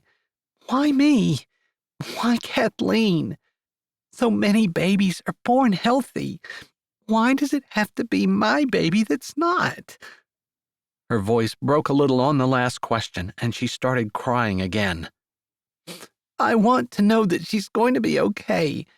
I kept wanting to demand the nurses and doctors tell me that they were going to save her life, but I knew they couldn't. I wanted to hear that. He didn't say anything, just held her hand and brought it to his lips, wishing he could do more. Suddenly, he decided that the wheelchair put too much distance between them, so he stood, putting his hands under her legs and behind her back and lifting her out, turning and stepping up the one step to the bottom pew where they had just as good of a view out the expansive windows, and he sat down with her on his lap. I'm too big for this, she protested in a watery voice, like a child protesting that they were too big to be treated like a baby anymore. But she still snuggled down against his chest, her head tucked into his chest, her arms going around him, her sobs growing in intensity. He didn't know what to say, so he let her cry it out. Words didn't seem like enough anyway.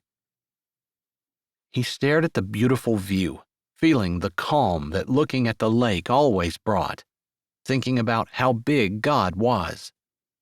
Lake Michigan was just a tiny drop in the bucket, literally, of what he had done and what he had made, what he controlled on a daily basis. Creating something as big as Lake Michigan was child's play to him. He just spoke and it happened. Nature obeyed him so easily, and Davis knew Kim was right. God could keep them from going through this. He could speak and heal Kathleen that very second. But he wasn't choosing to do that.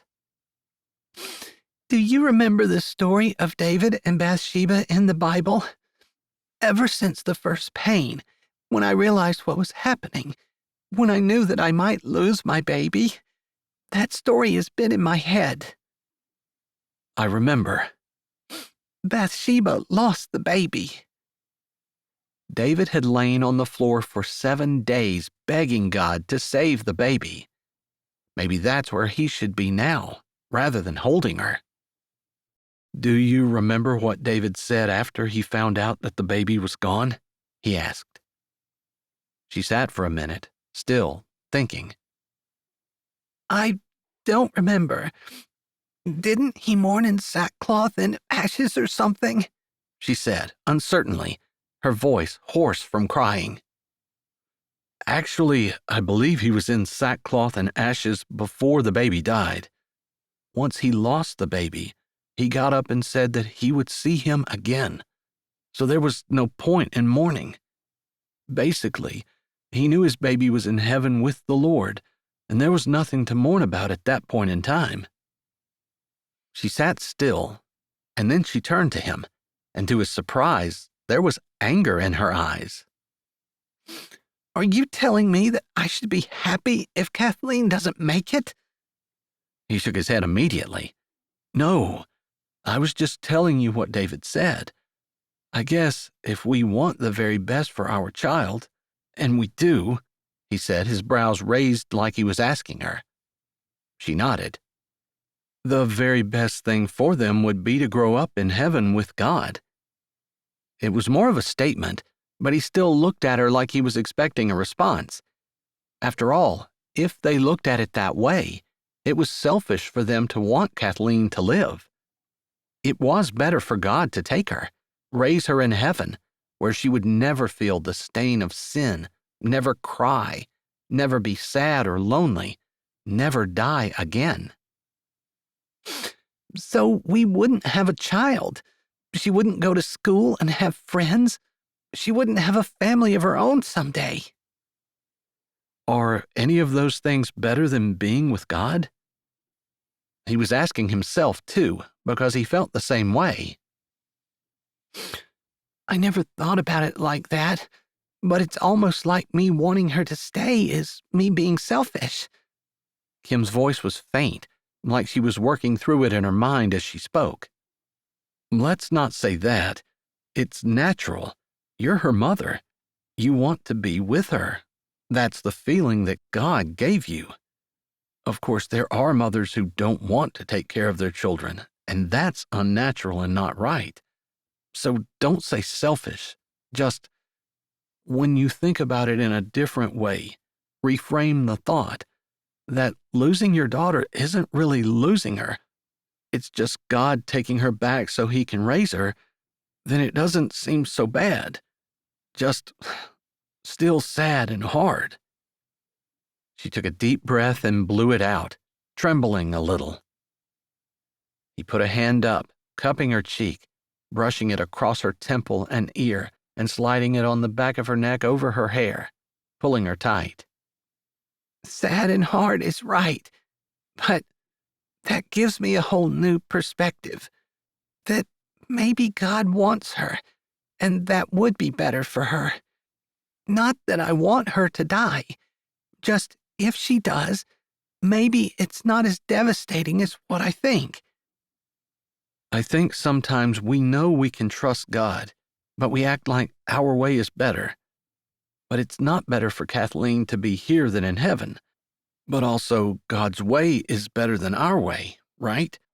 Because if it were our way, this wouldn't happen. Also, I guess there must be lessons that God wants us to learn, or experiences He wants us to experience, or lives we need to touch. She looked at him thoughtfully, the tears still on her cheeks, but she was no longer crying. maybe God had this happen so you and I would spend this time together. Maybe. He looked in her eyes, her lashes still wet, but her expression sincere. Actually, I like that idea, that God is a romantic, although maybe he's not quite a romantic in the way I think he's a romantic. I want to say I could give him a few pointers, but that's not true. Maybe the way character is formed amid hardship, relationships formed in hardship grow our character and grace, if we handle them right. Now, that's a real good way of looking at it, he said, nodding his head and liking the thought. It makes sense that hardship can grow more than just character in a person, that it can forge two people together in a relationship as they deal with the things that they need to deal with, in the right way. They smiled together, and then she said, I guess we just need to make sure we deal with it in the right way. That's true. I think if we do that, we won't be the only ones who benefit. After all, people don't really notice you unless you're different, unless you respond and act differently. Act like a Christian, instead of someone from the world with no hope. I'm sure calmness and complete assurance in the idea that God is sovereign, the ability to let go of our desires and expectations and just rest in God, knowing with a certainty that whatever happens is totally fine, is probably not an attitude that people around here see much. But it would be really good testimony, wouldn't it? He nodded. It sure would. And maybe that's one of the things that the Lord wants from us, to take our eyes off ourselves and put them on Him, enabling us to better notice the people around us and how we can minister to them instead of worrying about what's going to happen to us. That's a really good thought. I actually was scared earlier because I didn't know how I was going to start a business while I was pregnant and handle it with a newborn. I have even less idea how I'm going to do it with a baby in the NICU because I want to be here with her. I hardly can if I have to be at home starting a business, and I don't have anyone to fall back on. You have me. Please don't count me out.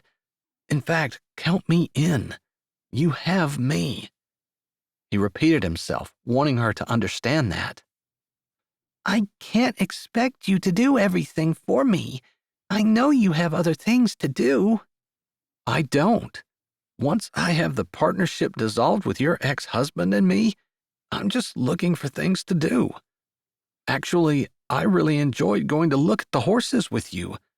I was getting excited about the idea that there'd be a riding stable and horses to take care of, and people coming and going, and working with you.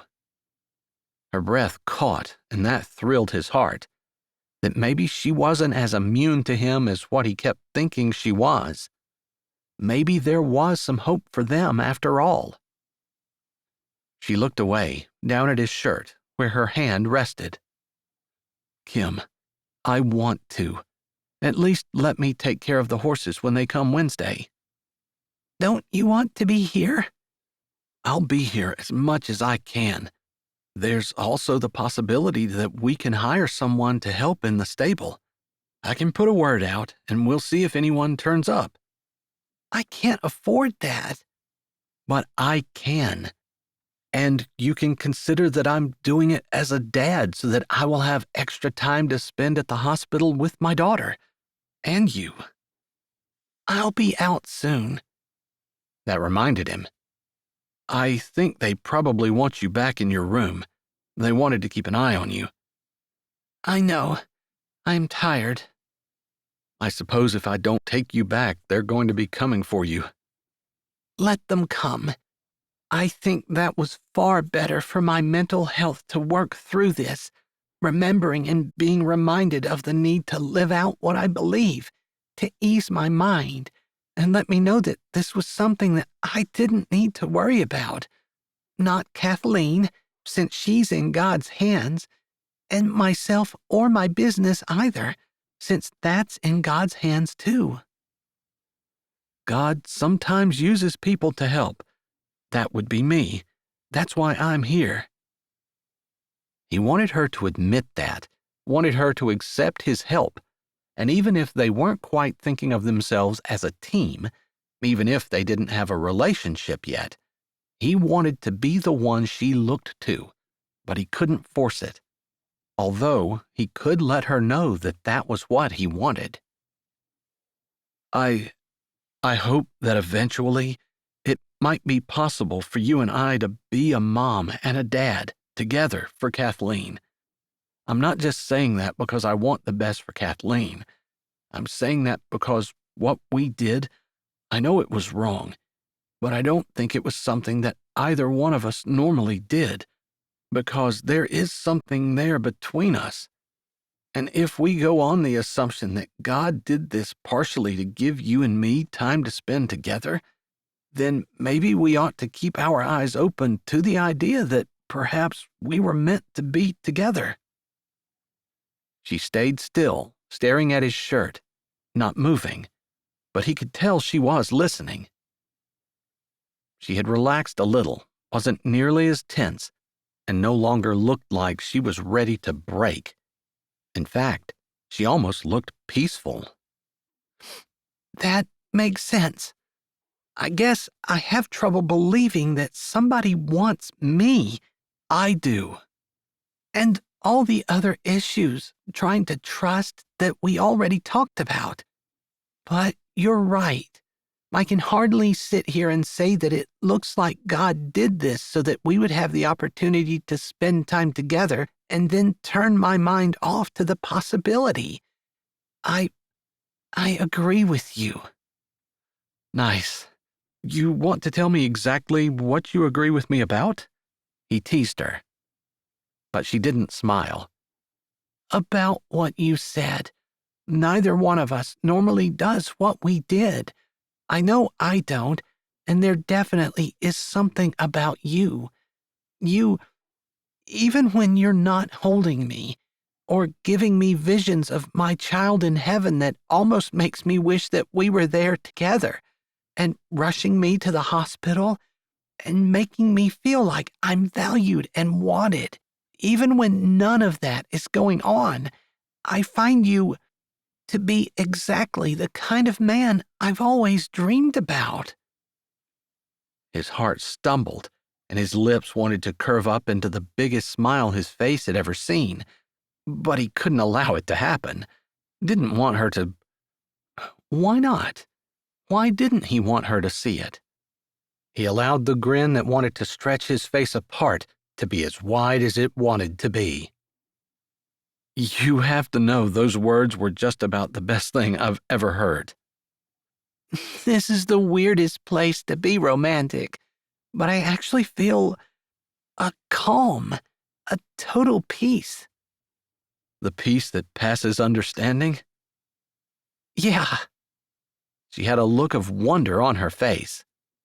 I hadn't considered that, but yeah, like the peace of God has settled in my soul, and a calm assurance that everything is going to be okay.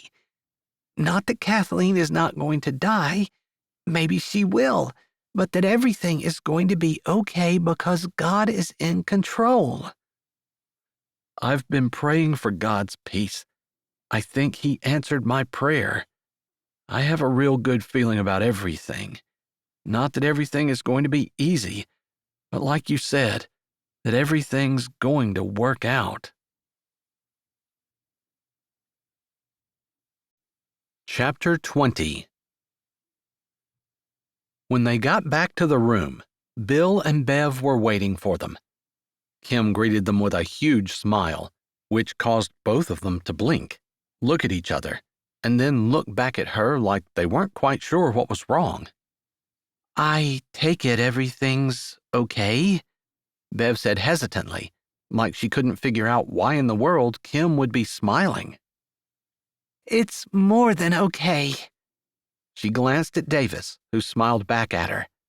They shared a little humor at the way their smiles discombobulated her parents, and how it mirrored what they'd been saying. How when people do things correctly, in a Christian manner, it oftentimes seemed unexpected because so few people did that. Kim said a silent prayer that she would be able to continue to have peace and trust the Lord. Then she told her parents everything she knew, getting sleepier and sleepier as she got further into her story. Finally, Davis suggested that he move her from her wheelchair to her bed, and she didn't protest. To her embarrassment, she fell asleep before her parents left, but not before she saw the pastor walk in. She was pretty sure she greeted him, but wasn't entirely certain when she woke up much, much later. Davis sat in the chair beside her bed, one of his hands holding hers, his head leaning back, his mouth partially open, and small snores escaping as he breathed in and out. She smiled. He looked a little younger in his sleep, but just as devastatingly handsome.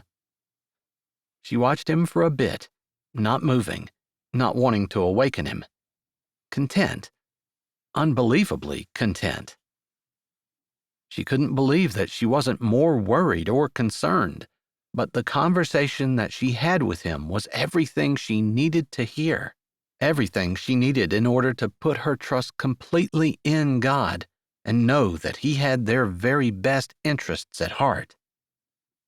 Those feelings got her through the hard days ahead as Kathleen fought for life. Her doctors were awesome, and Kim spent as much time as she could with her. Davis didn't leave her side for the first 2 days, but he had to go home on Wednesday when they were getting the horses. It was funny that he had just left when her lunch arrived, and as the aide who delivered it was leaving, Kim's phone rang. She glanced at the caller ID before she swiped to answer. It was Todd. She almost didn't answer when she saw that it was him. But while he hadn't treated her well, being unkind to him in return was not exactly what a Christian should do. She knew it, even as she wanted to ignore him or at the very least be mean. The new peace that filled her soul allowed her to almost smile as she swiped her phone. "Hello?" She was kind of shocked that her voice sounded friendly and kind. Kim, it's Todd. I know. Mashed potatoes steamed on the tray in front of her, along with a piece of meat and a dinner roll which looked delicious. Her mouth watered. Hey, I was hoping you were getting out of the hospital today, and I thought maybe we could go somewhere for dinner. She blinked, her mouth opening, then closing, then opening again. Todd, I just had a baby.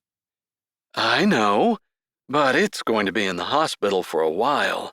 I figured I'd take you out, to celebrate and all that. If they let me out of the hospital, I'm going to go to the NICU, and that's where I'm going to be until they kick me out. They won't let you stay there all night. You can come home with me. We'll get a hotel or something together. She remembered what Davis said about how much her land was worth, and she had to believe that that was probably the only reason Todd was talking to her now. She couldn't imagine anything else.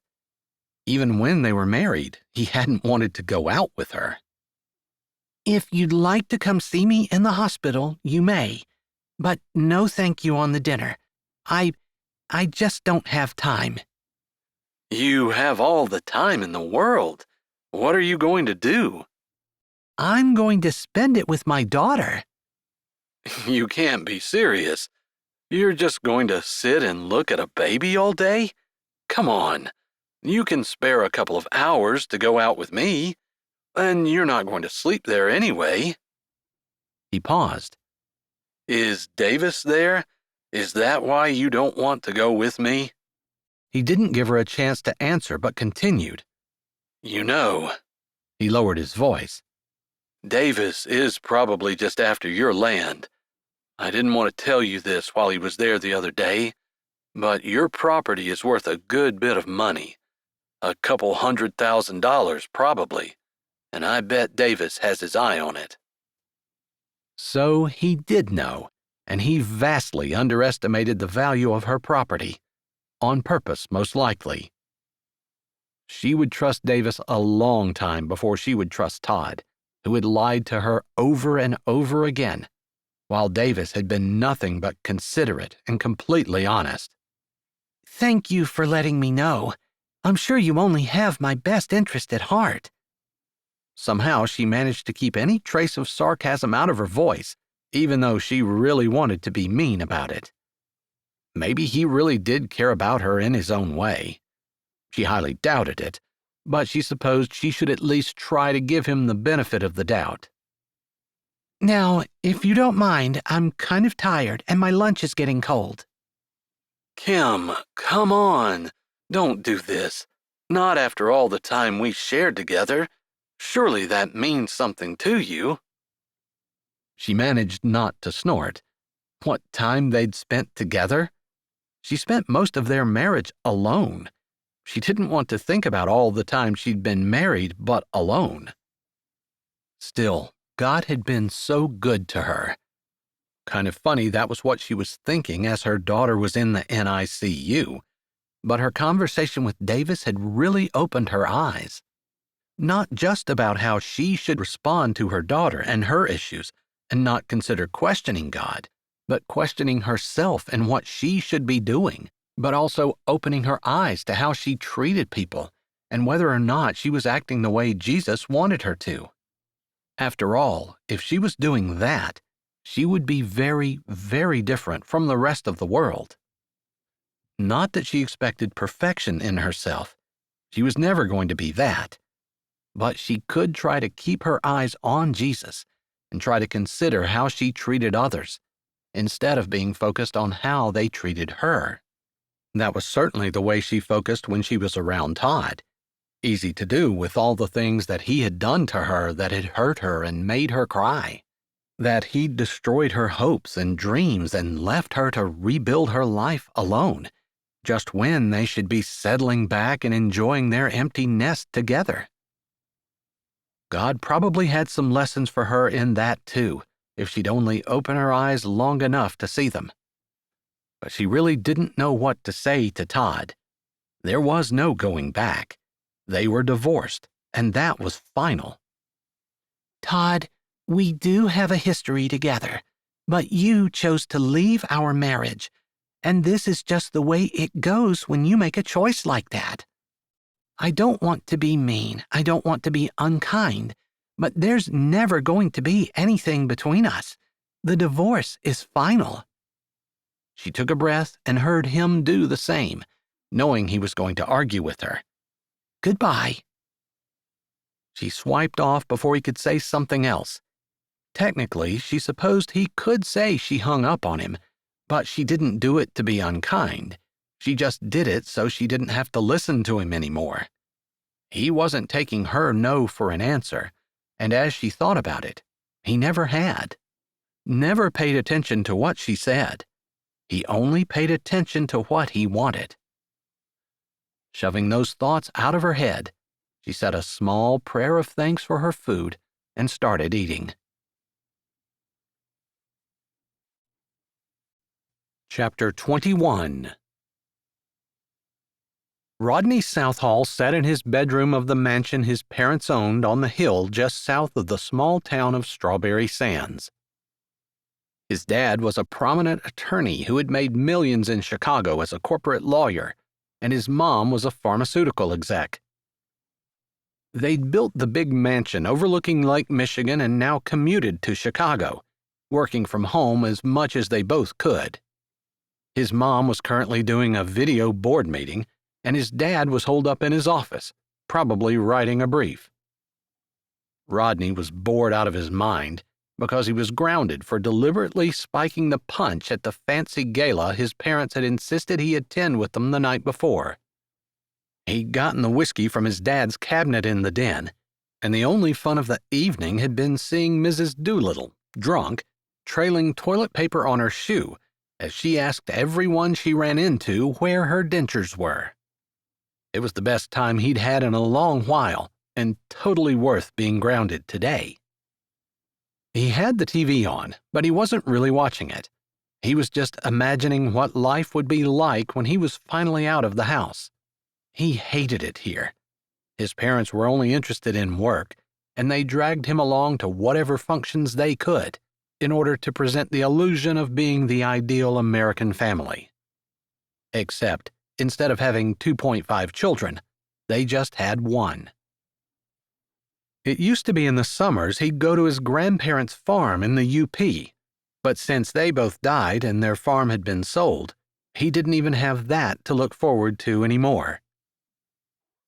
An odd noise outside the sliding glass doors caused him to lift his head off the pillow where he lay on his bed and look out. Did he see something red moving in the bushes? Was that a bird? He narrowed his eyes, then laid his head back down on his pillow. Then, figuring he didn't have much to lose, he lifted himself off the bed and strode to the sliding glass door, shoving his hands into the pockets of his jeans and squaring his shoulders under his t-shirt. His parents took his cell phone when they relegated him to his bedroom, or he might have missed the noise. But as he looked down, he could see that there was actual movement, and it wasn't a bird. His dad's office was on the other side of the house, and if his mom was in a board meeting, she always had the curtains closed in hers, which was just down the hall from his bedroom, with one window looking toward the bushes where he was now staring. The board meeting would last all afternoon. He didn't give it much more thought but opened the sliding glass door and stepped down. He almost thought that it looked like a person. Although he wasn't afraid. It was Strawberry Sands, after all. There was never anything going on. It would actually be a little exciting if it was a person and they were there to rob the house, or whatever people did when they snuck around bushes. This person was really small. Its movement stopped as soon as he stepped out, like whoever it was had heard him open the door. He narrowed his eyes. Maybe he should just go back into his room and pretend he never saw anything. But he didn't have anything else to do. So he moved a little to the side so that whatever it was would end up trapped in the corner made by the two sides of the house. The bushes shook as the red shirt moved. He could be wrong, but it looked like a kid. Hey there, stop what you're doing and look here. I bet, the person said, and Rodney got the idea that it was a scrawny little boy. You don't need to call the cops. Look the other way and forget you ever saw me. The words were spit out in a low voice, like the kid was used to running from people, being quiet, and not wanting to be seen. Hold up, I never said anything about the cops. Maybe I'm just as wanted as you are. Hardly. Spiking the punch was the worst thing he'd done in his entire life, and honestly, he felt like it wasn't that bad. Why were his parents upset about it? They drank alcohol at home. There was alcohol at the party. So what if one more thing had a little alcohol in it? It wasn't that big a deal. Whatever, rich boy, the kid said, and the way it said rich boy made him think that maybe it was a girl. He walked a little closer. I'm warning you. I bite. I don't have my shots. Me either. A lie, since he had every single shot known to man and then some. His mother saw to that. If something new came out on the market, they jammed it in his arm. He felt like a pincushion at times and definitely overprotected. He didn't need all those jabs. Whatever, rich boy.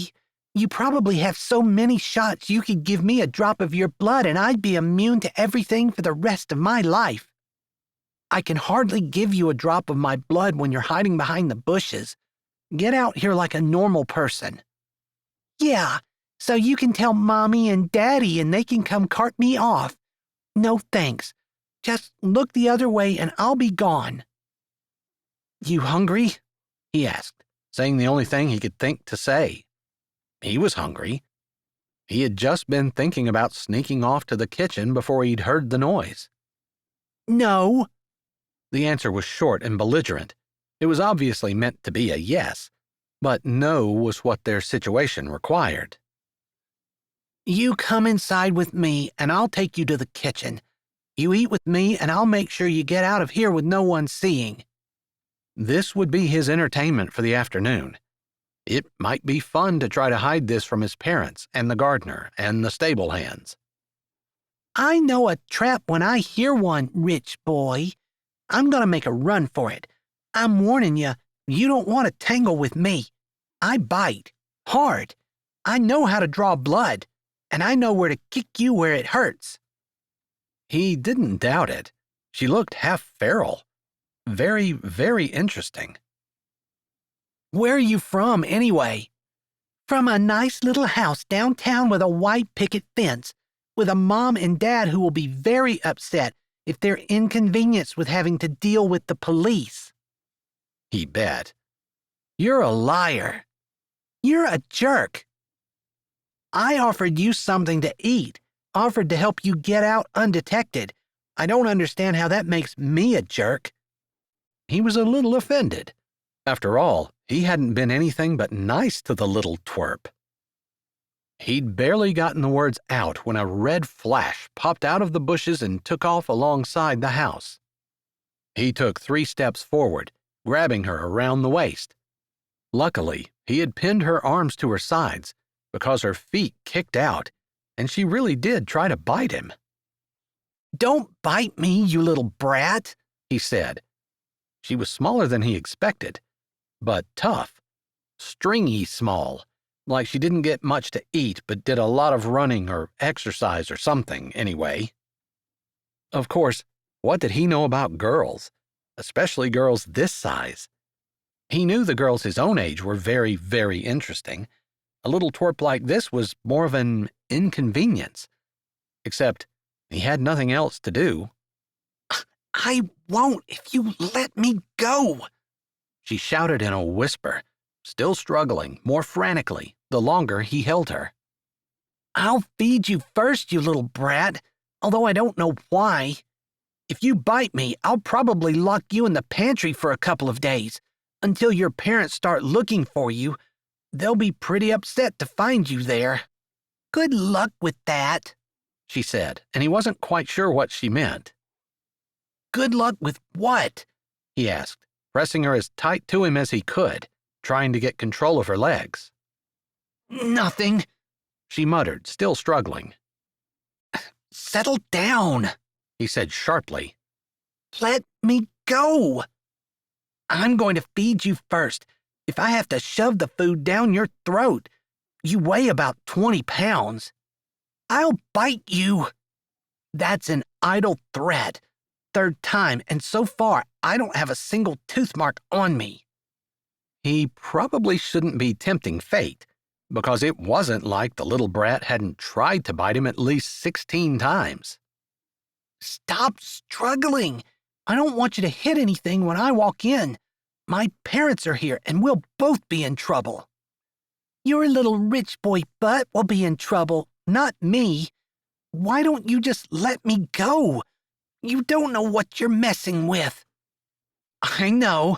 I'm messing with a wild, feral, ferocious animal that has rabies and who knows what all else that you're going to transmit to me whenever you bite.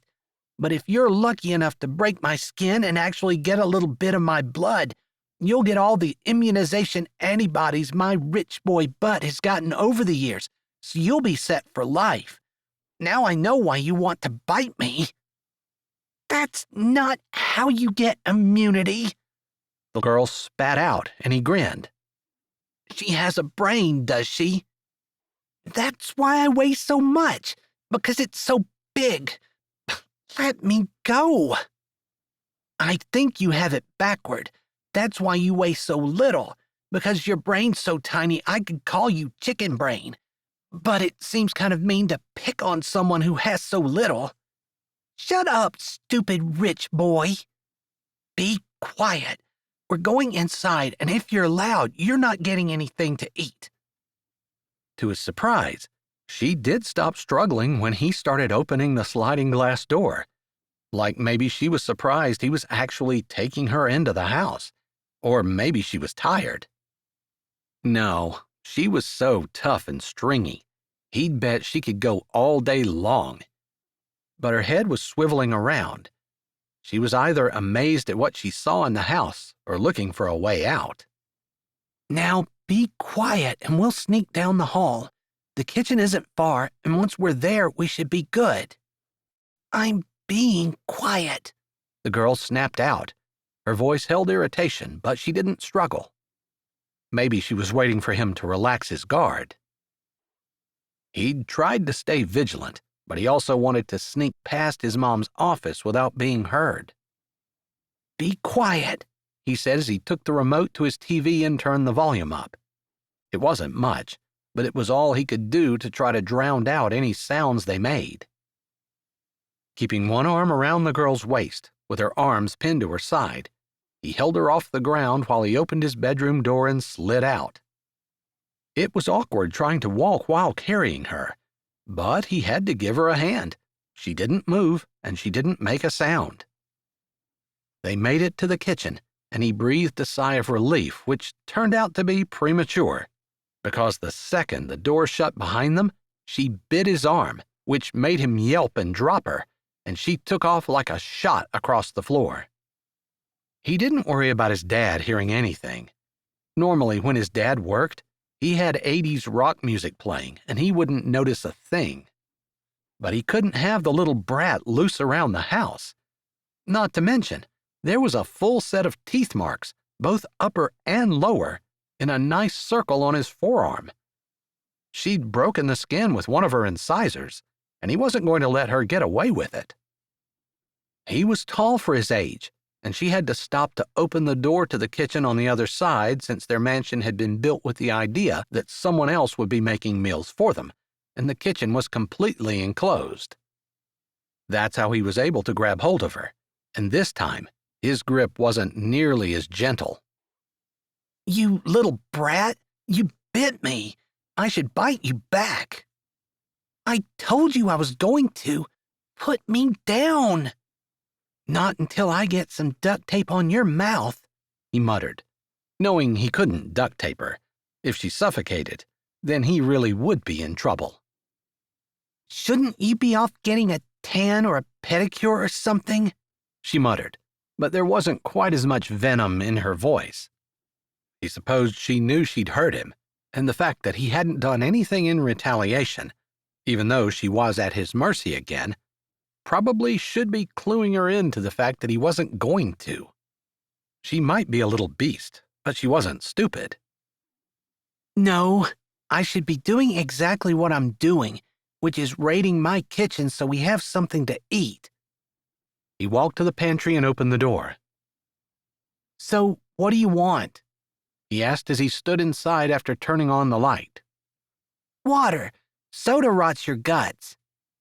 All right, Coke it is. What else? You're a jerk. I'm feeding you. Appreciate it. Fine, whatever. He started to grab some chips, but then he figured she probably really didn't get much good food. Deciding he'd take the chips after all, because who didn't love chips, even if they weren't healthy, he backed out of the pantry and went to the refrigerator. Grabbing some fruit with one hand, he held the container to her. Hold this. Of course, she didn't have hands, so he set her carefully down on the floor and allowed her to pull her hands out from underneath his arm, but he kept his arm around her waist. To his surprise, she put her hands on the container and held it. Just hold up. He pulled out some cheese, some meat, and stacked them on the container of fruit.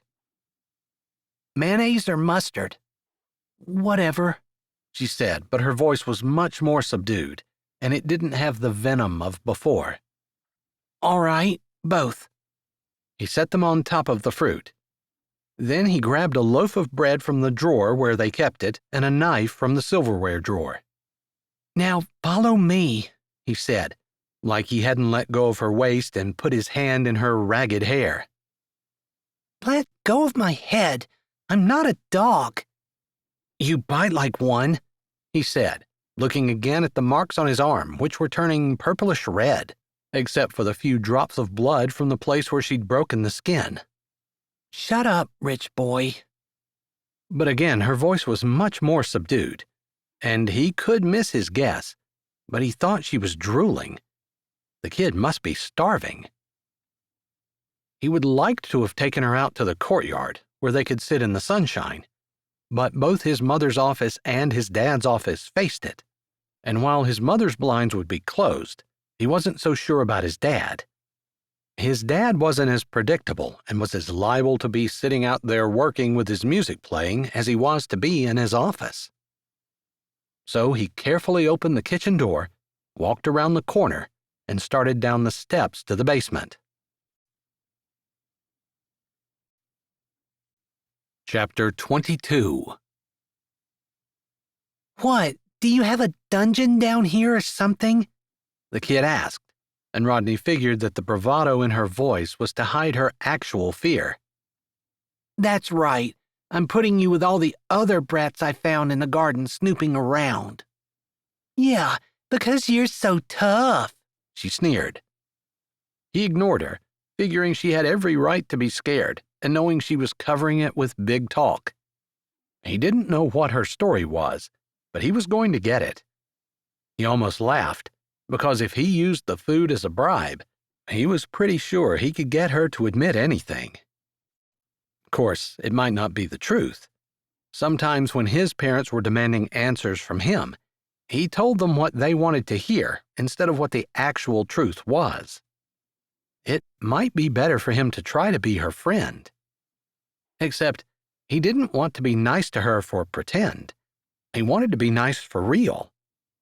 Whatever she was filthy, skinny, and he felt bad for her. Although he was still a little mad about his arm, which hurt. Their basement was a huge open area, with exercise machines and a home gym set up on one side, complete with wall mirrors and a fridge with cold water, while on the other side was a huge flat-screen TV that took up most of the end wall, with seats and couches in front of a home theater, complete with surround sound. Holy cow! The girl breathed beside him. And if you don't talk, I can put you on one of these ancient torture devices and make you talk, he said, referring to the exercise equipment. Don't be stupid, rich boy. I know what exercise equipment looks like. I wasn't sure, brat. I have a name. I do too. It's Rodney. Just Rodney? You mean rich boys only have one name? Rodney Engelbert Rochester Southall III, if you must know. He hated his name, hated how long and pretentious it was. Well, that's a mouthful. Big fancy name. I'll just call you Dixie, she murmured. He led her over to a chair, figuring she wasn't going anywhere until she ate now. She was holding the container in her hands, but he could remedy that easily enough. What's your name? He said, taking the food from her and indicating the chair where he wanted her to sit. She plopped on the floor instead. Becky Peck, but you can call me Becky. I don't have a gazillion titles after my name. I don't have any titles after mine either. Rodney Southall, ruler of Strawberry Manor, Prince of Strawberry Sands, and King of Lake Michigan. You're not even funny. Now, you can make your own sandwich unless you need me to show you how. We don't eat off the floor here, and I don't have a dog bowl handy.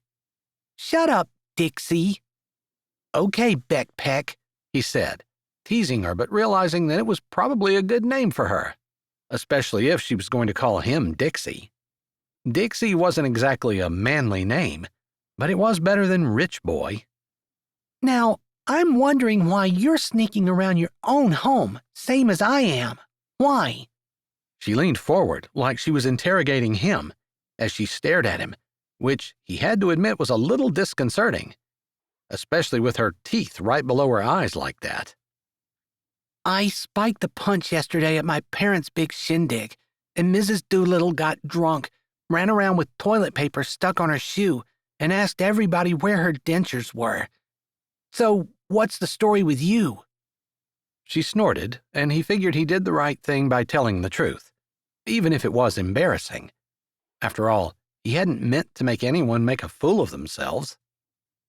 I just sneak around houses for the kicks and giggles, she said. He figured he wasn't going to get the accurate story from her, not until she trusted him, which she probably wasn't going to do today. How old are you? 13. So you're 10. 11. That was probably pretty accurate.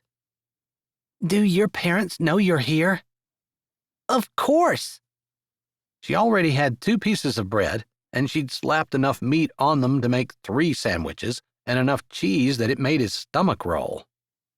You can have more than one sandwich, he said, lifting a brow at the monstrosity that she held in both hands. She took a bite and then spoke with her mouth full. Whatever, Dixie. At least, that's what he thought she said. So, what's your story? She chewed, thankfully, although her mouth was open half the time, but he supposed this wasn't the time to insist on proper table manners. Not that he really cared, since he didn't. It was just that it had been drummed into him, and he assumed that they'd been drummed into everyone else in the world as well. But this kid didn't have any. I don't want to talk about it, she said. So you were snooping around here trying to find food. Is your family too poor to buy any? No, everyone could buy food. She rolled her eyes. He didn't say anything else, unsure as to what her story could really be. He didn't really need to know. Although, if she was homeless, he should probably report her. She fought so hard, seemed so independent, even though she was so young. Maybe he could deal with her without getting the full story. You want a job? I don't do drugs. I'm not doing other stuff. Oh, other stuff. He was pretty sure he knew what she meant, and that thought hadn't crossed his mind. Not with the skinny little girl that she was. I'm not taking my clothes off. She glared at him, her eyes narrow, angry. It made him a little angry that she'd even have to say that. Not angry at her, angry at whatever happened to her that would make her think that that would be what he would want. I just know where there might be a job. Thought you might want to work and earn your keep. I'm not doing your dirty work for you, Dixie, rich boy. Do you like horses? Most girls did. He figured she probably would as well. She lifted her shoulder, but he didn't miss the look of interest in her eyes. She took another bite of the sandwich, still acting like she'd been famished and hadn't eaten in a week. I guess they're okay, she said with her mouth full. We don't have to have this conversation before you swallow. You want me to eat or do you want me to talk? Eat first and then we'll talk. She finished that sandwich, and he didn't say anything until she started making a second one. He had no idea where she was going to put it. The first sandwich had been every bit as big as her stomach and then some. At the party I had to go to yesterday, I heard some people talking about a horse rental facility that was opening up. So? Well, the people who are running it have a kid in the hospital, and neighbors have been helping them. I bet if you go down there and talk to one of them, they'll hire you. I'm too young. How about if I go down with you? He was pretty sure he could sweet-talk them into giving her a job. I'd have to say you were my sister. That's lying. I don't do that kind of crap. Okay, that was interesting. Certainly unexpected. She was eating again, so he had some time to think. His arm was burning, and his eyes fell on that. The teeth marks had swollen into a deep purple color. The blood had dried at the end, and where her incisor had pierced his skin. That gave him an idea. Have you ever heard of blood brothers? It wasn't something he ever heard anyone doing, He just read it in a book, but it might be worth a shot. Blood brothers? Like where you cut your hand and someone else cuts theirs, and you push them together and exchange blood? She had stopped what she was doing long enough to look up at him, like she wasn't quite getting what he was saying. Yeah, that's exactly right. If you and I do that, we wouldn't be blood brothers since you're a girl. You'd be my sister. Her brows went up, and he could tell she was interested. Then she looked at her sandwich, as though sizing it up, but he figured she was thinking. He supposed it shouldn't matter to him whether she agreed to it or not, but he found himself hoping she took him up on it. After all, he didn't want her to have to lie, and it would be a lot easier to get her a job if he claimed she was his sister. He could clean her up, and they could make it look like she just loved horses and wanted a job. He wasn't sure why he was so all-fired set on helping her, but he realized he was holding his breath as she thought. I guess that would work, She said slowly. Then she shrugged. but I'm not lying. You didn't have a problem lying to me about your age. That's different. She snapped, taking a big bite of her sandwich, bigger than necessary, like stuffing her mouth full was going to get around having to explain why she lied to him. That's different. So lying to me is one thing, but lying to anyone else isn't okay? That's right, Dixie, because you're a rich boy. Oh, and you're Robin Hood. I can't stand thieves. Really? So you were hiding around the bushes, wandering around my house, because you were studying architecture? Shut up. That seems to be a favorite phrase of yours. Did it ever occur to you that maybe if you want to have a good argument, rather than trying to shut up the other side, you should have facts and examples to back up your position? And if you can't out-argue the other side, maybe, just maybe, that means they're right. He thought she was going to tell him to shut up again, but she took another bite of her sandwich instead. He didn't need her to tell him that he was right to know that he was. A lot of people didn't want to hear the other side because they couldn't win an argument, so they focused on shutting them up instead. Sadly, some people were so brainwashed into thinking that their side was right, despite the fact that they couldn't defend their position, that they never thought to actually hold their beliefs up to logic to see if they held water. Maybe, if nothing else, he'd teach the little brat that before she left. After all, there was no guarantee that she would follow him down to the beach and actually ask for a job at the stable. He realized that there was no guarantee that she would actually do her job at the stable or even show up for it. He wasn't sure he wanted to put his name on the line for her like that. Strawberry Sands was a small town. Even though his family was new, there was still the potential that the people he would be going to see would recognize him and know he was an only child. He still thought they might get away with it because yesterday, when he'd heard the people talking, they had said that the stable owners were new residents in Strawberry Sands. Maybe they wouldn't know about the people who lived in the mansion on the hill. He could hope.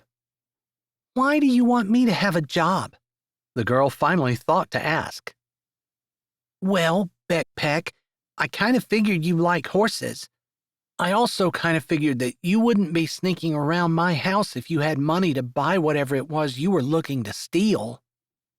He said that deliberately because he knew it would irritate her. Sure enough, thunderclouds entered her eyes and she opened her mouth, but before she said anything, she snapped it closed. After all, they'd already established the fact that her telling him to shut up wasn't a logical argument, and as he figured, she didn't have a logical argument. She ate the rest of her sandwich with gusto and chewed with her mouth open. I can't figure out whether you actually have no table manners or whether you're chewing with your mouth open and eating like a pig on purpose just to irritate me. It's just to irritate you, Dixie. She smirked at him and he couldn't help it. He grinned, since she talked with her mouth full again. You're wasting your time, because it doesn't irritate me. Actually, that's how I used to eat when I was 2, too. I'm not 2. I told you I was 13. He snorted. I'm still not convinced you're not 10. You gonna turn me in? She asked. She swallowed the last bit of her sandwich and cracked the Coke open. He'd brought water down, too, and he smiled as he looked at it deliberately, then back up at her. She'd chosen Coke over water. She lifted her nose at him and didn't say anything as she drank in big gulps while he considered her question. I don't know. Why shouldn't I? Because I trusted you. You didn't. I grabbed a hold of you and forced you to come down here with me. Otherwise, you'd be halfway to Mars by now. If only, she burst out. He thought that was probably the first real word she'd said. So she didn't like where she was, and she wanted to go away? Then why don't you go? To Mars? She asked with one eyebrow cocked. Anywhere. Why are you here? She kept her mouth closed and looked at him with her eyes narrowed, as though she were judging him. Maybe she found him wanting, because instead of telling him, she just shrugged her shoulders. Fine. If that's the way she wanted, that's the way it would be. Maybe someday she'd tell him the truth. You didn't eat any chips. What are you, allergic to potato chips or something? Bag's not open. I didn't know if they were for me. He took the bag, opened it, and set it down in front of her. She took a handful, started munching, still looking at him like she didn't trust him. When you finish those, we're going to take you to get you cleaned up a little. We can't take too long, because I only have another hour and a half, or maybe 2, until my parents come to my room and call me for supper, so we can't dawdle. You're the one that's dawdling, and you just opened a bag of chips. She spoke, and chips flew everywhere. He took a finger and gingerly wiped the sloppy, half-chewed chips off his arm. I'm not the one shoving them in my mouth. He gave her an irritated look. I don't mind if you talk with your mouth full, but point your head that way, so you spew the crap in your mouth away from me, not on me. Oh, the rich boy doesn't like to get his fancy clothes all gooped up. I don't want to have your slobbery food all over me. That's not normal human behavior. If you hadn't been raised by wolves, you'd know that. She snapped her mouth closed and turned her head away, shoving more chips in before taking another long drink of her Coke. He hadn't meant to hurt her feelings, but he had the feeling that he had. Chapter 23. Thanks a lot for bringing them, and thanks for the hay contact. Davis shook the hand of the man who had delivered the horses. They'd come off the trailer without a problem, which suited Davis just fine. Even the little Arabian mare that could barely stand had been just as sweet as could be. He would have thought, after the abuse that she'd obviously been through, that she'd be scared and upset, possibly biting and kicking in defense, but she wasn't. He wished Kim could be there to see the horses' heads hanging out over the edges of their stalls and smell the way the stable smelled, which was different than when it was empty. No problem. Go ahead and just tell him I sent you. If he's got hay to sell, he'll be happy to hear from you. And I'll be happy to get in touch with him. Davis nodded at the man, who lifted a hand, then turned and strode toward his pickup. They had some hay in the barn, but Davis would really like to have it down at the stable, where it would be easier to feed, especially during this time where he would be trying to spend as much time at the NICU with Kathleen and Kim as he could. While he was thinking about it, he figured he would dial the number and talk to the man about the hay. He strode through the stable as the phone rang in his ear, looking at the horses, petting wide foreheads, and smiling at the thought of what Kim would do when she saw them. She was going to be so happy. It felt like her business really was getting started. Hello? Hello, I was told that you have horse hay for sale." He wanted to explain where he lived, but he wasn't sure how to describe his relationship with Kim. He wanted to be able to say, "my wife and I," but even though she technically agreed that they might pursue the idea of a relationship, he was far from being married to her. "You call the right guy because I've got a bunch and I'm getting ready to make more. I'd love to sell some." They talked about price and deliveries, and the man agreed to be there the next afternoon. Davis assured him that he would help unload. It had been years since he'd thrown hay bales around, but he had to admit he was kind of looking forward to it. If Kim were out of the hospital, along with Kathleen, he'd almost say he would be perfectly happy. He felt almost completely content as he scratched the head of the skinny mare. He wanted to think of a name for all of the horses, but he wouldn't name them without Kim. So he took pictures and sent them to her. She was focused on Kathleen, and he understood that. But he thought this might get her mind off of the what-ifs and all of the other medical jargon that they seemed to get into every day. Still, Kim had seemed totally calm and at peace ever since they talked, and it was something that he thanked God for on a daily basis, that she wasn't scared and crying. That had been one of the worst times of his life, feeling helpless to do anything to help her feel better. He only had one horse left to feed when he looked up to see two figures standing in the opening of the stable. "Hey there," he greeted them, one tall and one smaller. They were not holding hands, but they were obviously together. An older brother with his little sister, maybe? He squinted, but the sunlight was behind their backs and they were in shadow. "Good afternoon, mister. We're here because we heard there might be a job available." The taller figure spoke. A boy.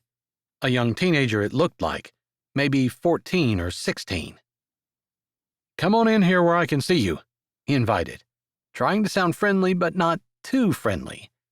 He wanted someone who was responsible, not someone who was going to let the horses starve if he had to go to the NICU and couldn't get away. "I'm Rodney, and this is my sister, Becky." It was a little odd the way Rodney seemed to stumble over the word sister, but his face looked sincere, and Becky didn't seem surprised to hear herself called his sister, so maybe he just tripped over his tongue. Sometimes Davis did that. He closed the distance between them with his hand out. "I'm Davis. I'm pleased to meet you," he said as the kid stuck his hand out and shook, looking Davis in the eye, which Davis had to admit impressed him. He held his hand out to Becky, who didn't shake with quite as much confidence, but she was a good bit younger if he had to make a guess, although it was hard to tell since her eyes looked wise. Maybe 12? "Which one of you wants the job?" "Both of us for now, but it's my sister who's really interested in horses." Rodney spoke like he was used to talking to adults, with the confidence and assurance that made Davis almost feel like maybe he grew up with money. It was an odd feeling, because Strawberry Sands was rather small and less affluent, and all of the wealthy people pretty much lived around Blueberry Beach. "You live right in town?" he asked, thinking about the few houses that lined Main Street and a couple more that sat on a back alley. If there were 15 houses total in Strawberry Sands, he'd be surprised. The boy hesitated, then he shook his head. "Just a little outside of town, but it's an easy walk down the beach, and both of us are good workers. Becky especially loves horses, and she'll do pretty much anything to be able to spend time around them." Davis wanted to go back and ask again where they lived. After all, it was a small town and he probably knew their parents, knew of their parents, or knew someone who knew their parents. Something seemed a little fishy to him, but as he looked in the boy's eyes, he seemed like an honest kid. But it was the girl that really struck him. He could see Kim falling in love with her. She looked a little bit standoffish, and she had her arms crossed over her chest like she was trying to be tough, But she also had a desperation about her that made Davis think that she really wanted the job, needed it, or else was just desperately in love with horses and would do anything to be around them. He knew girls like that, back when he was in school. Vaguely remembered ones who loved horses as much as he loved dinosaurs and Mars. Of course, he'd outgrown that, and Becky probably would too. But it was always better to have someone doing a job they loved rather than have someone doing it who would rather be doing something else. "Do either of you have any experience with horses?" he asked.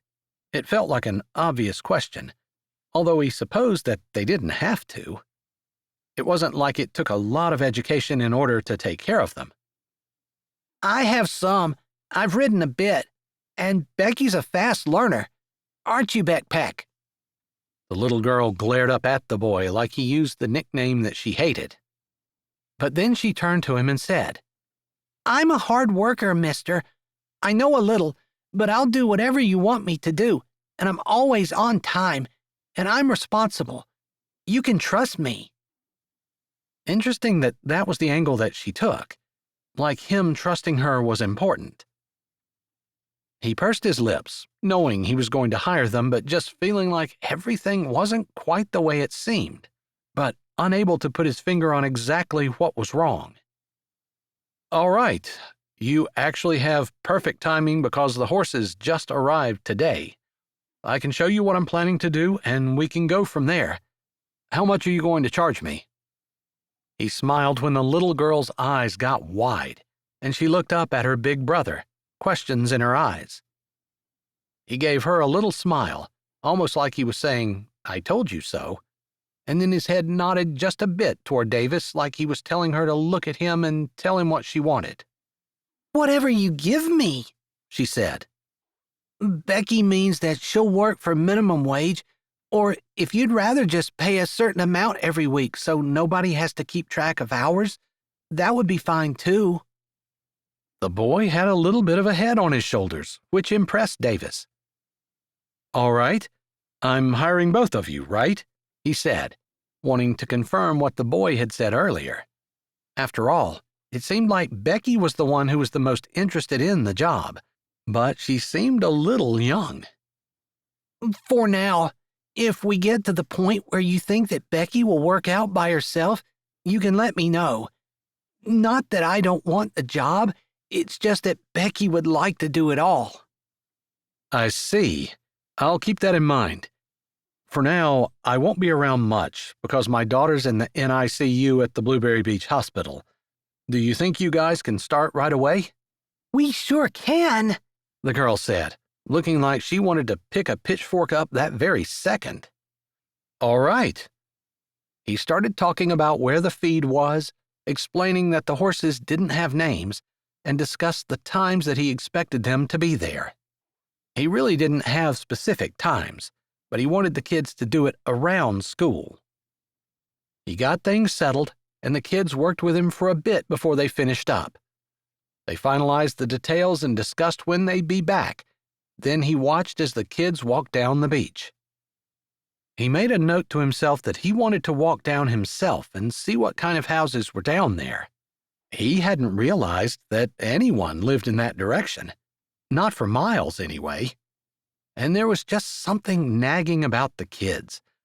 Maybe if Kim and Kathleen weren't in the hospital, he would follow up on it right away. But as it was, he went in, took a shower, threw clothes from the washer into the dryer, putting more in the washer before he texted Kim that he was on his way to the hospital, asking if she wanted him to bring anything. The doctors had said that she would probably be released today, and he knew she was feeling more pain. He wished there was something he could do to help, but he knew it was just going to take time for her to heal. She texted back that there was nothing, and he smiled, eager to go see her. Chapter 24. Kim carefully handed Kathleen back to the NICU nurse. After almost a week of this, she was getting to be an expert at untangling herself from the wires and tubes and making sure they didn't get caught on anything. She was still only allowed a limited amount of time to hold Kathleen, but she ate up every second. Davis, waiting for her in the hospital cafeteria, hadn't been around any time that they'd been allowed to hold her. Today, he hadn't even come up because the NICU was buzzing with people since they'd gotten several babies in a short amount of time. When he called earlier, and she told him what the place looked like, he suggested that he'd come up later, just to keep the extra people down to a minimum, and be considerate of the nurses and doctors trying hard to save other people's children's lives. She's doing really well today, unlike yesterday.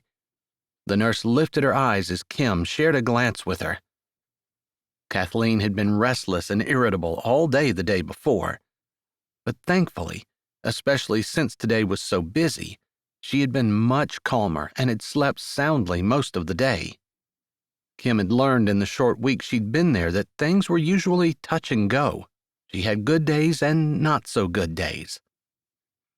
The staff preferred not to move her much, since it affected her blood pressure and other vitals, but they also acknowledged that the bond between a mom and baby needed to be fostered, and that children responded best to their parents' touch. Maybe things will calm down here in a little bit, and Daddy can come up and hold her. The nurse, Glenda, had been assigned to their area of the NICU almost every day Kim had been there, and they started to get to know each other well. Glenda had seen how Davis had come and cared for her. He would love that, Kim said, knowing it was absolutely true.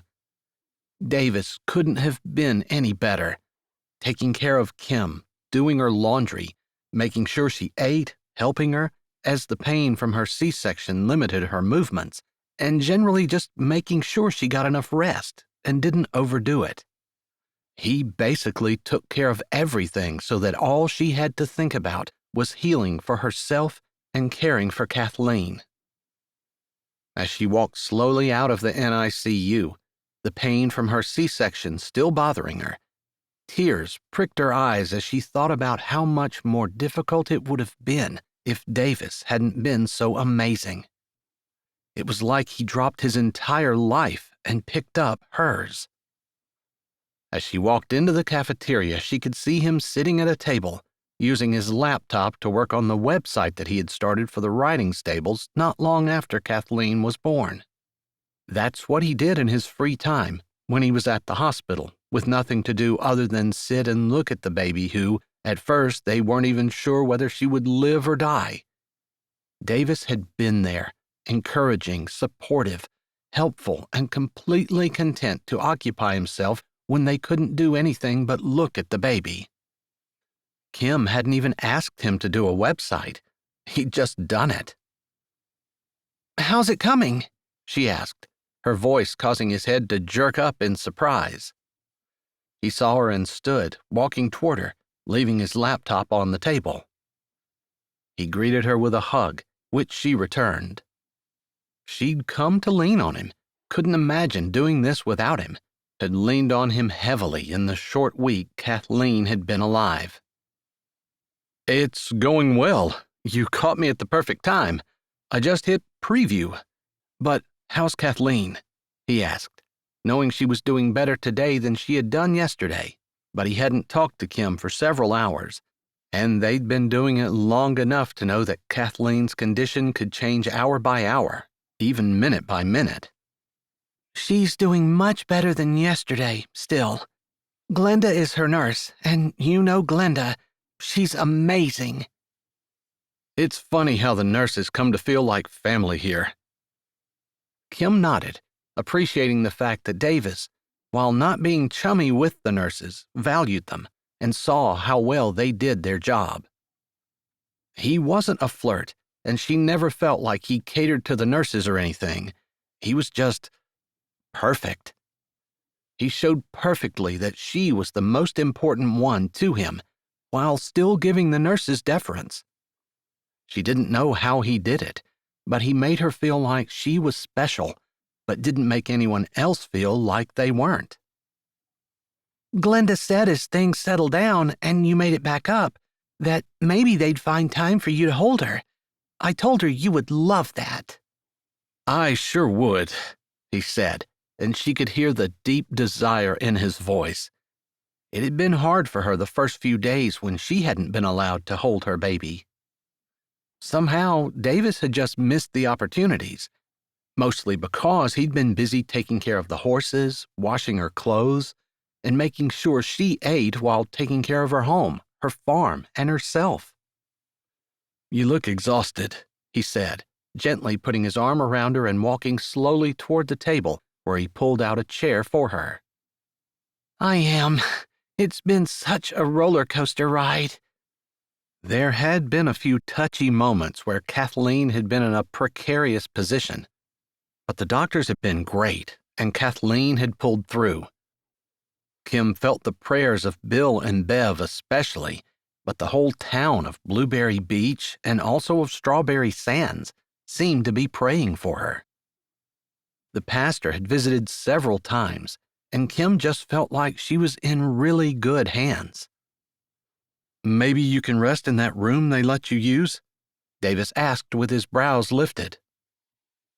"You know, I want to refuse because I don't want to leave Kathleen for more than the time it takes to eat, but—" She sighed, the sound seeming to come the whole way from her soul. She was just so tired.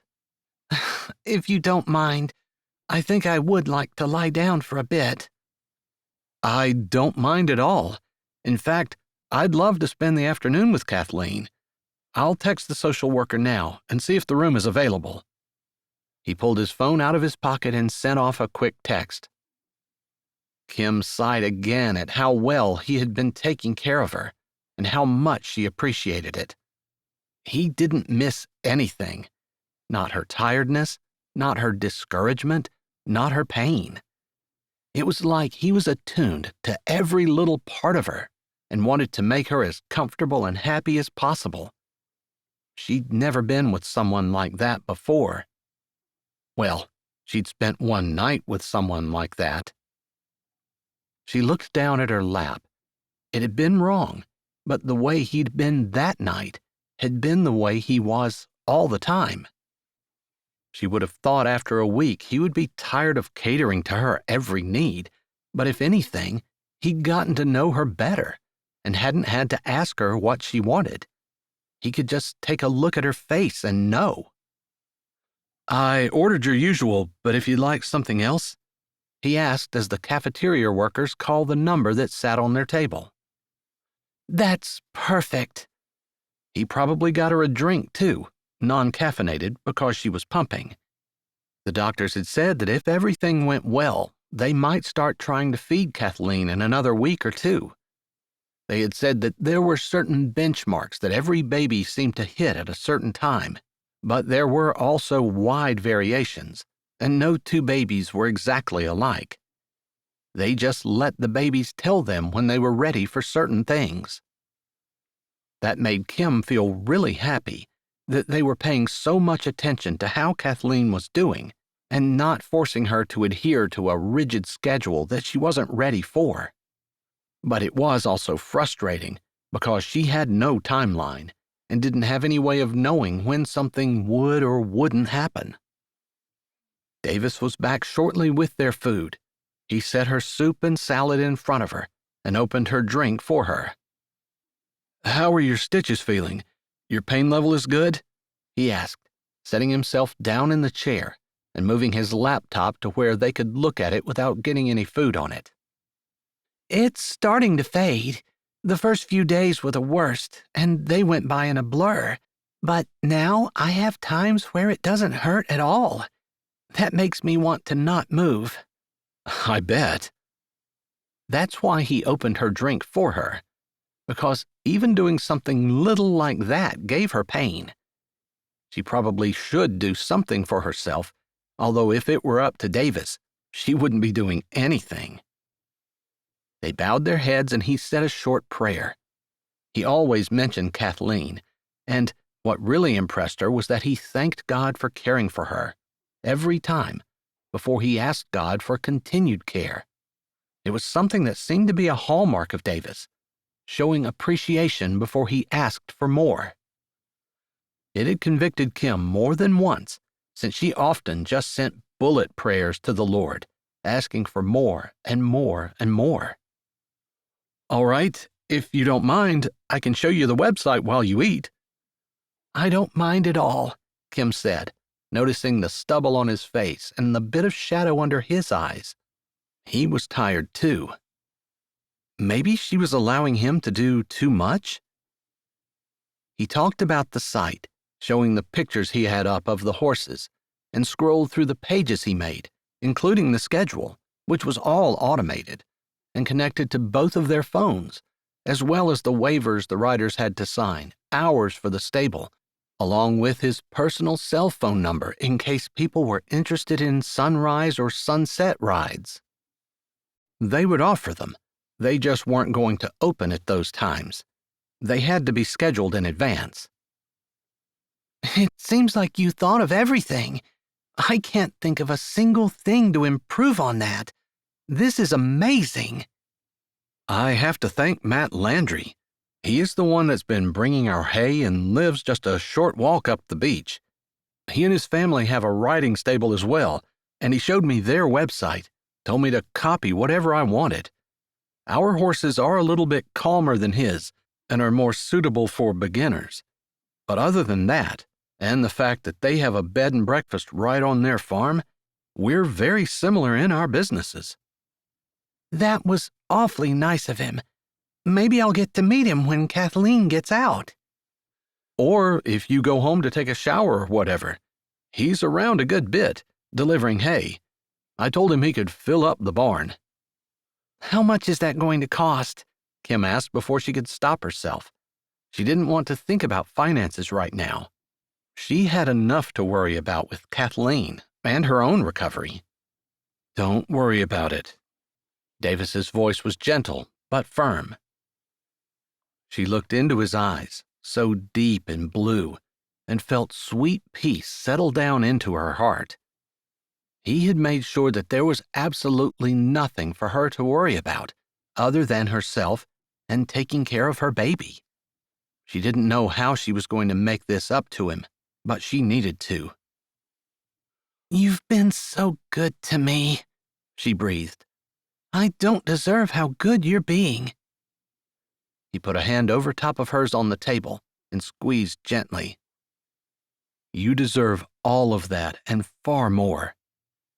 "I just don't know how I'm going to make it up to you." Just letting me take care of you while you take care of our baby, allowing me to take care of the farm, just allowing me a bit of access to your life is all I want. A slow grin. Maybe that's not all I want, but it's enough for now. She couldn't help but smile back at that grin as his words thrilled her heart, although they scared her a little too. Todd hadn't felt like she was enough, hadn't felt like she was worth doing anything for. It scared her to think that maybe Davis would finally see whatever it was that Todd saw and realize that she wasn't worth all this effort, that it was all wasted or something. "What? You look sad." Concern entered his eyes. "Did I do something wrong?" "No, you're doing everything right, and that's a little scary. No one's ever treated me like this before." "Maybe you just haven't been around the right people. Don't forget, Todd's a jerk. He never treats anyone well. You deserve so much better than him. Just let someone take care of you. Let someone love you." She sucked in a breath.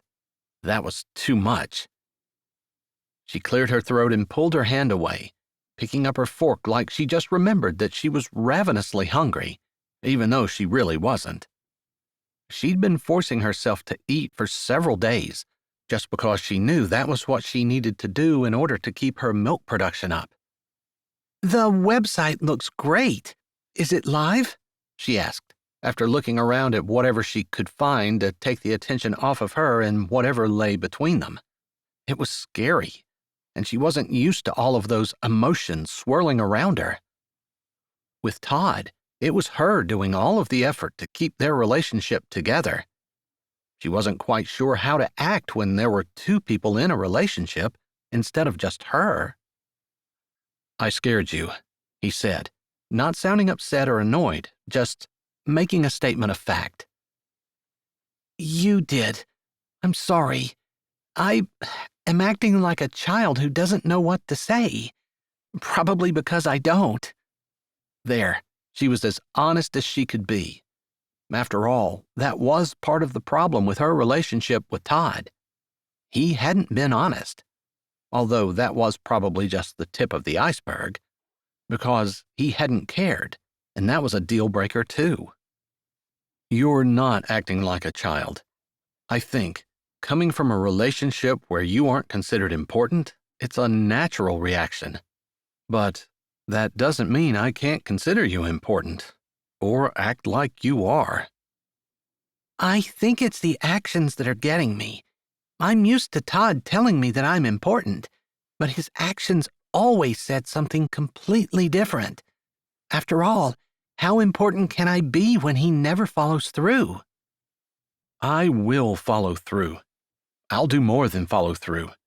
But I'm not just doing these things to convince you that you need to be with me, or butter you up, or whatever it is. I'm doing it because I care, and I can't imagine not doing these things. Saying that I care and not doing everything I can to show you that I mean it." I know. I never thought that you were just doing them. In fact, I had been thinking that you were doing the exact same thing now that you were doing a week ago, and it hasn't gotten old for you. It hasn't. You look tired too. I go home every night and get a good night's rest. You've been sleeping in a hospital, and I know you're slipping into the NICU when you should be sleeping.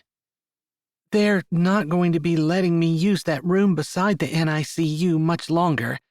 The social worker said a couple more days and they were going to need it for someone else. We'll take advantage of it as long as we can, and then we'll start driving to and from the hospital.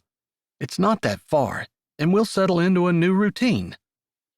I can't ask you to drive me to and from the hospital. I'm offering. I want to. I'm pretty much demanding that you let me. She smiled, because he was doing anything but demanding. He took care of her and acted like she mattered to him. She felt cherished. If she wasn't careful, she was going to fall in love with him. That scared her. Chapter 25. Davis walked to the garbage can and came back to the table in time to give Kim a hand standing to her feet. He tried to be gentle. He couldn't imagine having his stomach muscles cut in two, and then trying to deal with the healing as everything grew back together. She looked exhausted, but at least she didn't look worried. He tried to take all of the things that could possibly worry her off of her shoulders and deal with them himself, while not ramrodding her into anything. He didn't want to take over her business or take over the farm. He just wanted to take over the worry. He wasn't sure exactly how well he was doing, but that had been his goal. Taking his computer and shoving it back into his case, he slung it over his shoulder, putting a gentle arm around Kim and leading her back to the elevator which would take her to the NICU floor. That's where the room was where she'd been staying off and on. The social worker said it was going to be okay, and she said it would be fine for the next 2 nights, he said, relaying the message that had dinged into his phone not that long ago. All right, I guess we'll just take it one day at a time. When we started out, they said 1 or 2 days, and it's been a week. God's been good. He sure has, she said, softly but with real feeling. He echoed that. God had been better to them than they deserved, for sure. especially considering the origins of how Kathleen had come to be. But whether it was because they both admitted that what they had done was wrong, or whether it was just because of God's great mercy that they didn't deserve, everything had been going so well. Although he'd feel a lot better when Kim didn't hurt anymore and when she didn't look exhausted. I really would like to go hold Kathleen, or at least sit with her. It makes me sad to think that she's there by herself, with no one who loves her near. As good as the nurses are, she needs family. I'll sit with her while you sleep. Let me get you tucked in first. After all, I want to take care of both of you. She gave him a smile, and the look on her face made him feel like she wanted to take care of him too, but she was just overwhelmed. He wanted to tell her not to worry about it, but he didn't want to be presumptuous, and he also didn't want to get into any conversation that made her withdrawn and sad. He wanted to throttle Todd more than once for the things that he had done to her, but of course he had to swallow that urge every time it came. God loved Todd just as much as he loved Davis, Kim, and Kathleen. The man just needed to... Davis didn't even know. He supposed he didn't care either, as long as he left Kim alone. They got to the room, and Davis pulled the blinds while Kim went to the restroom. There was a detached bathroom with a shower, as well as a bed that wasn't the most comfortable thing anyone had ever slept on, but it worked. The NICU was just a 30-second walk away, and this room was positioned perfectly for them. She came back out, her hands on her stomach. "Is it time for your pills?" he asked. I think so. He reached into his bag, pulling them out and handed her one, then pulled out the drink that she hadn't quite finished and gave that to her as well. He was glad she was taking the pills, because he was pretty sure one of the side effects was they made her drowsy, and he'd like for her to get as much sleep as she could. She lay down, and he tucked the sheets under her, her eyes closing immediately as she curled a little around her stomach, one hand on it like she could keep the pain in by pressing. He put a gentle hand on her back, rubbing circles as softly as he could, trying to soothe out some of the stress and worry. Thank you, she murmured sleepily. He didn't say anything in return. It wasn't long before her even breath told him she was asleep, or close to it. He waited just a bit longer, continuing to stroke light circles until he was pretty sure that his opening and closing the door would not wake her. It was a heavy door, like most doors in the hospital, but at least the hinges didn't creak, and he was able to get out without making too much noise. There was no key and no lock, but she'd been sleeping there every night since she had the baby, so he didn't worry about it as he walked down the hall to the area where he scrubbed to go into the NICU. It was just a few minutes later when he stood in the doorway. He assumed things had calmed down since earlier, since there were no clusters of doctors and nurses, no alarms going off, and no crying parents in the corner, with a nurse or social worker standing beside them, hands on their shoulders, trying to comfort them. He'd seen that more than once in his time here, and had selfishly prayed every time that it would never be Kim and him crying over their baby.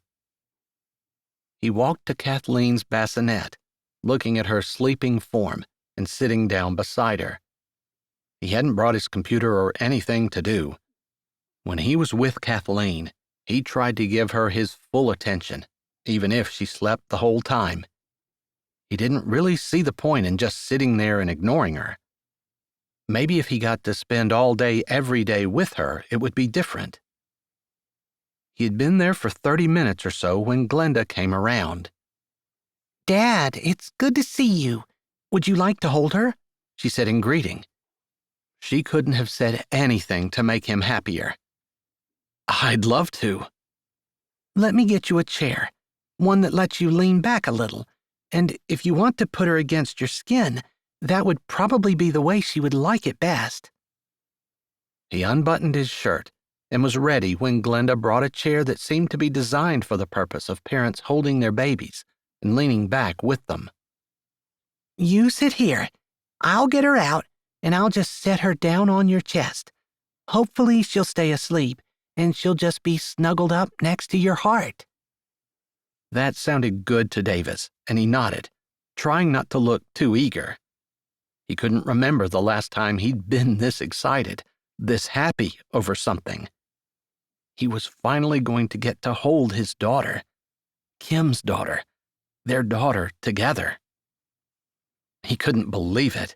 It felt surreal when Glenda laid the tiny, light, delicate little bundle in his arms, on her back, next to his skin. All right, I'm going to leave you here. If you need anything, you can press the button right here, okay? She looked at him. Don't try to put her back in yourself. Let me come get her. Yes, ma'am, he said, never taking his eyes off Kathleen. She was so tiny, so delicate, so precious. He couldn't help but be overwhelmed, and he didn't want to look up because Glenda would see the tears that were pooling in his eyes. He wanted to do everything he could to fight for this little one, but all he could do was pray. So he did. He had barely moved a muscle, and Kathleen had hardly moved at all 4 hours later when Kim walked into the NICU. His whole body felt numb, but he wouldn't trade it for the world and didn't want to let his daughter go. Maybe Glenda had forgotten about them, but more than likely, all of Kathleen's vitals were doing well, and she just let them stay the way they were. He'd been so careful to be still and not to upset anything, and maybe that was a part of it too. You guys look so adorable together, Kim said, and he realized she had her phone in her hand and was taking a picture. That made him grin at her, the idea that she wanted a picture of them together. Stay there, and we'll take a selfie too. I want to have a record of the first time her dad held her. I'm sorry, they offered, and I wasn't going to refuse. And I wouldn't have wanted you to. I'm just glad I was able to come and get some photos. I didn't think about pictures. I was just so happy to be able to hold her. She looks exactly like you. I hope not, Kim said, mock horror on her face. He laughed, mostly because it felt so good for Kim to have an expression on her face other than pain and worry. They smiled for the pictures, and he thought about the day that Kathleen would look at them and how far away and how long ago this day would feel. All the worry, all the care, everything that they were going through would be in the past. Hopefully by then they would be a family. He hadn't talked to Kim about getting married, but that was his end goal.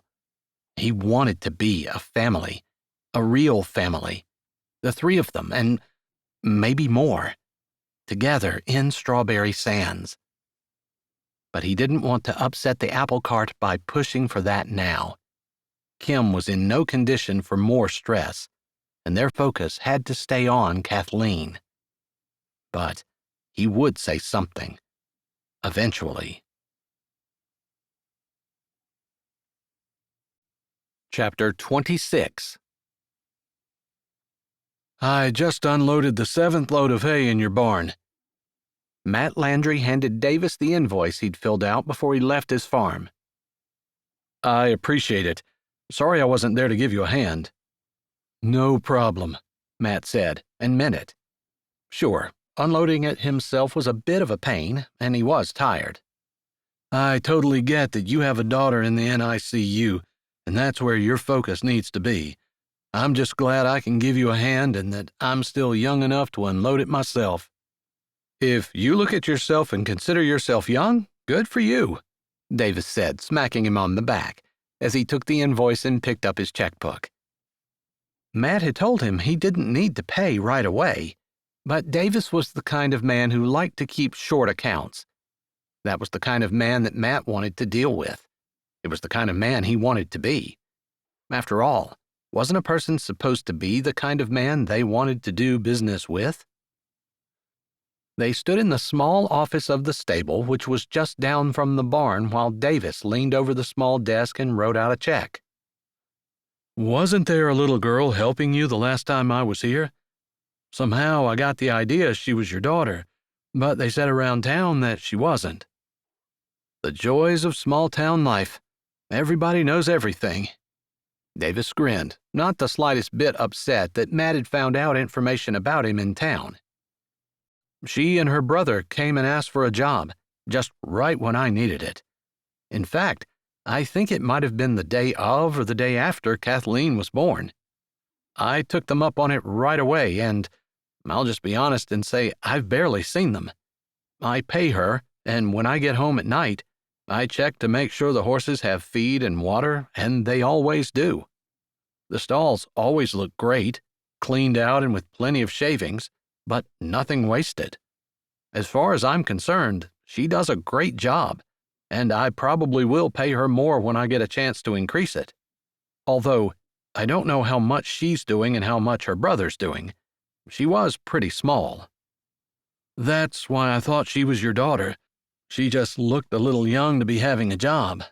But if she's doing that great, then she deserves it. Sometimes when people are small in stature, we have a tendency to base age on size. That's true, although I've not been around kids enough to be able to estimate their size and age with any accuracy anyway, Matt said, taking the check Davis handed him and thanking him. You still want as much hay as I can bring you? Until the barn is full. That'll save us from having to do it this winter, although I'll have to keep a road plowed from here to the barn, since we'll be hauling it down. Better hauling it from the barn than hauling it the whole way from my stable when there's 2 feet of snow on the beach. Do you get that much here? Depends on the way the wind blows. If we get lake effect, we can get a ton. But if the wind is blowing a different direction, someone else gets it, which is just fine with me. If we get it for Christmas, and then it melts until the next year, I'm perfectly happy. Sounds to me like you're living in the wrong place if you don't want snow. Matt laughed. True. When you live on the shores of Lake Michigan, you need to expect that there is going to be cold weather and snow. I love it. I just don't really love working in it. Davis nodded, and they walked toward the end of the stable together, a couple horses nickering as they walked by. Did you get your website uploaded? Matt asked as they walked. I did. We even have some bookings. I'm not sure how I'm going to handle all of that, with taking Kim back and forth to the hospital, and spending a little time with Kathleen myself. If you need me to cover for you, I don't have a problem helping out. I don't want to take you from your family. It's just me. Well, my daughter will be coming and spending the summer with me like she always does. But beyond that, it's just me on the farm, so it's not a big deal. Your family runs a bed and breakfast, right? Davis said, and Matt had to admit he was a little impressed. Since Davis hadn't been around for long and hadn't been in town enough to hear all the gossip, it was pretty impressive that he remembered even that much. That's right. I help Mom some with that. We often get riders from our guests and vice versa. All of the family helps with the farm in some way, but I really meant wife and kids aren't an issue since I don't have any. Davis nodded and said, "If I get into a pickle, I'll give you a call. I appreciate everything you've done." Matt didn't reply because just then a figure came to the end of the stable. Davis? The woman asked, as though her eyes hadn't adjusted to the dim interior and she couldn't see where they were. Right here. The man beside him hurried forward, a new note in his voice, caring, concerned, and a tenderness that made Matt blink. He wasn't used to hearing men speak like that, but there could be no doubt that Davis adored Kim. Thanks for doing the laundry, she said, sounding a little out of breath, like she just got more exercise than she was used to. Are you okay? I was coming right back in. I didn't want to make you walk the whole way out here. I'm fine. It hardly hurts at all anymore. and I'd like to build my strength back up. I don't get the opportunity to do that when I'm sitting in the NICU with Kathleen.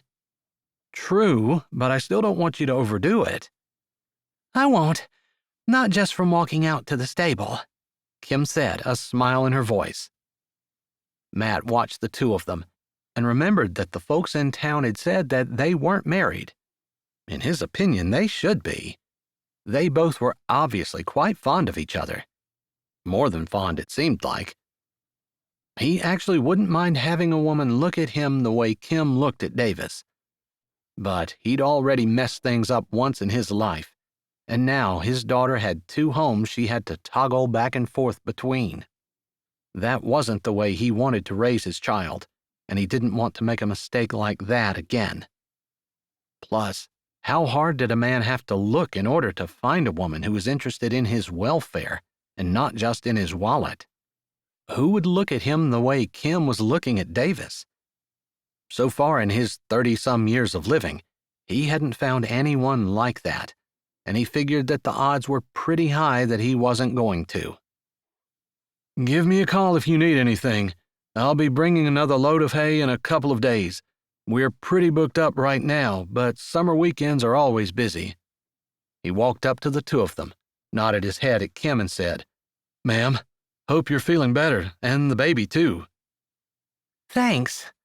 She glanced at him with a small smile, while her hand came up and landed on Davis's arm, where her fingers curled around his bicep. Davis's hand came up and covered hers, while he gave Matt a nod. "Thanks, man." Matt nodded and walked away, lifting his hat and running a hand through his hair before he got in his pickup. He was grateful to have such great neighbors. He really hoped things worked out between them, because it was pretty obvious to him that the two of them belonged together. Chapter 27.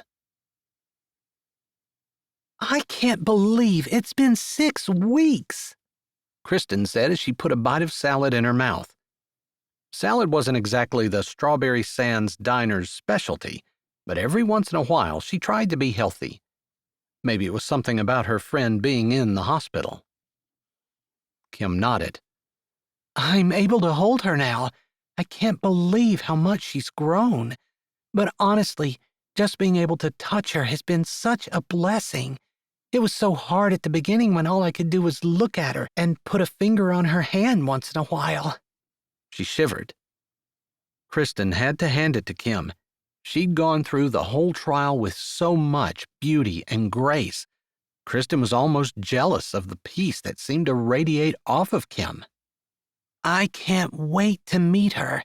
We've seen so many pictures, and I feel like I know her, but it'll be really sweet to actually be able to see her and to touch her, Heidi said, smiling at Kristen. After Kim had her baby, the folks in Strawberry Sands had gotten together, not just to help her, but to befriend her, since she was new in town. Heidi owned the bookstore and souvenir shop, and along with Kristen, they had a weekly date with Kim on Wednesday nights. They hadn't really planned for it to be a weekly thing when they first asked her if they could take her out to eat on a particularly hard Wednesday when Davis had come into the diner and asked Griff and Charlotte to pray for Kim and Kathleen. Heidi and Kim had been in the diner, and they hadn't just prayed. They'd gone to the hospital and asked if they could meet her in the chapel. That turned into an hours-long conversation, and they ended up taking Kim out to eat. Funny how friendship started, but Kristen felt like theirs was a solid one that would last for years. She could see them growing old together. I can't wait to get home and have her life get back to normal. But is it crazy that I'm really enjoying this time in the hospital? Yeah, that's not normal, Kristen said. She hated hospitals. She went to them when she had to visit and that type of thing. But the idea of herself being in a hospital was scary beyond words. Maybe that was part of the reason she was currently eating a salad. It had less to do about staying healthy and more to do about a hospital phobia. You know, Sometimes when you face your fears, you find out that they're not as bad as what you thought they were all along. Heidi shrugged. Not that I know a whole lot about it, just maybe I know a little. Kristen sat up a little straighter in her chair, wondering if Heidi was going to tell them a little bit about her backstory, how she came to Strawberry Sands and came to own the bookstore. But Heidi smiled and shrugged her shoulders again. Hopefully she'll get out in time for you to be able to enjoy summer. Summer on the beach is the best. She grinned, and Kim and Kristen both agreed with her. Nothing like walking barefoot on the beach, the wind blowing their hair, the sun shining down, and the sound of the waves, rhythmic and soothing. I'd be a lot more concerned if it wasn't for Davis. You know he's head over heels for you, Kristen said, holding a forkful of onions in the air. I think he likes me okay, but I think head over heels is a little bit strong. Likes you okay, Heidi said incredulously. He's taking care of everything while you've been in the hospital, washing your clothes, starting a stable business, and you should see him anytime Kathleen takes a turn for the worse. He's in here looking haggard and worn, like he's concerned for the both of you. I don't know if I've ever seen anyone as devoted as him, and you guys aren't even married. Kim looked down at her food, pushing it around her plate with her fork. She sighed and looked at her friends.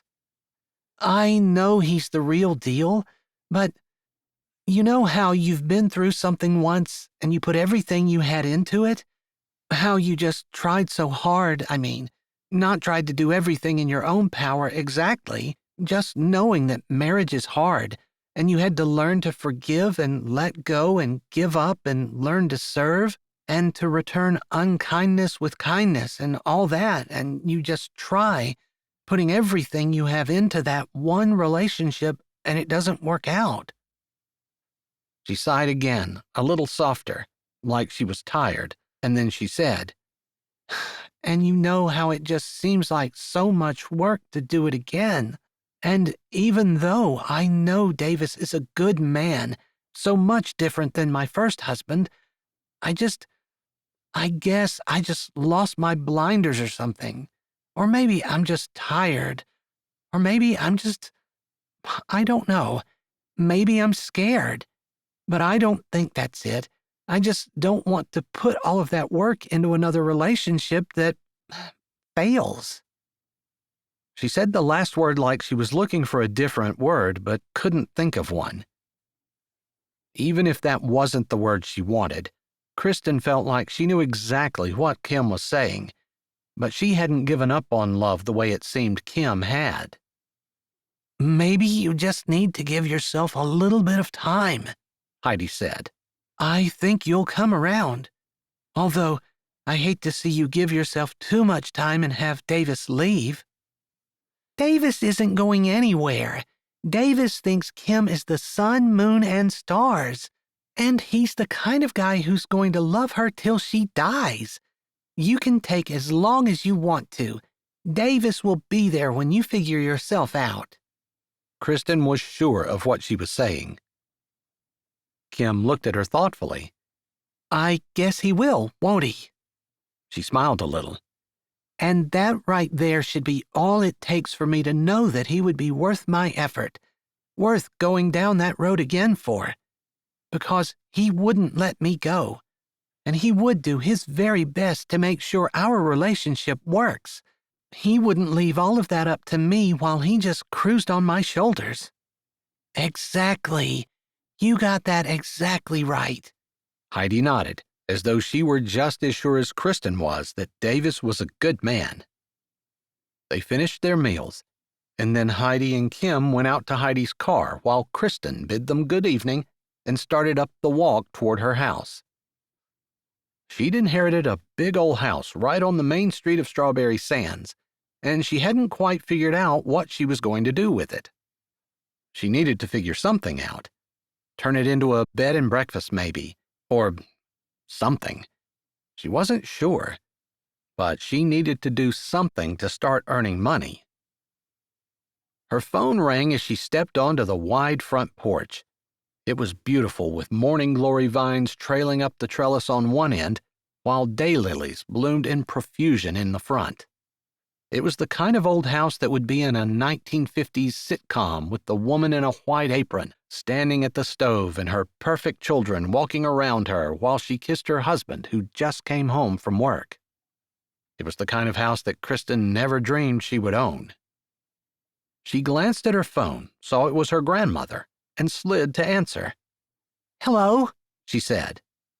Chrissy, Her grandmother said in a tone that was so familiar it made Kristen's heart ache as her lips turned up in a smile.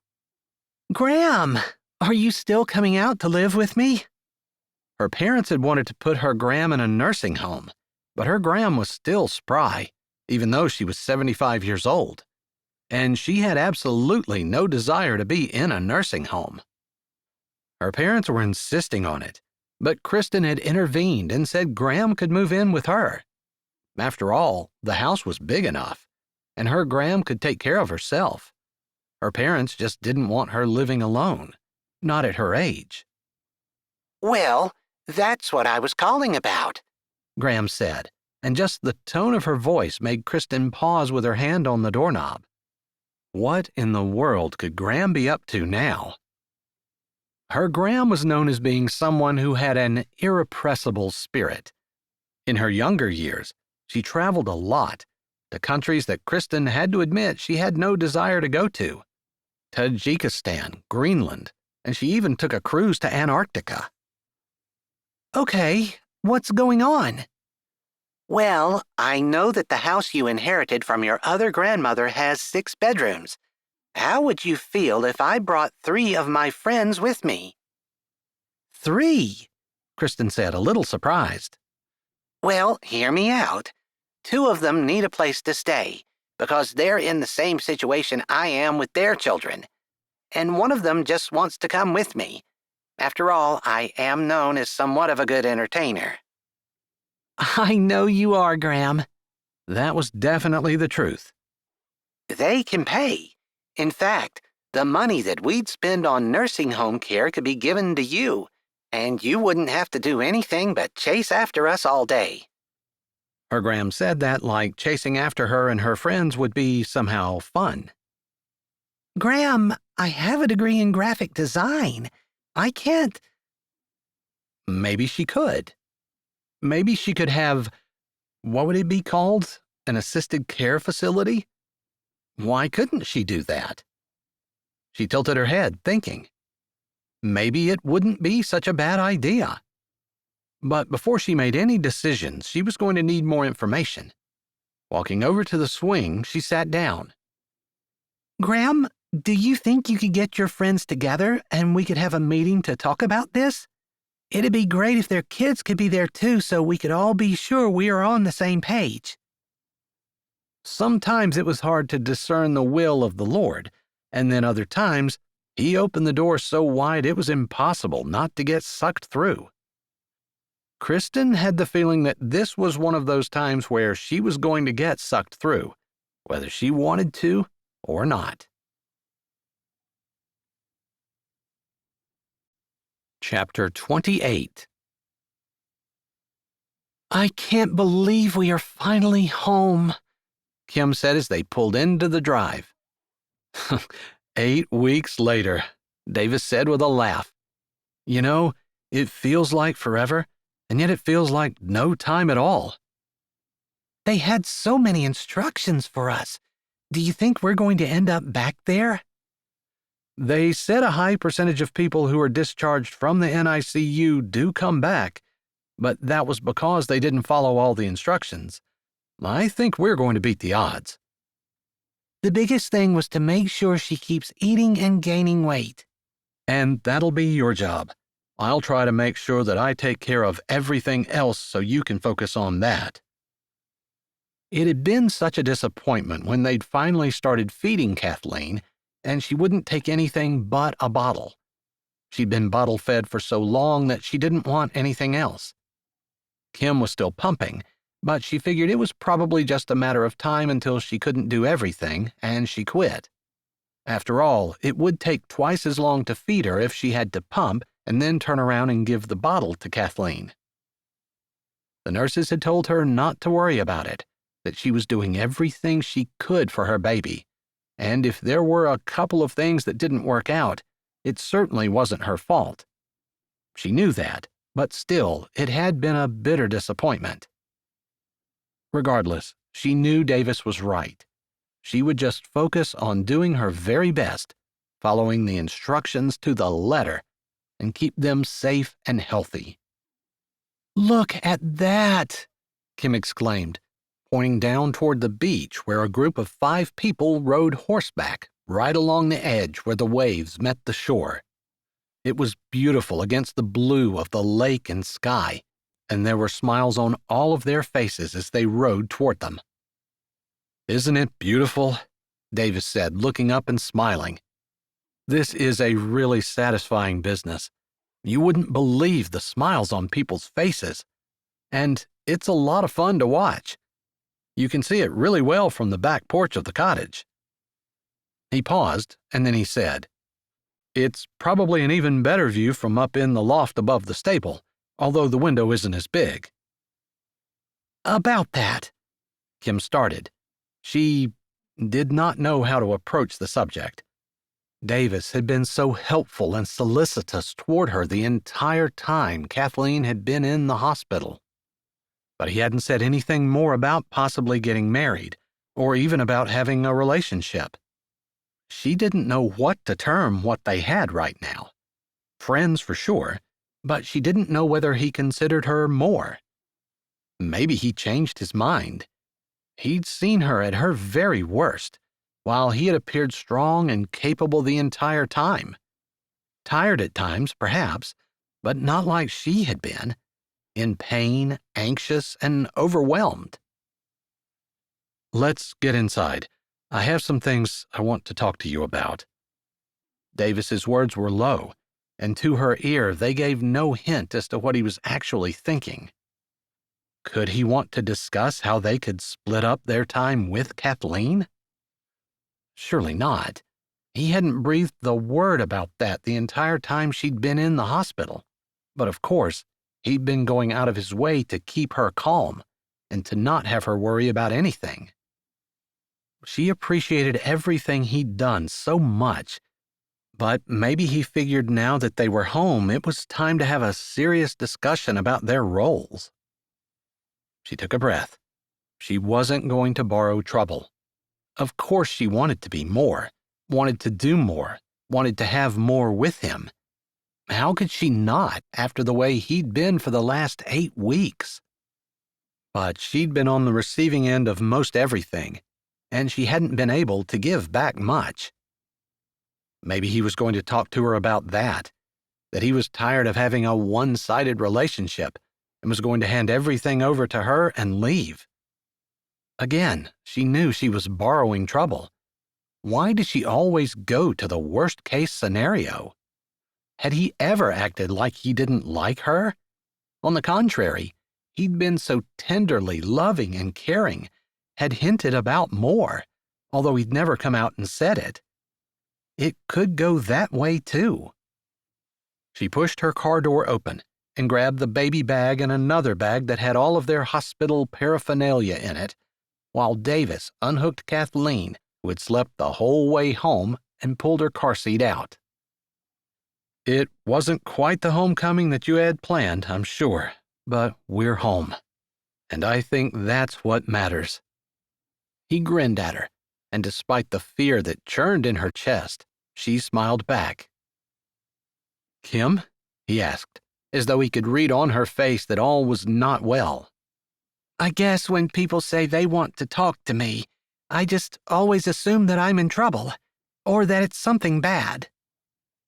He laughed a little. "And here I thought I was the one who was nervous and scared, and you were just as cool as a cucumber over there." "I might be a cucumber, but I'm not feeling very cool." He laughed again. "I just want more. I don't want to push you, and I don't want to make you make decisions that you're not ready for. But these last 8 weeks with you and Kathleen have made it easy for me to know that I want a family, and I want it with you. Not just because Kathleen is the most adorable baby in the entire world," he said, as she fell into step beside him and they walked up the walk, all of her fear melting away. I told myself that I didn't need to worry about you leaving us, but that was what I was afraid of. I guess I can blame that on Todd, but you don't have to worry about me leaving. Even if you don't want me, I don't want to leave. I'm staying as long as you let me." Thank you. I might need that reassurance a few more times before I actually believe it. Actually, a lot more times, maybe. I'm staying. I'm staying. And I want to stay with you. He puffed out a laugh as they stopped in front of the locked front door. He pulled the key out of his pocket, holding the car seat. "I don't want to keep Kathleen outside, but I hadn't intended to say this now, but will you marry me?" She couldn't help the gasp that she choked on and then coughed and sputtered as her eyes watered. Okay, sure. "I didn't mean to choke you. I hope that was a good choking, if there is such a thing." The very best kind of choking," she said, nodding, before she coughed a little more. "That was the very worst proposal in the history of the world. I know it. I am not good at this, but I guess I just wanted it so bad that I couldn't stand here and pretend that I didn't, especially when you were nervous about what I was going to say. Please don't be nervous. I admire you and want to be a part of your life. Want to be a part of Kathleen's as well. Want to have a family, and I want that to be with you." Oh, well, I'm feeling a little overwhelmed, but I definitely want all of that with you. He leaned over the baby carrier and pressed his lips to hers. She closed her eyes, savoring the gentle feeling in the way she always felt cared for and cherished when Davis was near. You make me feel like you really love me. I do. I love you. More than anything. I love you too. How could I not? You've been better to me than anyone in the world ever has been, and when I'm with you, I feel like we could be a family. That's what I want. He leaned back a little, and they smiled into each other's eyes. A small woof made both of them turn their heads. That's a dog, Kim said, knowing that they were both looking at a big, white, shaggy... "A Great Pyrenees?" Davis said, scrunching his face up a little as though trying to figure out if that might be what it was. Yes, I believe so. I heard they're very friendly, but honestly, I haven't seen this one around at all. Once we're in and settled, maybe I'll give Matt a call, or Griff at the diner, and see if they know anyone who's missing one. All right, that sounds good. He looks like he needs a home. Guess we need a dog, he said, looking at Kim with his brows raised. I guess we do. We have a baby, and I suppose it would take a dog to make our family complete. A dog, 10 horses, a baby, and a wife. You said you'd marry me? I didn't dream that. I will, whenever you want. We should plan a wedding, he said as he put the key in the lock and opened the door. Or we could just do it. You wouldn't want something fancy? No, nothing fancy. Just you. That made him smile as he pushed the door open and she stepped into her home, her husband-to-be, and her baby coming in behind her. The sooner they were a real family, the better. It felt perfect. That was a good homecoming, she said, turning around as Davis set the still sleeping Kathleen on the floor and gathered Kim up in his arms. I think we can make it better, he murmured as his head descended toward hers. I think you might be right. she whispered before his lips covered hers and his arms pulled her tight, as her hands went around his neck, tugging his head closer and pressing her body against his. Memories of the night they spent together spun in her head, reminding her that everything was just as good, maybe even better, than what she remembered. But that was just a small part of the reason that she loved Davis. Just because he was a good kisser wasn't enough. Todd could probably be considered a good kisser. Davis was everything Todd wasn't, and so much more. But then she stopped thinking and just focused on kissing him back. Epilogue. I think we should have a party. Davis sat on the back deck, the full moon shining off a smooth as silk Lake Michigan, the night breeze gently drifting off the water, and the woman he loved snuggled in his arms. He couldn't think of how he could be happier. A party, he repeated, although he knew he'd heard her just fine. He wasn't really thinking about a party. He was thinking more about a wedding. He'd just asked her to marry him the day before, but with getting Kathleen settled and making sure everything was going to go well with her, and of course Bev and Bill had stopped in to visit, which Davis was happy about, it made Kim happy to see her parents, happy to know that they loved and cared for her. But with all that, they'd not talked much about a date. It couldn't be soon enough for him. To celebrate our wedding. Well, maybe to celebrate bringing Kathleen home, too. It's been a long journey. It sure has. He couldn't agree more.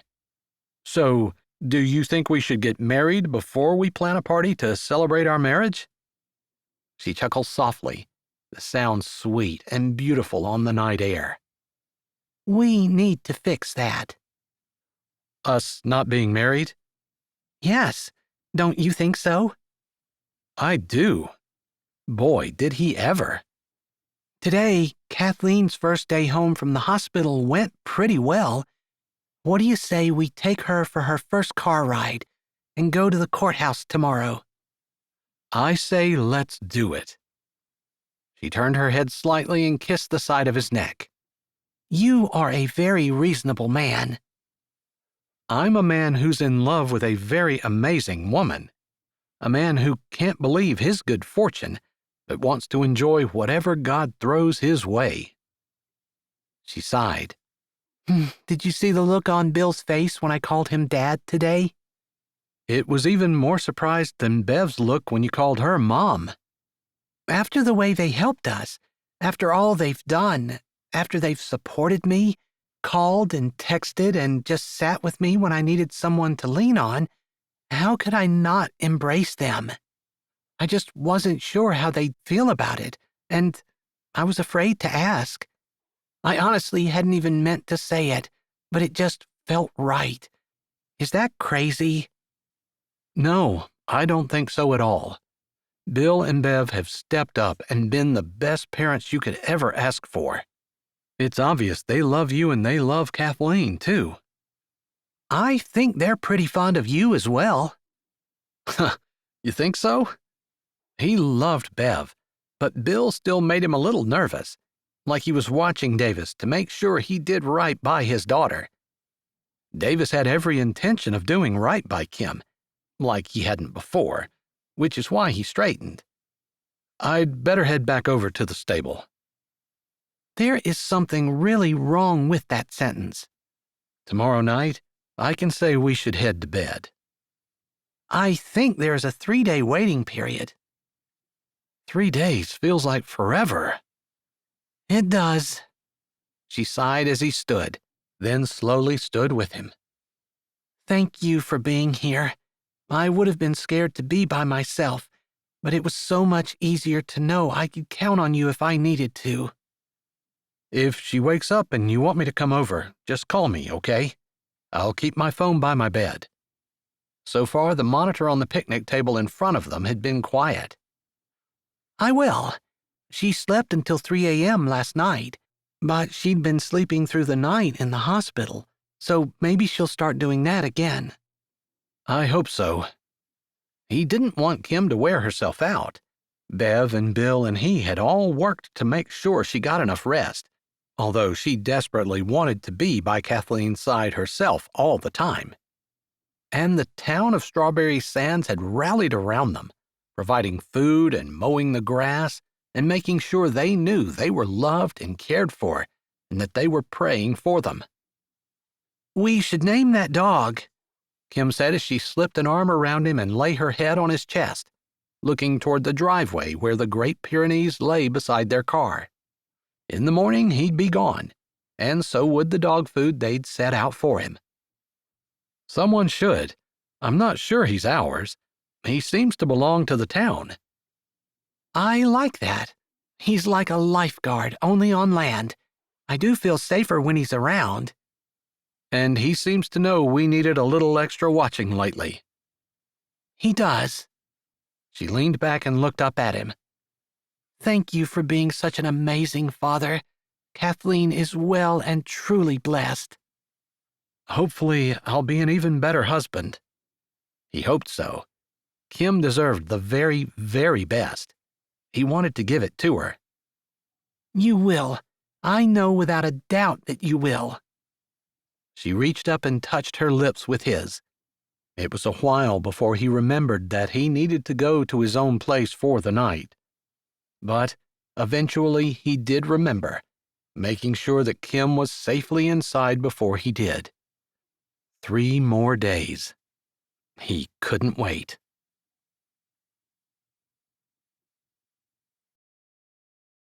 Hi, this is Jay, and thanks for listening. If you're ready for another great audiobook, here's one we think you might like. Or check out the playlist with all our latest releases. Don't forget to subscribe to Say with Jay, give this video a thumbs up, and tell us what you liked in the comments.